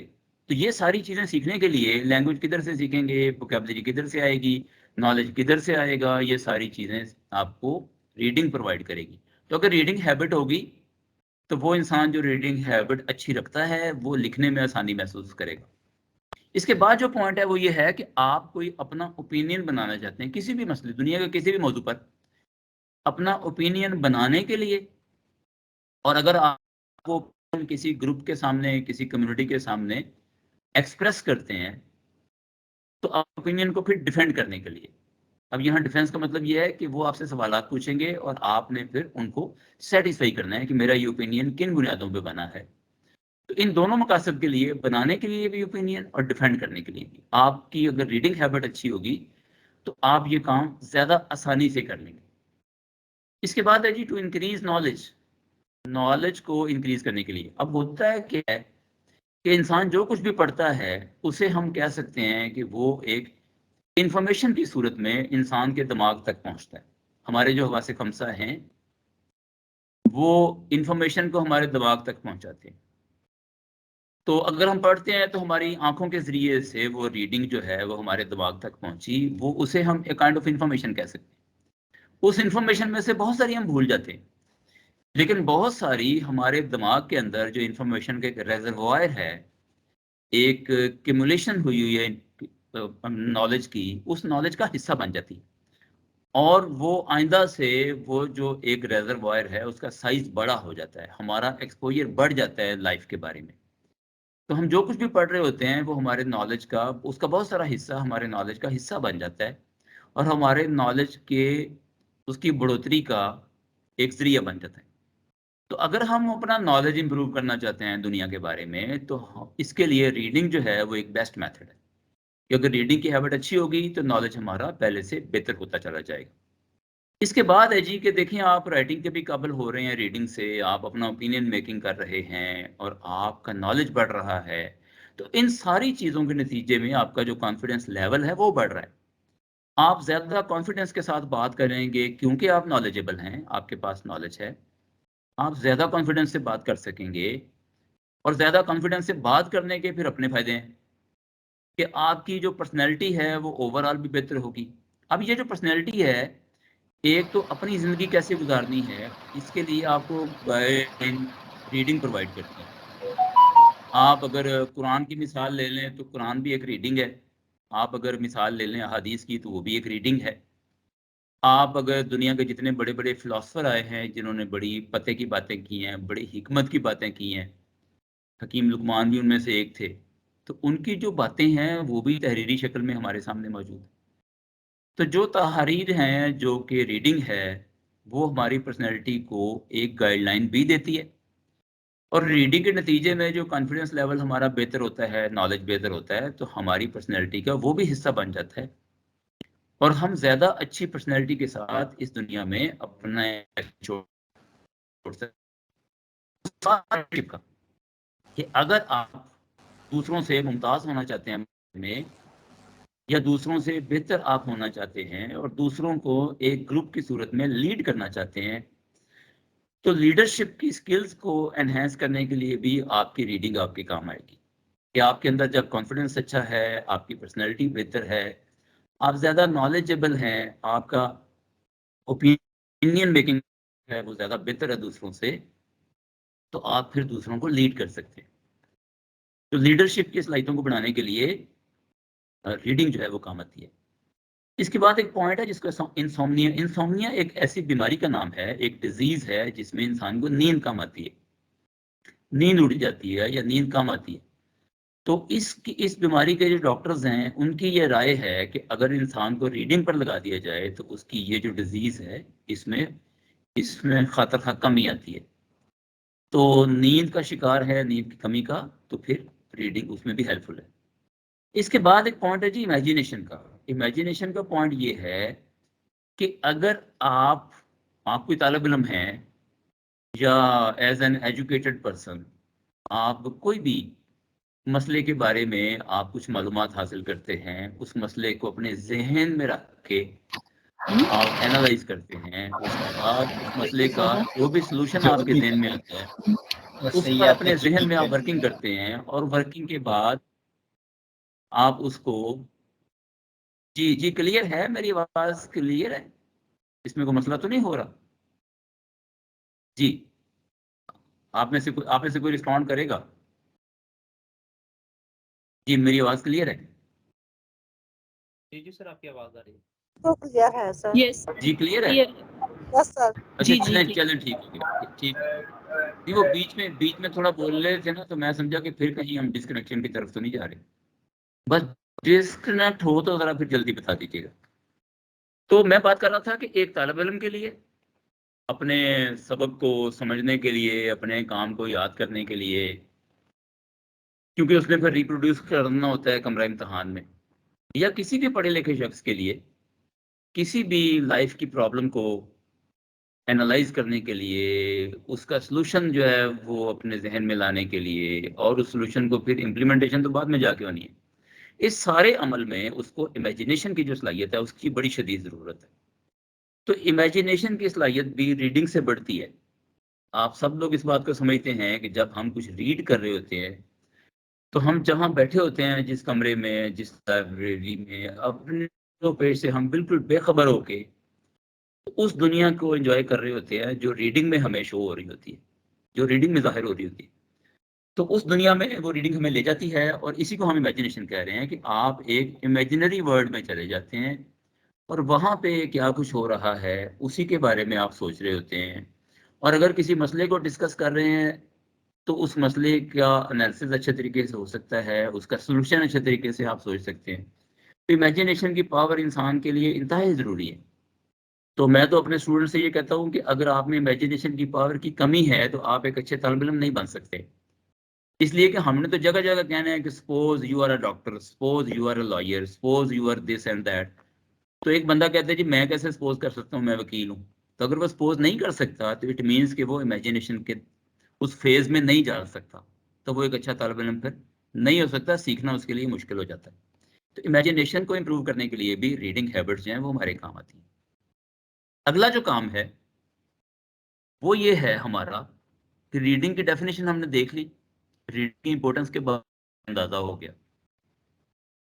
अब ये है कि हम टीचर हैं सारे, तो असल में जो हमारा आज का टॉपिक है वो तो स्टूडेंट्स में रीडिंग हैबिट्स को प्रमोट करना है। तो हम एज अ टीचर, मैं और आप, अपने स्टूडेंट्स में रीडिंग हैबिट्स को कैसे प्रमोट करेंगे, इस पर कुछ पॉइंट्स मैंने जमा किए हैं, आप देखिए। सबसे पहला पॉइंट ये है कि उनके लिए एक रोल मॉडल बनना है। आप सारे लोग इस बात को समझते हैं कि स्टूडेंट्स को खाली लेक्चर देने का ज़्यादा फायदा नहीं होता। अगर कोई काम हम प्रैक्टिकली करते हों तो स्टूडेंट्स जो हैं वो टीचर को अक्सर जो है वो अपना मॉडल तस्वर करते हैं और उस जैसा बनना चाहते होते हैं अक्सर औकात। तो अगर टीचर जो है उसकी अपनी रीडिंग हैबिट्स अच्छी हैं तो वो स्टूडेंट्स को भी इस बात पे फिर कायल कर सकता है कि आप भी रीडिंग के ज़रिए से ज़िंदगी में आगे बढ़ें। तो टीचर को एक अच्छा जो है वो रीडिंग हैबिट्स वाला पर्सन बनना है। वो स्टूडेंट्स के लिए एक रोल मॉडल बनेगा और स्टूडेंट को फिर कोई बात समझा सकेगा। इसमें दूसरी बात यह है कि आप उनके सामने रीड करें। अब उनके सामने कैसे रीड करेंगे? उनके सामने रीड करने की कई सूरतें हैं। आपको याद होगा कि प्राइमरी और मिडिल क्लास तो हम स्टूडेंट्स की क्लास थे और कहते थे कि रीड करें, और साथ साथ वो एक्सप्लेन करते जाते थे जहाँ जहाँ ज़रूरत होती थी। और बड़ी क्लासेस में आके तो हमने ये नोट किया है कि टीचर खुद रीड करता है उनके सामने और उनको एक्सप्लेन करता है। तो इनका कोई मटेरियल में हो और हम उनके सामने रीड करें या रीडिंग का जिक्र करें उनके सामने कि मैंने आज के अखबार में ये पढ़ा है, मैंने जो फलां जगह से ये सीखा है, फलां किताब में ये लिखा है। तो उनके सामने रीड करना, रीडिंग को उनके सामने मेंशन करना, ये इसके मुख्तलिफ तरीके हो सकते हैं कि टीचर जो है वो बहाने बहाने से रीडिंग जो है उनके साथ करे या उनके सामने करे या उनको शरीक कर ले अपनी रीडिंग में। उसके बाद है कि जब स्टूडेंट्स को हमने ये गाइड करना है कि वो रीडिंग किया करे, तो सबसे सवाल आएगा सामने, वो ये आएगा कि क्या दुनिया की हर चीज़ रीड की जाए? तो दुनिया में तो इतना सारा लिटरेचर है, इंसान अपनी सारी ज़िंदगी गुजार दे और ज़िंदगी में कोई और काम ना करे, तो आजकल की जो हमारी एवरेज लाइफ है ये सारी गुजर जाएगी और दुनिया जहान का लिटरेचर तो नहीं पढ़ा जाता। तो इसमें लाजमी ज़रूरत पड़ेगी कि तालिब इल्म का एक जो फितरी रुझान है उसे देखते हुए हम उसको गाइड करें कि क्या पढ़े। तो बाज़ तालिब इल्म साइंस में ज़्यादा इंटरेस्टेड होते हैं, बाज़ लिटरेचर जो है उनके लिए ज़्यादा अपील करता है, उर्दू, पंजाबी, अंग्रेज़ी जो भी पढ़ना चाहें। उसके अलावा जो है वो हिस्ट्री में बाज़ बच्चे बड़ी इंटरेस्ट लेते हैं, बाज़ बच्चे रिलीजियस माइंडेड ज़्यादा होते हैं, तो वो रिलीजन की चीज़ें ज़्यादा पढ़ना चाहते हैं, फिलासफी की पढ़ना चाहते हैं। तो तालिब इल्म का एरिया आइडेंटिफाई करने में टीचर को हेल्प करनी चाहिए। देखिए, टीचर का वास्ता तो कई तरह के तालिब इल्मों से पड़ा होता है ज़िंदगी में। तो टीचर के पास तो कई तरह के जो तालिब इल्म हैं, मुख्तलिफ ख्याल और मुख्तलिफ इंटरेस्ट वाले बच्चों से उसका रब्ता रह चुका होता है अपने एक्सपीरियंस में। तो उसको अंदाज़ा होता है कि डिफरेंट सब्जेक्ट एरियाज़ क्या हैं और उनमें क्या है। तो स्टूडेंट की हेल्प करे उसका रुझान देखते हुए कि तालिब इल्म किस एरिए को उसका इंतखाब करे और उस एरिए में फिर पढ़ना शुरू करे। अच्छा, जब ये काम टीचर ने कर लिया तो अगला काम भी उसको करना पड़ेगा स्टूडेंट के साथ मिलके। वो है कि स्टूडेंट ने एक एरिया का इंतखाब कर लिया, उसके बाद स्टूडेंट को ये गाइड करना है कि वो फिर क्या पढ़े। अब मिसाल के तौर पे स्टूडेंट ने अगर इंतखाब किया कि मैंने हिस्ट्री में ज़्यादा चीज़ें पढ़नी हैं, तो फिर टीचर उसे गाइड करे कि हिस्ट्री में उसे क्या चीज़ें पढ़नी चाहिए, हिस्ट्री की मशहूर किताबें कौन सी हो सकती हैं, या फिर ये है कि वो उसके अगर कोई मदारज या लेवल्स हैं तो वो लेवल्स का फैसला कैसे करे कि पहले ये पढ़े, उसके बाद ये पढ़े, उसके बाद ये पढ़े। तो किताबों की लिस्ट कैसे बनाए, किताबों में तरतीब कैसे लगाए और किताबें मिलेंगी कहाँ से, ये सारी इंफॉर्मेशन जो है वो टीचर जिस हद तक उसे प्रोवाइड कर सकता है उसे करे। ये वो हेल्प है कि जो टीचर ने उनको देनी है, जिसके नतीजे में उनकी रीडिंग हैबिट्स जो है वो इम्प्रूव होंगी। इसमें एक जो पॉइंट है वो ये है कि रीडिंग क्लब्स बनाएं टीचर। हमारे सामने बहुत सारे ऐसे टीचर्स की मिसालें मौजूद हैं कि जिन्होंने बच्चों में रीडिंग हैबिट्स प्रमोट करने के लिए रीडिंग के ग्रुप बना लिए, रीडिंग क्लब बना लिए कि बच्चे जो हैं उसको ज्वाइन करें उस क्लब को। और इसकी मुख्तलिफ शक्लें हैं। इस क्लब की एक शक्ल बड़ी कॉमन है, वो ये है कि महीने के बाद का टाइम रख लें, हफ्ते के बाद का रख लें। इसकी फ्रिक्वेंसी तय की जा सकती है अवेलेबिलिटी ऑफ टाइम पे, या जो बच्चे जितना तावन करते हैं उस पे बेस करके। तो उनको एक रीडिंग दे दी जाए और सारे बच्चे उसे पढ़ के आए और उस एक मीटिंग हुआ करे और मीटिंग में उस रीडिंग का एक खुलासा जो है वो डिस्कस किया जाए और उसमें जो पहलू सामने आए हैं नए नॉलेज के, उसको डिस्कस किया जाए। तो इस तरह के रीडिंग क्लब्स जो हैं वो बने होते हैं। वो ममालिक जो हैं जहाँ पे रीडिंग बड़ी कॉमन है, वहाँ पे बच्चों से, छोटे बच्चों से। तो मैं आपके साथ अपना एक जो है ना वो एक शेयर करता हूँ। मैंने जब अमेरिका में लॉस एंजल्स में पोस्ट डॉक कर रहा था तो मैंने अपने प्रोफेसर से पूछा, प्रोफेसर वहाँ के जो बड़े प्रोफेसर होते हैं वो थे, तो मैंने उनसे पूछा कि आप लोगों में रीडिंग हैबिट्स कैसे आई, क्या आप हर वक्त पढ़ते रहते हैं। एक बहुत बड़ी लाइब्रेरी मेरे प्रोफेसर ने अपने घर में बनाई हुई थी। तो मैंने कहा इतना सारा पढ़ने का मटेरियल आपने जमा कर लिया, तो कैसे आदत कैसे आप डेवलप होती है। तो प्रोफेसर ने बताया कि मैं एक छोटे से कस्बे में रहता था और हमारा जो था उसमें एक रीडिंग क्लब था बच्चों के लिए। तो उस रीडिंग क्लब में हम लोग एक रीडिंग तय करते थे और हर महीने जो है एक मीटिंग करते थे और हर महीने एक नई रीडिंग पढ़ के आते थे और उस पर डिस्कशन होती थी। तो मैंने उनसे पूछा चर्च में ये इंतजाम था, कहते हैं जी चर्च में था। तो मैंने कहा आप जो रीडिंग्स पढ़ते थे क्या वो रिलीजियस होती थी, मजहबी होती थी? कहने लगे बिल्कुल नहीं, मजहबी भी होती थी और गैर मजहबी भी होती थी। तो मैंने कहा चर्च में इस बात का इस्तेमाल किया जाता था, किसी को एतराज नहीं होता था? कहते बिल्कुल नहीं एतराज होता था, चर्च तो एक कॉमन प्लेस थी वहाँ बैठने की। तो वो तो हमें एक जगह देते थे और वहाँ पे जो है वो बिजली पानी और इस किस्म की सहूलतें हमें मिलती थी। तो बाकी तो हम दुनिया जान की चीज़ें पढ़ते थे कि जो भी उस लेवल पे बच्चों के लिए उनको सिखाने के लिए ज़रूरी चीज़ें थी वो हम सारी पढ़ते थे। और इसका रिलीजन से कोई ताल्लुक नहीं है, लेकिन चर्च हमारा एक सेंट्रल जो है वो प्लेस होती थी। तो वहाँ हमने एक रीडिंग क्लब खोला था। और इसी तरह की मिसालें ये पिछले सेशंस में आपके जो टीचर्स हैं, आपके जो कलीग्स हैं, उन्होंने भी बहुत सारी मिसालें शेयर की। उनमें से कई ऐसे लोग हैं जो रीडिंग क्लब को रन कर रहे हैं। तो रीडिंग क्लब अगर बना लें और ख़ुद भी इस बहाने पढ़ेंगे और बच्चों को भी जो है वो आप साथ लगाएंगे, तो सारे बच्चे ना सही लेकिन एक अच्छी रीजनेबल तादाद जो है वो आपको मिल जाएगी कि जो रीडिंग में इंटरेस्ट शो करेंगे। और आहिस्ता आहिस्ता आप दूसरों को दावत देके इस किस्म के क्लब की जो गैदरिंग है उसको बढ़ा भी सकते हैं। फिर ये है कि आप टीचिंग जो करते हैं, यानी आपका जो टीचिंग का जो सारा अमल है, हमारा कॉलेजेस में जो अक्सर वक्त है वो टीचिंग में गुजरता है और टीचर की जो बुनियादी जिम्मेदारी है वो टीचिंग ही है। हम क्लासरूम में बच्चों के साथ इंटरेक्शन करते हैं। तो हमारा जो क्लासरूम का सारा काम है वो कैसे हम इस तरह का बना लें कि उसके बहाने रीडिंग जो है वो प्रमोट करें बच्चों में। तो इसकी मुख्तलिफ पॉइंट्स या टिप्स हैं, आप देखिए। सबसे पहले तो ये है कि आपकी जो क्लासरूम एक्टिविटीज़ हैं वो रीडिंग उसमें शामिल कर लें। यानी आप जब भी क्लास में जाएं आपके हाथ में रीडिंग हो, आपके हाथ में किताब हो, या आजकल के दौर में तो फिर इंटरनेट भी हो सकता है। इंटरनेट को यूज़ कर, मैं यूनिवर्सिटी लेवल पे चूँकि पढ़ाता हूँ मास्टर को या एमफिल पीएचडी को, तो मेरे पास जो मोबाइल होता है उस पर इंटरनेट होता है हर वक्त, और मैं बहुत सारी चीज़ें जो हैं वो इंटरनेट से देख के उनके साथ शेयर कर रहा होता हूँ। हत्ता कि मैं उनको भी ये इनकरेज करता हूँ कि वो क्लास में मोबाइल अपना लेके आएँ और उस पर इंटरनेट एक्टिव होना चाहिए। मैं बहुत सारी चीज़ें ऐसी करता हूँ कि मैं स्टूडेंट से पूछता हूँ कि ये एक टर्म आई है, ज़रा देखना इसकी मीनिंग, ज़रा देखना इसकी आवाज़ कैसे, हम इसे प्रोनाउंस कैसे करेंगे।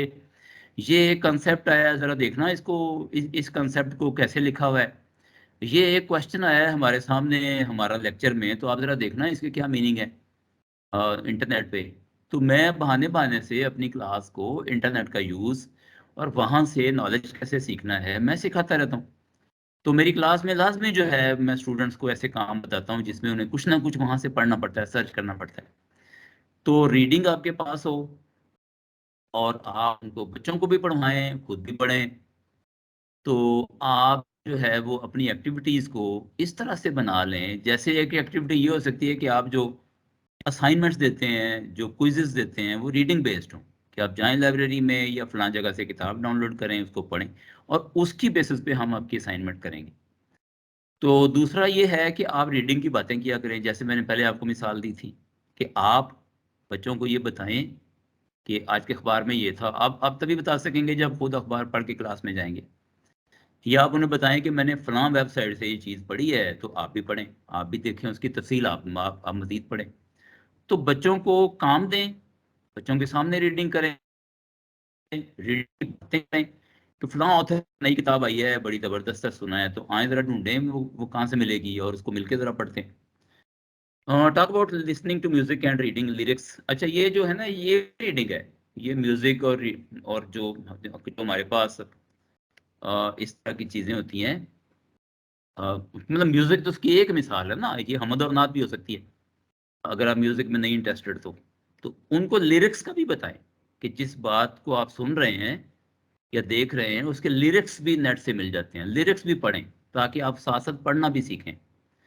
फिर ये है कि आप जब वीडियोस की बात करते हैं, मूवीज़ की बात करते हैं, तो उनके फिर सबटाइटल भी होते हैं, सबटाइटल को पढ़ना भी उन्हें सिखाएं, क्योंकि बाज़ का जो डायलॉग की अदायगी है वो नहीं समझ आ रही होती, तो सबटाइटल पढ़ने से अंदाज़ा हो जाता है। अच्छा, ये सबटाइटल बाज़ का दूसरी ज़बानों में होते हैं, जैसे अभी ये ड्रामा चल रहा था अर्तुगरुल, तो अर्तुगरुल असल में तो तुर्की ज़बान में बना था, लेकिन उसके अंग्रेज़ी में या उर्दू में जो है वो सबटाइटल के साथ, बाद में तो खैर उसकी डबिंग होकर उर्दू में भी आ गया था, लेकिन सबटाइटल को पढ़ना भी सिखाना चाहिए, सबटाइटल भी रीडिंग है।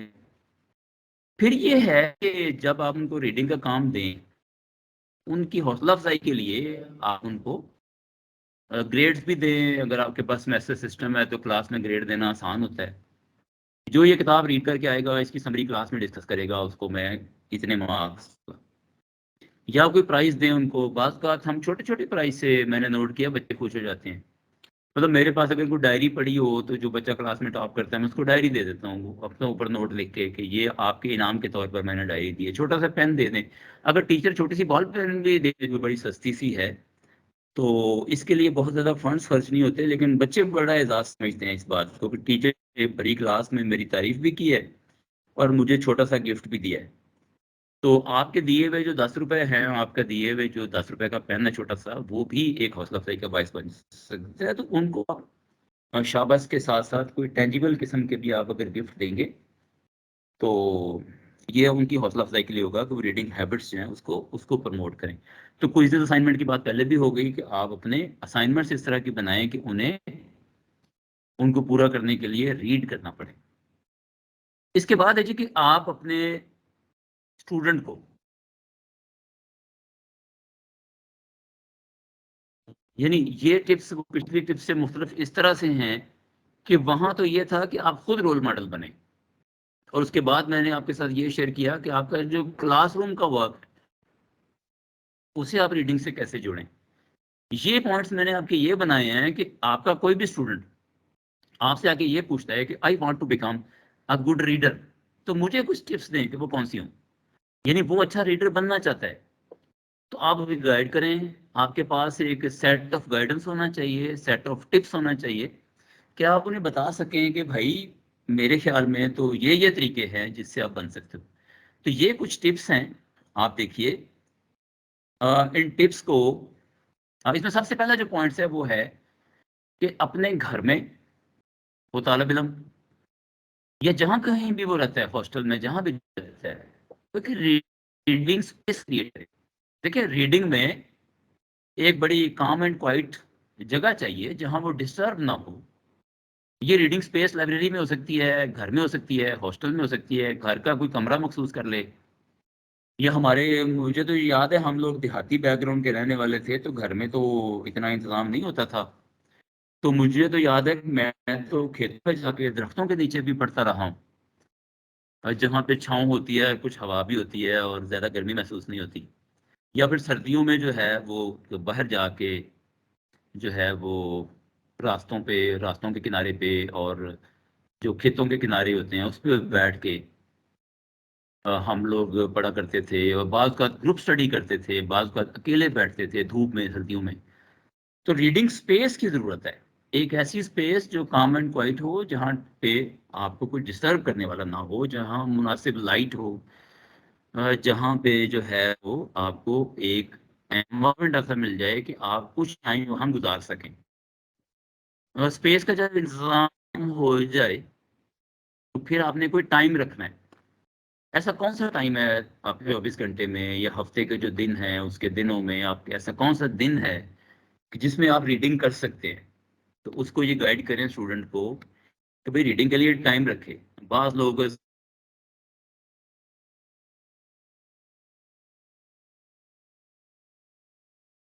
तो फजर से पहले या बाद में रीडिंग करते हैं, वो टाइम उनको ज़्यादा पीसफुल और सुकून वाला लगता है। बाज़ लोग किसी और वक्त में टाइम निकालते हैं। तो टाइम का फैसला करें कि तालिब इल्म ने किस टाइम पे रीडिंग करनी है, या बाज़ लोग वीकेंड पे ज़्यादा रीडिंग कर लेते हैं। उसके बाद ये है कि एक किताबों की लिस्ट बनाए कि तालिब इल्म को ये गाइड करें कि उसने जो जो पढ़ना है उसका एक प्लान होना चाहिए कि अगले अरसे में मैंने ये किताबें पढ़नी, और उसकी एक प्रायोरिटी लिस्ट बना ले कि अभी फ़िलहाल मैं ये किताब पढ़ रहा हूँ, मैंने इसको ख़त्म करने के बाद क्या पढ़ना है। और वो उन किताबों की ना सिर्फ लिस्ट बना ले बल्कि उन किताबों को हासिल करने की भी कोशिश शुरू कर दे। खरीद सकता है आसानी से तो खरीद ले, किसी दोस्त से ले सकता है तो दोस्त से ले ले, लाइब्रेरी से इशू करा सकता है तो लाइब्रेरी से करा ले। और इसके अलावा जो है आजकल तो इंटरनेट भरा पड़ा है, बहुत सारी इंफॉर्मेशन किताबों की शक्ल में इंटरनेट पे पड़ी है। किसी की शायरी पढ़नी हो, कुछ पढ़ना हो इंटरनेट पे, और फिक्शन बहुत सारी, उर्दू फिक्शन बहुत सारी इंटरनेट पे फ्री आ गई हुई है। इसके अलावा बहुत कुछ है। अगर कोई नॉलेज का अगर इशू है, कोई नॉलेज गेन करना है तो विकीपीडिया इसकी एक मिसाल है, आगे जाके इसका जिक्र भी आएगा। तो लिस्ट बना ले और उस लिस्ट की प्रायोरिटी सेट कर ले, और उस लिस्ट के मुताबिक चीज़ें जो हैं वो रीडिंग की उनको हासिल करने की भी तगोदो साथ साथ करता रहे। इसके बाद है जी कि हर वक्त उसके पास एक किताब हो। अच्छा, ये हर वक्त मैं इसलिए कह रहा हूँ कि जब तक ये स्मार्टफोन नहीं थे, ये तो मुश्किल था कि हर वक्त किताब रखना। तो हम घर से निकलते हुए किसी जगह डॉक्टर को विजिट करने जा रहे हैं तो वो वहाँ हमें एज अ पेशेंट इंतज़ार करना पड़ेगा बाहर, या किसी पेशेंट के साथ हम हॉस्पिटल में ड्यूटी दे रहे हैं, या ऐसी कोई जगह कि जैसे बस का सफ़र है तो बस के सफ़र में, या जहाज़ का सफ़र है, ट्रेन का है, तो आपके पास काफ़ी टाइम होगा कि आप वहाँ जो है वो आप जो रीडिंग से मुतालिक हो। बहुत सीरियस किस्म की कैलकुलेशंस मैथमेटिक्स की आप बस में नहीं कर सकते होते, लेकिन आप जो है वो रीडिंग कम से कम कर सकते हैं, उसको कम्प्रीहेंड कर सकते हैं। तो जहाँ कहीं भी आपको थोड़ा इंतज़ार का वक्त मिले या कुछ और आपको टाइम मिले तो आपके पास बुक हो। आजकल आजकल जो कि मोबाइल आ गए हैं, स्मार्टफोन, तो स्मार्टफोन के अंदर पीडीएफ की शक्ल में या एमएस वर्ड की शक्ल में बुक्स का पूरा ज़ख़ीरा रखा जा सकता है कि जब कभी भी आपको कुछ इंतज़ार का मौका मिले, कहीं पे फ़ारग टाइम मिले, तो आप जनाब स्टॉप पे खड़े हैं, अभी अभी बस आने में 15 मिनट बाकी हैं, तो आप स्टॉप पे खड़े आप मोबाइल से देख सकते हैं कि किसी किताब को आपने पढ़ना शुरू किया हुआ है तो आप उसको पढ़ना शुरू कर दें फौरी, तो या जहाँ से छोड़ा है उसके आप आगे पढ़ना शुरू कर दें। तो हर वक्त एक पढ़े लिखे शख्स के पास अगर वो नॉलेज सीखने का आदी है, उसकी रीडिंग हैबिट्स हैं, तो उसके पास पढ़ने का कुछ ना कुछ मटेरियल होना चाहिए, उसको मटेरियल की कमी नहीं होनी चाहिए। उसके बाद ये है कि हमारे नौजवानों का, चूँकि इस वक्त बात स्टूडेंट्स की हो रही है, तो नौजवानों का बहुत बड़ा टाइम जो है वो इलेक्ट्रॉनिक और सोशल मीडिया ले रहा है। तो इसमें नौजवानों की तरबियत करने की ज़रूरत है। इलेक्ट्रॉनिक मीडिया से मुराद है टीवी रेडियो, और सोशल मीडिया से मुराद आजकल जो टिकटॉक है और यूट्यूब है, और आजकल जो है वो फेसबुक और ट्विटर वगैरह है, स्नैपचैट और इस तरह से और कई चीज़ें। तो ये सारी चीज़ें आज के नौजवान का टाइम ले रही हैं। तो नौजवानों के साथ बैठ के इस पर बात होनी चाहिए कि ये सारी चीज़ें बड़ी मुफीद हैं, लेकिन अपने ख़ास मकसद के लिए इनको यूज़ करें।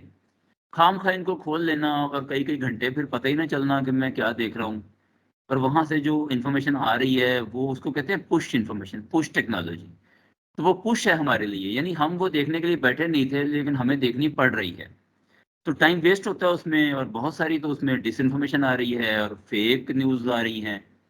तो हमारा सिर्फ ये है कि हमारा टाइम ही सिर्फ बर्बाद नहीं होता, बल्कि हम फेक न्यूज़ का भी शिकार होते हैं। बहुत सारी चीज़ें छुट्टी हैं उसमें, और हम उस झूठ का भी शिकार होते हैं, और हमारी जो जहन साजी की जा रही है झूठ के ज़रिए, वो भी ज़ाहिर है एक साजिश है। तो ये सारी चीज़ें बच्चों के साथ मिलके बैठ के सोशल मीडिया का जरूर तरबियत करें कि वो विद पर्पस करें, विदाउट एनी पर्पस जो है वो सोशल मीडिया पे ना बैठें। इसके बाद है जी कि find reading moments in everyday life. आपका जो लाइफ स्टाइल है उसका हिस्सा बन जाए रीडिंग। तो इसका फ़ायदा क्या होगा कि आप हर वक्त ही कुछ ना कुछ रीड करने की कोशिश करेंगे। चाहे किसी ने बिल बना के दिया है, अगर किसी चीज़ का आप दुकान पे चीज़ें खरीद रहे हैं, तो बिल को भी पढ़ें वहाँ खड़े होके, इसने ठीक तरीके से बिल बनाया है, इसमें सारी आइटम्स लिखी हैं, जितनी जितनी क्वांटिटी मैंने ली है वही लिखी है, और उसके बाद जो प्राइस लिखी है यही प्राइस इसके साथ मेरी डिसाइड हुई है, और कैलकुलेशन भी उसने ठीक की है। तो ये भी आपकी जो रीडिंग की आदत है वो दुकानदार को भी मौका नहीं देगी कि आपको धोखा दे सके, वरना घर जाके पता चलेगा हमारे साथ धोखा हो गया। और इसी तरह से अगर कोई मेडिसिन की आप उसकी पैकिंग खोलते हैं तो मेडिसिन के साथ एक पर्चा निकलता है, तो उसको भी आप एक नज़र देखें कि ये जो मेडिसिन हम देने लगे हैं मरीज़ को, इसके साइड इफ़ेक्ट्स कौन से हो सकते हैं और किन हालात में ये मेडिसिन नहीं देनी चाहिए। इसका फ़ायदा ये होगा कि अगर कोई साइड इफ़ेक्ट होता है तो आपको पता होगा कि ये दवाई के नतीजे में, अदरवाइज़ तो घर वाले परेशान हो जाएंगे कि मरीज़ की हालत कैसी हो गई है। तो जनाब, रीडिंग हैबिट्स को आप अपनी एवरीडे लाइफ का हिस्सा बनाएं। जो काम भी ज़िंदगी में आप कर रहे हैं वो एक इन्फॉर्म्ड डिसीजन होना चाहिए। तो मैं तो अपने स्टूडेंट से ये कहता हूँ कि जब भी आपके सामने कोई नया कंसेप्ट कोई बयान कर दे, किसी नए शख्स का नाम ले दे, तो आपके जहन में ना एक क्वेश्चन की एक घंटी बजनी चाहिए कि ये जो साहब ने कहा है कि वो मरीख पर इंसान चला गया है, इंसान जो है वो मरीख पे चला गया है, तो ज़रा मैं वेरीफाई तो करूँ मरीख पे इंसान गया है कि नहीं गया, वेरीफाई तो करूँ। तो वो फ़ौरन जनाब, आजकल तो इंटरनेट ने आसानी पैदा कर दी है कि इन्होंने दावा कर दिया बहुत बड़ा, और जो है वो मैं थोड़ा वेरीफाई कर लूँ। तो जब भी कोई नया कंसेप्ट, कोई नया आइडिया किसी भी महफिल में, किसी सेमिनार में, दोस्तों की किसी डिस्कशन में, जब भी कोई नई बात की जाए, तो एक अच्छा तालिब इल्म वो होता है जिसके जहन में एक क्वेश्चन की घंटी बजनी चाहिए। वो घंटी जब तक नहीं बजेगी वो एक अच्छा तालिब इल्म नहीं है। एक घंटी बजे, मैं इस इंफॉर्मेशन को वेरीफाई कर लूँ, मैं ब्लाइंड फेथ ना रखूँ इस इंफॉर्मेशन पे। तो बहुत सारे लोग जब इंफॉर्मेशन को बयान करते हैं, उसको एक्सप्रेस करते हैं, तो उसमें गलतियाँ करते हैं। वो जो बात बयान कर रहे होते हैं वो गलत होती है, और ये ज़रूरी नहीं है कि वो नीयत के साथ गलती कर रहे हो। वो अक्सर औक़ात ये होता है कि उनकी नीयत तो ठीक बोलने की होती है, लेकिन खुद उनका जो सोर्स इंफॉर्मेशन का होता है वो खुद जब सही नहीं होता। तो बगैर वेरिफिकेशन के, आजकल सोशल मीडिया पे आपने देखा है, बगैर वेरिफिकेशन के लोग एक फेक इन्फॉर्मेशन को आगे भी शेयर कर देते हैं, और हज़ारों लाखों लोगों तक जब वो इन्फॉर्मेशन पहुंच जाती है तो पता चलता है कि ये फेक है, और इससे बड़े बड़े नुकसान भी हो जाते हैं। तो एक लाइफस्टाइल बनाएं रीडिंग को और इन्फॉर्मेशन को वेरीफाई करने को, और वो रीडिंग से होगी। उसके बाद है जी कि लाइब्रेरियों में जाएं। पाकिस्तान में एक तो लाइब्रेरियां हैं कम, और जितनी हैं उनका यूज़ भी कम है, और हमारे यहाँ एक ख़ास कल्चर नहीं डेवलप हो सका। और इसकी वजह यह है कि हम बच्चों से ही, यानी छोटे बच्चों को ही हम इस बात का आदी नहीं बनाते कि वो लाइब्रेरी जाएं। लाइब्रेरी या तो दूर होती है या बंद होती है जब हम जाना चाहते हैं वीकेंड पे। तो लाइब्रेरियाँ जो है ना, वो एक तो हैं कम, उसके लिए हम सारे पढ़े लिखे लोग जो हैं इसके लिए कोशिश करें कि मुल्क भर में लाइब्रेरियाँ बढ़ें, और अपने घर में भी छोटी सी लाइब्रेरी ज़रूर होनी चाहिए। तो इसमें फिर ये है कि लाइब्रेरियों की तादाद बढ़ाएं, जिस हद तक हम कर सकते हैं लाइब्रेरियों को आबाद करने की कोशिश करें। तो इसका तरीका बड़ा आसान है कि टीचर जो है वो बच्चे को ले जाए और लाइब्रेरी का विज़िट कराए और उसको दिखाए लाइब्रेरी में क्या कुछ पढ़ा है। इससे फिर एक मोटिवेशन होगी और बच्चे अपने तौर पर भी आइंदा से जाने का सोच सकते हैं।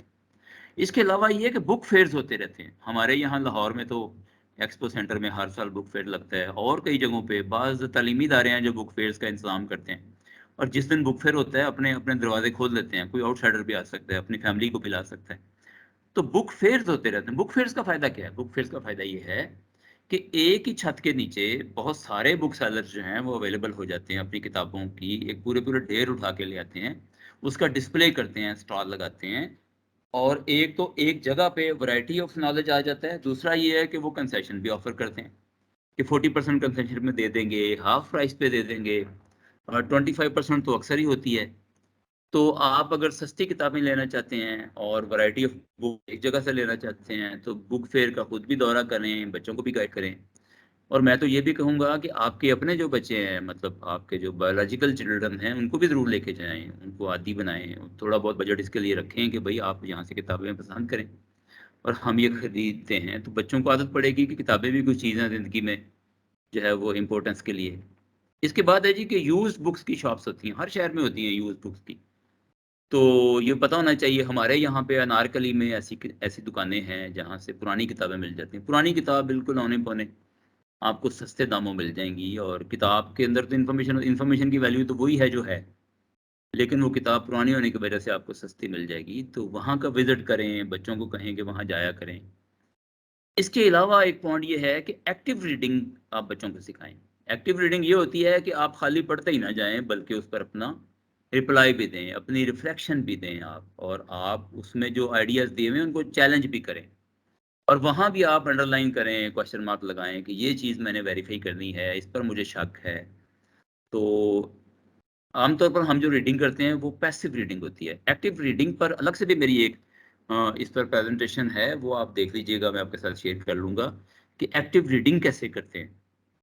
इससे बच्चों को बनाने की ज़रूरत है। इसके बाद कुछ बात है जी हमारे पास पेपर वर्सेस इलेक्ट्रॉनिक डिबेट की, कि ये एक डिबेट है जी। लोग ये समझते हैं कि रीडिंग हैबिट उसे कहते हैं कि आपने पेपर बेस्ड पढ़ना है, जबकि दूसरी तरफ नौजवान कहता है जी पेपर को मैं क्या समझता हूँ, आज के दौर में मेरे हाथ में तो मोबाइल है, मेरे हाथ में तो टैब है, मेरे पास तो मेरे सामने तो लैपटॉप रखा है, तो आप पेपर पर मुझे क्यों मजबूर करते हैं। तो मेरी इसमें एक राय है, मेरी राय ये है कि पेपर और इलेक्ट्रॉनिक की जो डिबेट है इसमें ये दोनों सिर्फ फॉर्मेट है। असल जो चीज़ है ना, असल जो इन्फॉर्मेशन है ना, वो इन दोनों के अंदर है। फॉर्मेट की बहस हमें नहीं करनी चाहिए। हमारी एक ऐसी नस्ल जो बुजुर्गों पर मुश्तमिल है वो पेपर को ज़्यादा अपने लिए कंफर्टेबल समझती है। हमारे ये जो नौजवान हैं वो स्क्रीन को और स्क्रीन पर बटन दबाने को ज़्यादा कंफर्टेबल समझते हैं।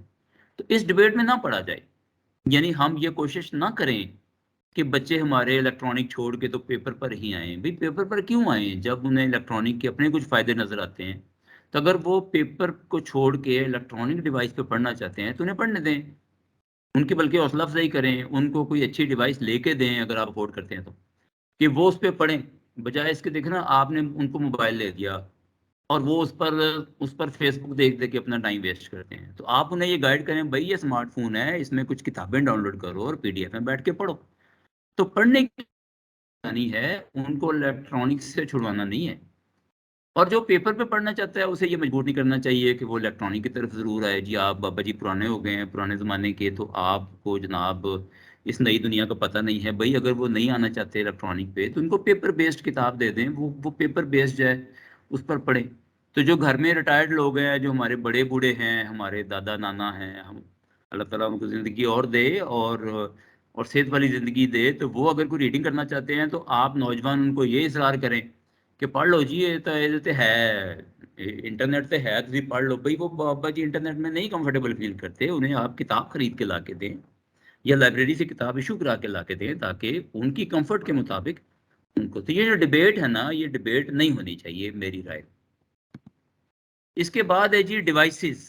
आजकल जो बेटर कंप्रीहेंशन हमने करनी है बेस्ड ऑन अवर रीडिंग, तो उसमें डिवाइसेस कौन सी हैं?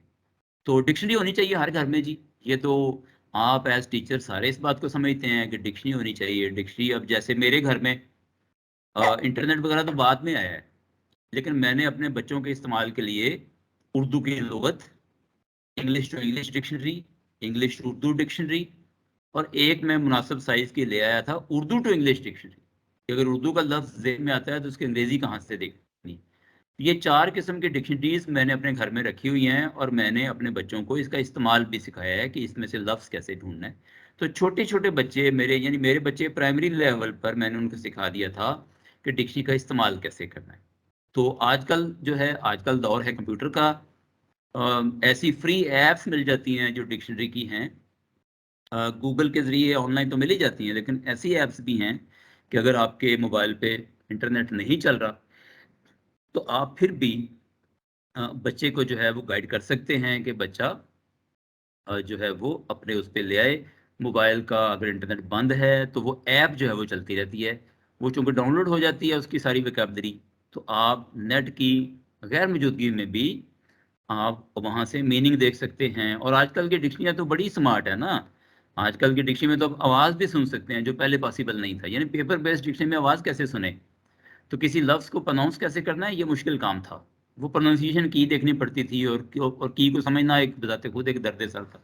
तो आजकल के दौर में तो आसान हो गया है कि आप एक बटन दबाएं उस लफ्ज़ के ऊपर, तो वो आपको उसकी आवाज़ सुना देगा। और जब आपने कोई लेक्चर तैयार करना है तो आप उसकी आवाज़ पहले सुन जाएं। वो लफ्ज़ जो आपने बोलना है क्लास में जाके, तो उसकी आवाज़ पहले सुन लें। आपके सामने हो सकता है बहुत सारी वोकैबलरी नई हो, तो जो डिक्शनरी है वो हर तरह की आपके इस्तेमाल में, या स्टूडेंट्स को भी सिखाएं कि उनके इस्तेमाल में होनी चाहिए, चाहे वो इलेक्ट्रॉनिक हो चाहे पेपर बेस्ड हो।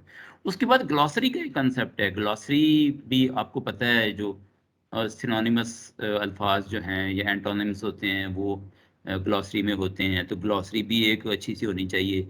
अगर घर में नहीं है तो, या पेपर बेस्ड नहीं है तो, नेट पे कहाँ पड़ी होती है ग्लॉसरी। आप सिमिलर वर्ड्स देखना चाहते हैं या वर्ड्स की रिप्लेसमेंट करना चाहते हैं, कुछ लिख रहे हैं, तो एक ग्लॉसरी आपको पता होनी चाहिए। अच्छा, ग्लॉसरी में ये भी आता है कि चीज़ों की डेफिनेशन इसमें होती है, तो डेफिनेशन देखनी हो किसी चीज़ की तो ग्लॉसरी में मिल जाती है। अच्छा, फिर गूगल का जो इस्तेमाल है, अच्छा गूगल की एक सिंपल सर्च है, एक एडवांस सर्च है। तो गूगल की सिंपल सर्च भी सिखाएं बच्चों को, और एडवांस सर्च का भी उन्हें बताएं। एक पेज है, वो आप गूगल पर ही लिखे ना गूगल एडवांस सर्च, तो उस पेज पे चले जाते हैं। तो गूगल की अच्छे तरीके से सर्च कैसे करनी है ये बच्चों को सिखाना चाहिए। और गूगल बहुत सारे हमारे सवालों का जवाब देने के काबिल है, और इसकी जो काबिलियत है वो दिन ब दिन बढ़ती जा रही है। उसके बाद विकीपीडिया है। विकीपीडिया एक फ्री इंसाइक्लोपीडिया है, जिसको अवामुन नास जो हैं वो खुद ही तैयार करते हैं और खुद ही उसे एडिट करते हैं। ये इंसानों की मदद से, मतलब लाखों इंसान इसके बनाने में इन्वॉल्व हैं। तो इसमें अक्सर मालूमात ठीक ही होती हैं, और अगर ठीक ना हो तो उसको मेंशन लोग ही कर देते हैं कि ये इन्फॉर्मेशन ठीक नहीं है, उसकी जगह ये ठीक है। तो विकीपीडिया का इस्तेमाल आप सीखें, और अपना जब सवाल आप गूगल पे तलाश करें तो साथ में विकीपीडिया पे लिख दिया करें कि इसका जवाब मुझे विकीपीडिया में से चाहिए। तो इस तरह के कुछ डिवाइसेस हैं जो आजकल की जो रीडिंग है उसको कंप्रीहेंड करने में हमारी हेल्प कर सकते हैं। तो टेक्नोलॉजी क्या क्या अवेलेबल है आजकल रीडिंग में हेल्पफुल जो होती है, उसमें पर्सनल कंप्यूटर्स हैं, ये वही हैं जिनको हम डेस्कटॉप कहते थे। फिर लैपटॉप्स हैं, फिर टैब्स हैं जो हम जिधर मर्जी उठा के फिरते रहें, पोर्टेबल। फिर स्मार्टफोन है आजकल के, इस पर पूरी पूरी किताबें आप पढ़ सकते हैं। फिर ई बुक रीडर्स हैं। ई बुक रीडर्स, ये देखें लेफ्ट साइड पे मैंने इसकी पिक्चर दिखाई है, ये सिर्फ किताबें पढ़ने के लिए बने होते हैं, और ये चंद हज़ार रुपए में ये एक ई बुक रीडर जो है ये मार्केट में अवेलेबल है। आप ई बुक रीडर ले सकते हैं अगर आप बच्चे को जो है वो पढ़ाना चाहते हैं इस पे। और ये किसी स्मार्टफोन पर या टैब पर या लैपटॉप पर पढ़ने से कहीं बेहतर है। इससे पहले जो सारी डिवाइसेस हैं ना, वो आंखों के ऊपर एक स्ट्रेस पैदा करती हैं, लेकिन ई बुक रीडर जो है वो आंखों के हिसाब से उन्होंने इस तरह से सेट किया, इसमें से रोशनी एमिट नहीं होती, ये जो नेचुरल लाइट है उसका इस्तेमाल करता है। तो बाकी जो मोबाइल फ़ोन है उसमें से तो रोशनी एमिट होके आ रही होती है। तो ई बुक रीडर्स मार्केट में अवेलेबल हैं। फिर ऐसे सॉफ्टवेयर आगे हुए हैं, आप गूगल में देख सकते हैं, जो टेक्स्ट टू स्पीच के सॉफ्टवेयर हैं कि जनाब टेक्स्ट जो है वो आपके पास है और स्पीच वो कर देगा। यानी आप कोई किताब उसमें डाल के तो उसे कहें जी मुझे सुना दे, आप अपनी गाड़ी ड्राइव कर रहे हैं, आप किसी और काम में, आप किचन में खड़े हैं काम कर रहे हैं, तो आप किताब पढ़ने के बजाय किताब सुनना शुरू कर दें। इसके भी सॉफ्टवेयर है, तो किताब सुन के भी आपको समझ आ जाएगी। इसके अलावा अगर आपने किसी एक ज़बान में तहरीर है उसको दूसरी ज़बान में आपने पढ़ना है या सुनना है, तो गूगल ट्रांसलेट का भी एक बटन है, गूगल ने ये फैसिलिटी दी है। आप उसमें एक ज़बान का उसे बताएं कि ये वेबसाइट है फ्रेंच में बनी हुई है, मैं इसको अंग्रेज़ी में देखना चाहता हूँ, इवन उर्दू भी आजकल इसमें शामिल है, तो आप इसको दूसरी ज़बान में गूगल ट्रांसलेट करके आपको दिखा देगा या सुना देगा। तो जनाब ये सारी चीज़ें थी जो मेरे पास थी, आपके साथ मैंने शेयर की। अब जनाब इनके माइक ओपन कर दीजिए। आप कोई आप राय देना चाहें, आप कोई सवाल पूछना चाहें, यू आर मोस्ट वेलकम। जी जनाब आ जाएं।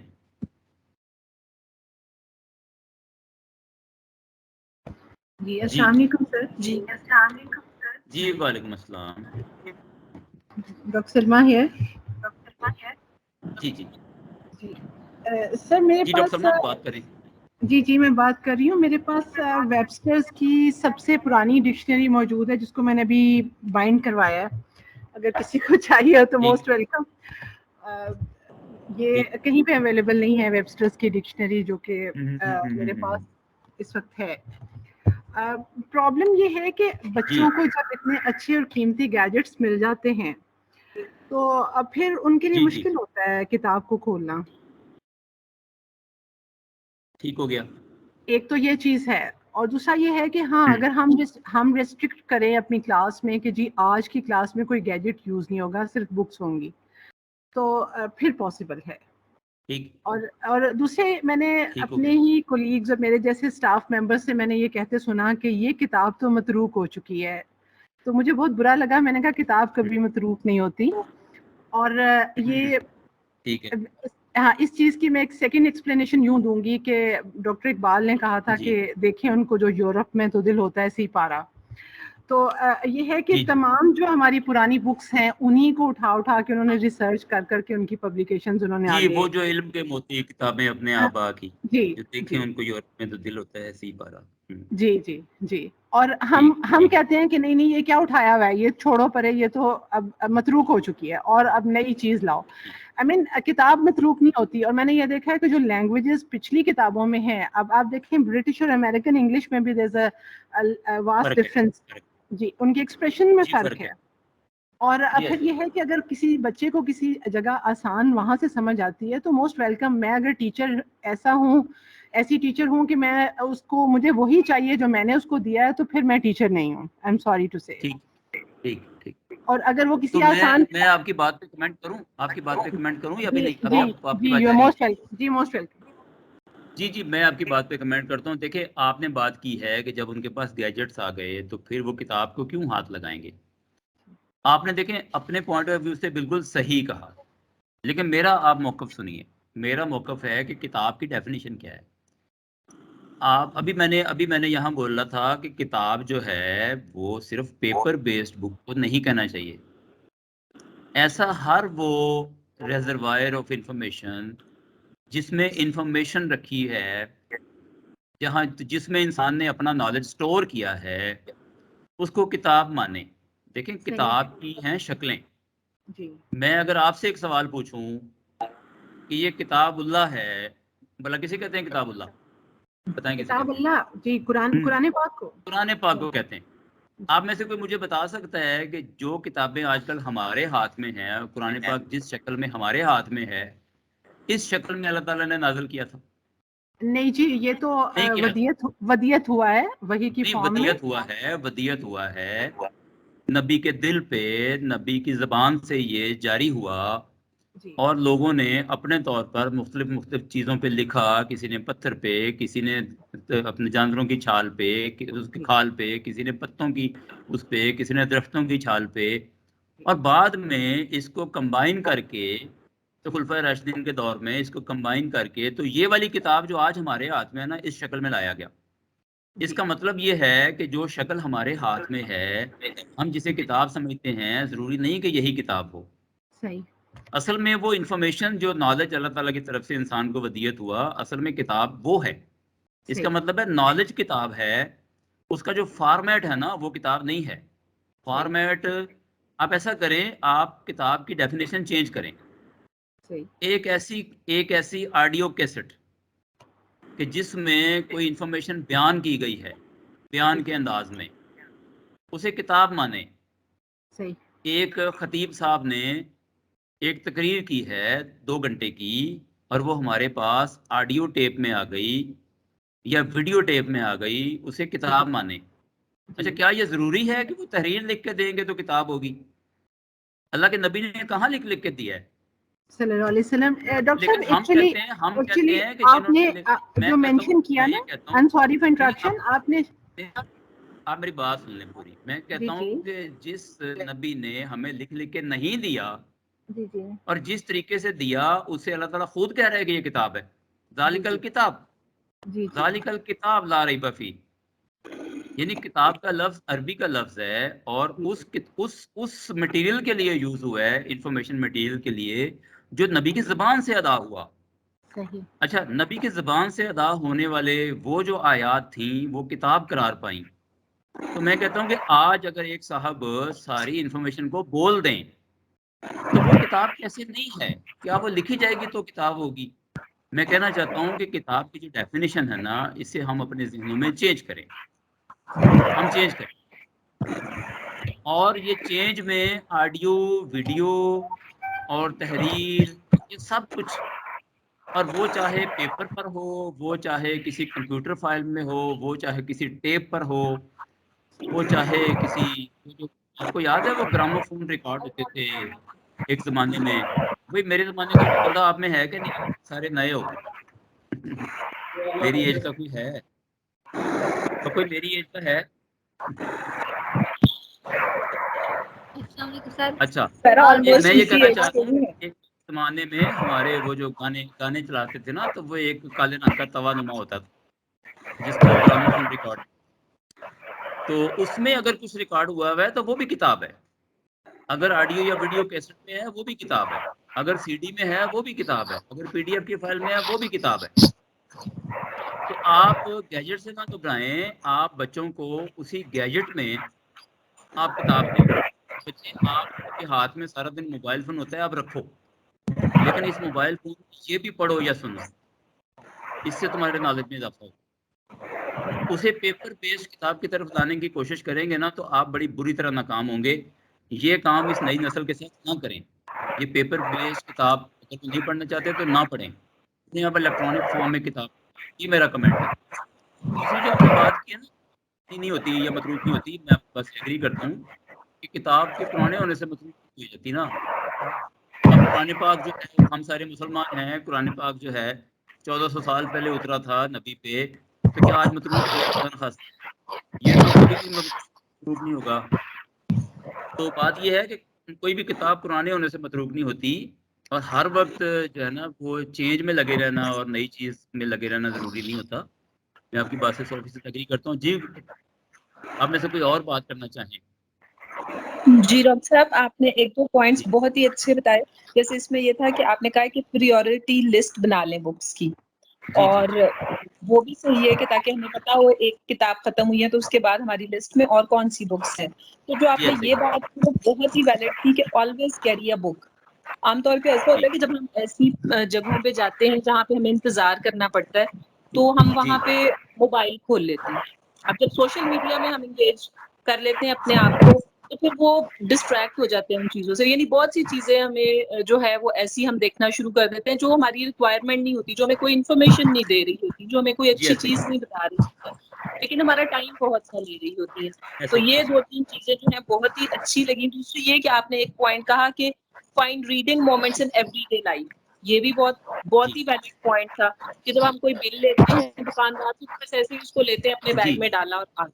तो अगर हमारी रीडिंग हैबिट जो है वो डेवलप हुई हो तो वाकई हमें पता हो, बजाय इसके कि हम आपकी घर आवाज आना जाके बंद हो गई, आपका माइक तो नहीं बंद हो गया? ये जो आप इस वक्त बोल रही थी ना, उनका माइक शायद बंद हो गया या तार हिल गई है, क्या हुआ है? कुछ हुआ है? जी ये मैसेज आ रहा है बैड नेटवर्क चल रही। आपकी आवाज थोड़ी बंद हो गई थी। जी मैं यही कह रही थी कि जो आपने सर जी जी आप में से कोई दूसरा जी आप कोई दूसरा बात कर ले। जी जी अस्सलाम वालेकुम। जी वालेकुम सलाम मैडम, जी बोलिए बोलिए बोलिए। शेयर बात करना चाह रही थी कि प्राइमरी वो की लाइब्रेरी होनी चाहिए, बच्चों को वहीं से शौक पैदा जी होनी चाहिए। जी ऐसे ही है, ऐसे ही। जी मैंने एक पॉइंट आपके साथ शेयर किया है कि घर में लाइब्रेरी बनाएं छोटी सी। अस्सलाम वालेकुम सर। यानी कम से कम अगर घर देखें, हमारे घर जो है वो छोटे बड़े होते हैं, बाज़ का छोटे होते हैं, बाज़ का बड़े होते हैं। तो अगर घर बहुत छोटा भी हो ना, तो ये कंसेप्ट घर में जरूर रखें, चाहे वो एक अलमारी हो, चाहे वो किसी अलमारी का एक खाना हो, लेकिन बच्चों को डे 1 से पता हो, जब वो होश संभालते हैं, कि घर में एक खाना ऐसा है जिसमें किताबें रखी हैं। और अगर आप खुद भी कभी उस खाने में से किताबें निकालते रखते रहा करें और देखते रहा करें, तो बच्चों को ये इस बात का पता चलता है कि ये भी एक ज़रूरी चीज़ है ज़िंदगी की। जी जनाब, जैसे हर घर में जो है वो टीवी लाउंज का होना लाजमी करार पाया, किचन का होना लाजमी करार पाया, मेहमानों के लिए ड्राइंग रूम का होना लाजमी करार पाया, तो एक छोटी सी लाइब्रेरी कि जहाँ से किताबें आप ले सकें और वापस वहाँ रख सकें सजा के, तो ये भी होनी चाहिए। जी बिल्कुल जी, एग्रीड एग्रीड। और कोई और भी बात करना चाहें आप में से? करना चाहूंगी, आज का आपका लेक्चर जी बहुत माय हार्ट था। मैं खुद फ्लावर हूँ। मेरी बुक्स बचना शुरू हुई थी जब मैं बहुत छोटी बच्ची थी, छोटी छोटी बिल्कुल सही कहानियों की छोटी छोटी किताबें। जी यस अभी ये है कि अगर टीचर खुद बुक लवर है तो कोई ना कोई कहीं ना कहीं खाना ढूंढ लेती है, जो आपने सारी बातें की very very close to heart, कि मैं ये अपना स्टूडेंट्स वाकई ही पढ़ाते हुए कोई ना कोई बहाना मिल जाता है। लाइब्रेरी में फलां अलमारी में फलां किताब पड़ी हुई है, या कोई छोटी कहानी कोई वाकया बताता है, और बच्चों के क्यूरोसिटी क्रिएट उनमें कि वो जाएं और किताब देखें। फिर ये भी सुनने को ये तो बैरियर्स आ जाते हैं बीच में कि जी लाइब्रेरी हमें किताब नहीं इशू करके दी, उन्होंने हमें किताब। अच्छा लगता है कि चले बच्चों ने कंप्लेन बेशक की, लेकिन बच्चे गए तो सही लाइब्रेरी। तो मैंने मेरा भांजा बहुत छोटा था, तो मैंने उसको दूसरी उसकी बजाय उसको डिक्शनरी दी लुगत, और मैंने उसको गेम की तरह बताया। मैंने उसको ये नहीं कहा कि ये पढ़ने वाली गेम, मैंने कहा ये गेम है, ये देखो ये वर्ड्स हैं, तो इनके मीनिंग आप कैसे तलाश करोगे, ये गेम है और स्कोर लिखो अपना। तो वो बच्चा माशाल्लाह इतना अच्छा हो गया वो वोकैबुलरी में, अब यूनिवर्सिटी में पढ़ता है। तो कभी नहीं कभी आपने देखे आजकल ये जो वोकैबुलरी वाली गेम्स जो हैं वो बड़ी अच्छी आई हुई हैं, इंटरनेट पे आई हुई हैं बड़ी अच्छी गेम्स, कि बच्चों को आप वोकैबुलरी की गेम। बल्कि मैं आपके साथ शेयर करता हूँ, मजे की बात आपके साथ शेयर करता हूँ। मेरी अपनी जो एज है ना वो 56 ईयर से ज्यादा हो गई है। तो मेरे भांजे ने मुझे पिछले दिनों, ये 3-4 महीने पहले की बात है, मुझे बताया कि मामू ये एक गेम है, आप भी खेला करें हर रोज। वो एक आप बल्कि नोट कर लें, उसका नाम है वर्डल। वर्डल WORDLE WORDLE वर्डल। वर्डल नाम की एक गेम है। उसमें होता ये है कि आपने 5 करैक्टर का एक अंग्रेजी का लफ्ज फाइंड आउट करना होता है। अब वो आपको इशारे देता है, आप उन इशारों की रोशनी में लफ्ज तक पहुंचते हैं, कि आप 5-6 स्टेप्स में उस लफ्ज को फाइंड आउट करने में कामयाब होते हैं कि नहीं होते। आप भी सर्च कीजिएगा, ये एक इंटरनेशनल वेबसाइट है वर्डल के नाम से, वर्डल गेम। अच्छा मैं आजकल हर रोज रात 12 बजे उसमें नया आ जाता है, अगली नई तारीख का। तो जो ही रात के 12 बजते हैं मैं वर्डल खेल के वो वर्ड जो है वो तलाश करके 5 कैरेक्टर का, तो फिर सोता हूँ। और शाज़ो नादरी पिछले 3-4 महीने में मेरा कोई दिन मिस हो, तो या अगर रात को ना कर सकें तो अगले दिन मैं उसका हल तलाश कर लेता हूँ। तो उससे मेरी वोकैबुलरी भी जो है, अच्छा जब कोई नया लफ्ज आता है मेरे सामने, तो मैं जाके उसके गूगल में उसके मीनिंग भी देख लेता हूँ, तो मेरी अपनी वोकैबुलरी में इजाफा हो रहा है। इस तरह की बहुत सारी देखें, असल बात है असल छोड़ बात के है उनको रोल मॉडल बनना, कैसे यूज रोल मॉडल करना बने, रोल मॉडल बने और आप फिर लोगों को बताएं किस तरह से आप काम करते हैं। आगे तो है टिप्स, तो जो रोल मॉडल बनेगा वो टिप्स उसके जहन में बहुत सारी आ जाएंगी कि बच्चों को कैसे सिखाना है। हाँ जी कोई एक और बात बैरियर करना चाहें, हमारे पास कुछ मिनट हैं। कुछ लोग स्टूडेंट्स पास करते हैं कि हम किताब में जो नॉलेज दी हुई है वो नहीं पढ़ाते, हम जी दूसरी बातें पढ़ाते रहते हैं। स्टूडेंट्स होते हैं कि हम लेटेस्ट स्टाइल अगर टीचिंग का इख्तियार करते हैं तो कुछ लोग इस पे वो नेगेटिव कमेंट्स भी देते हैं कि आप तो बच्चों से कमजोर कर सकते हो, आप जो कंटेंट किताब में वो क्यों नहीं सिर्फ पढ़ाते हैं, वहां तक क्यों नहीं स्टिक रहते। नहीं असल जहाँ बात तक पता है क्या, हर सिर्फ अच्छे सबक काम पढ़ा की, क्या करो। नहीं हर अच्छे काम की मुखालफत दुनिया करती होती है। दुनिया ने तो नबियों को नहीं छेड़ा, हमने छोड़ा, यानी नबियों को भी मुखालफ हो गई दुनिया। तो हम तो सादा से लोग हैं, सीधे साधे से। अगर आप एक काम को अच्छा समझते हैं तो आप उसको जारी रखें, कोई मुखालफत करता है तो करने दें। ये काम जो स्पीच बोलने का, बोलने से टेक्स्ट बन जाए, इसमें इंसान ने कामयाबियां हासिल की हैं। लेकिन चूंकि ये नया नया काम हुआ है तो हर इंसान के बोलने का लहजा, एक ही वर्ड को एक मतलब 10 इंसान कैसे बोलेंगे, अभी इसमें कुछ मुश्किलात पेश आ रही हैं। और आपको पता है ये काम उर्दू में भी हो गया है। ये गूगल में उर्दू उर्दू में भी आप बोलें तो वो उसको समझना शुरू हो गया है। लेकिन चूंकि नया नया काम है तो अभी इसमें सोफिस्टिकेशन अभी आनी है, यानी सोफिस्टिकेशन अभी ज्यादा नहीं आई। अभी वो गलतियां करता है। गूगल को आप अंग्रेजी बोल के दिखाएं, गूगल सर्च करता है लेकिन गलतियां भी करेगा। आपके आपके जो अल्फाज की अदायगी है उसको गूगल सही तरह से समझेगा आहिस्ता आहिस्ता। इसमें बहुत कामयाबी हुई है इंसान को, लेकिन अभी बहुत सारा काम इसमें बाकी है। तो आहिस्ता आहिस्ता वक्त जैसे जैसे गुजर रहा है ना, ये जो स्पीच टू टेक्स्ट का मामला है इसमें इम्प्रूवमेंट आ रही है। तो आप इसको अपनाएं, इसकी कोशिश करें। और उसके बाद जो है, अच्छा गूगल जो है ना वो बड़ा होशियार है। वो करता क्या है कि आपने जब बोला उसने टाइप कर दिया, फिर आपने किसी लफ्ज़ को ठीक कर दिया, तो गूगल को पता चल जाएगा कि इसने ये बोला था, मैंने ये टाइप किया था, और जब इसने ठीक किया है तो वो ये बन गया है। तो आपका ये जो बिहेवियर है गूगल इसको भी नोट कर लेता है और आइंदा से अपने उस एल्गोरिदम्स को इम्प्रूव करता है। कि अगर एक शख्स ने ई बोला और गूगल ने टी टाइप कर दिया, वो समझा कि शायद आपने टी बोला है, तो आपने जब उस टी को डिलीट करके ई कर दिया तो अब गूगल को समझ आ गई कि अगर ये वाली आवाज़ मुंह से निकले तो ये ई है, ये टी नहीं है। तो गूगल आपका जो बिहेवियर है ठीक करने का मामलात को, उसको भी जो है वो नोट करता है और उसके मुताबिक अपने एल्गोरिदम्स को इम्प्रूव करता है। जी कोई और बात करना चाहें, हमारे पास 3 मिनट हैं। जो गैजेट्स हैं हमारे स्किल्स को इम्प्रूव करने के लिए तो ठीक है, लेकिन बात जगह हम लोगों को, नई जनरेशन को डिपेंडेंट भी बना रहे हैं। कि फर्ज करें हम अगर 100 रुपए का में से 60 रुपीज का सौदा लेते हैं ना, तो दुकानदार को दिया है तो वो कैलकुलेटर पे कैलकुलेट कर रहा है कि 100 में से 60 निकालेंगे तो बाकी 40 हो गए। तो ये बड़ा रिडिकुलस देखें लगता है देखें कि ये कैलकुलेटर देखें देखें मेरी बात, नहीं देखें मेरी बात, देखें जब मशीनें आई हैं, देखें मशीनें जब आई हैं ना, तो मशीनों ने इंसान का जो मैनुअल काम करने का तरीका था उसमें चेंज तो आई है। यानी क्या वजह है कि मैं आधे किलोमीटर का सफर करता हूं तो फिर भी गाड़ी निकालता हूं घर से, इसकी वजह है ना एक। अच्छा लेकिन नहीं तो क्या मैं खुद ही, जब मेरे पास गाड़ी नहीं थी या मोटर बाइक नहीं थी, तो क्या मैं आधे किलोमीटर का सफर पैदल नहीं किया करता था? और क्या वो मेरी सेहत के लिए अच्छा नहीं था?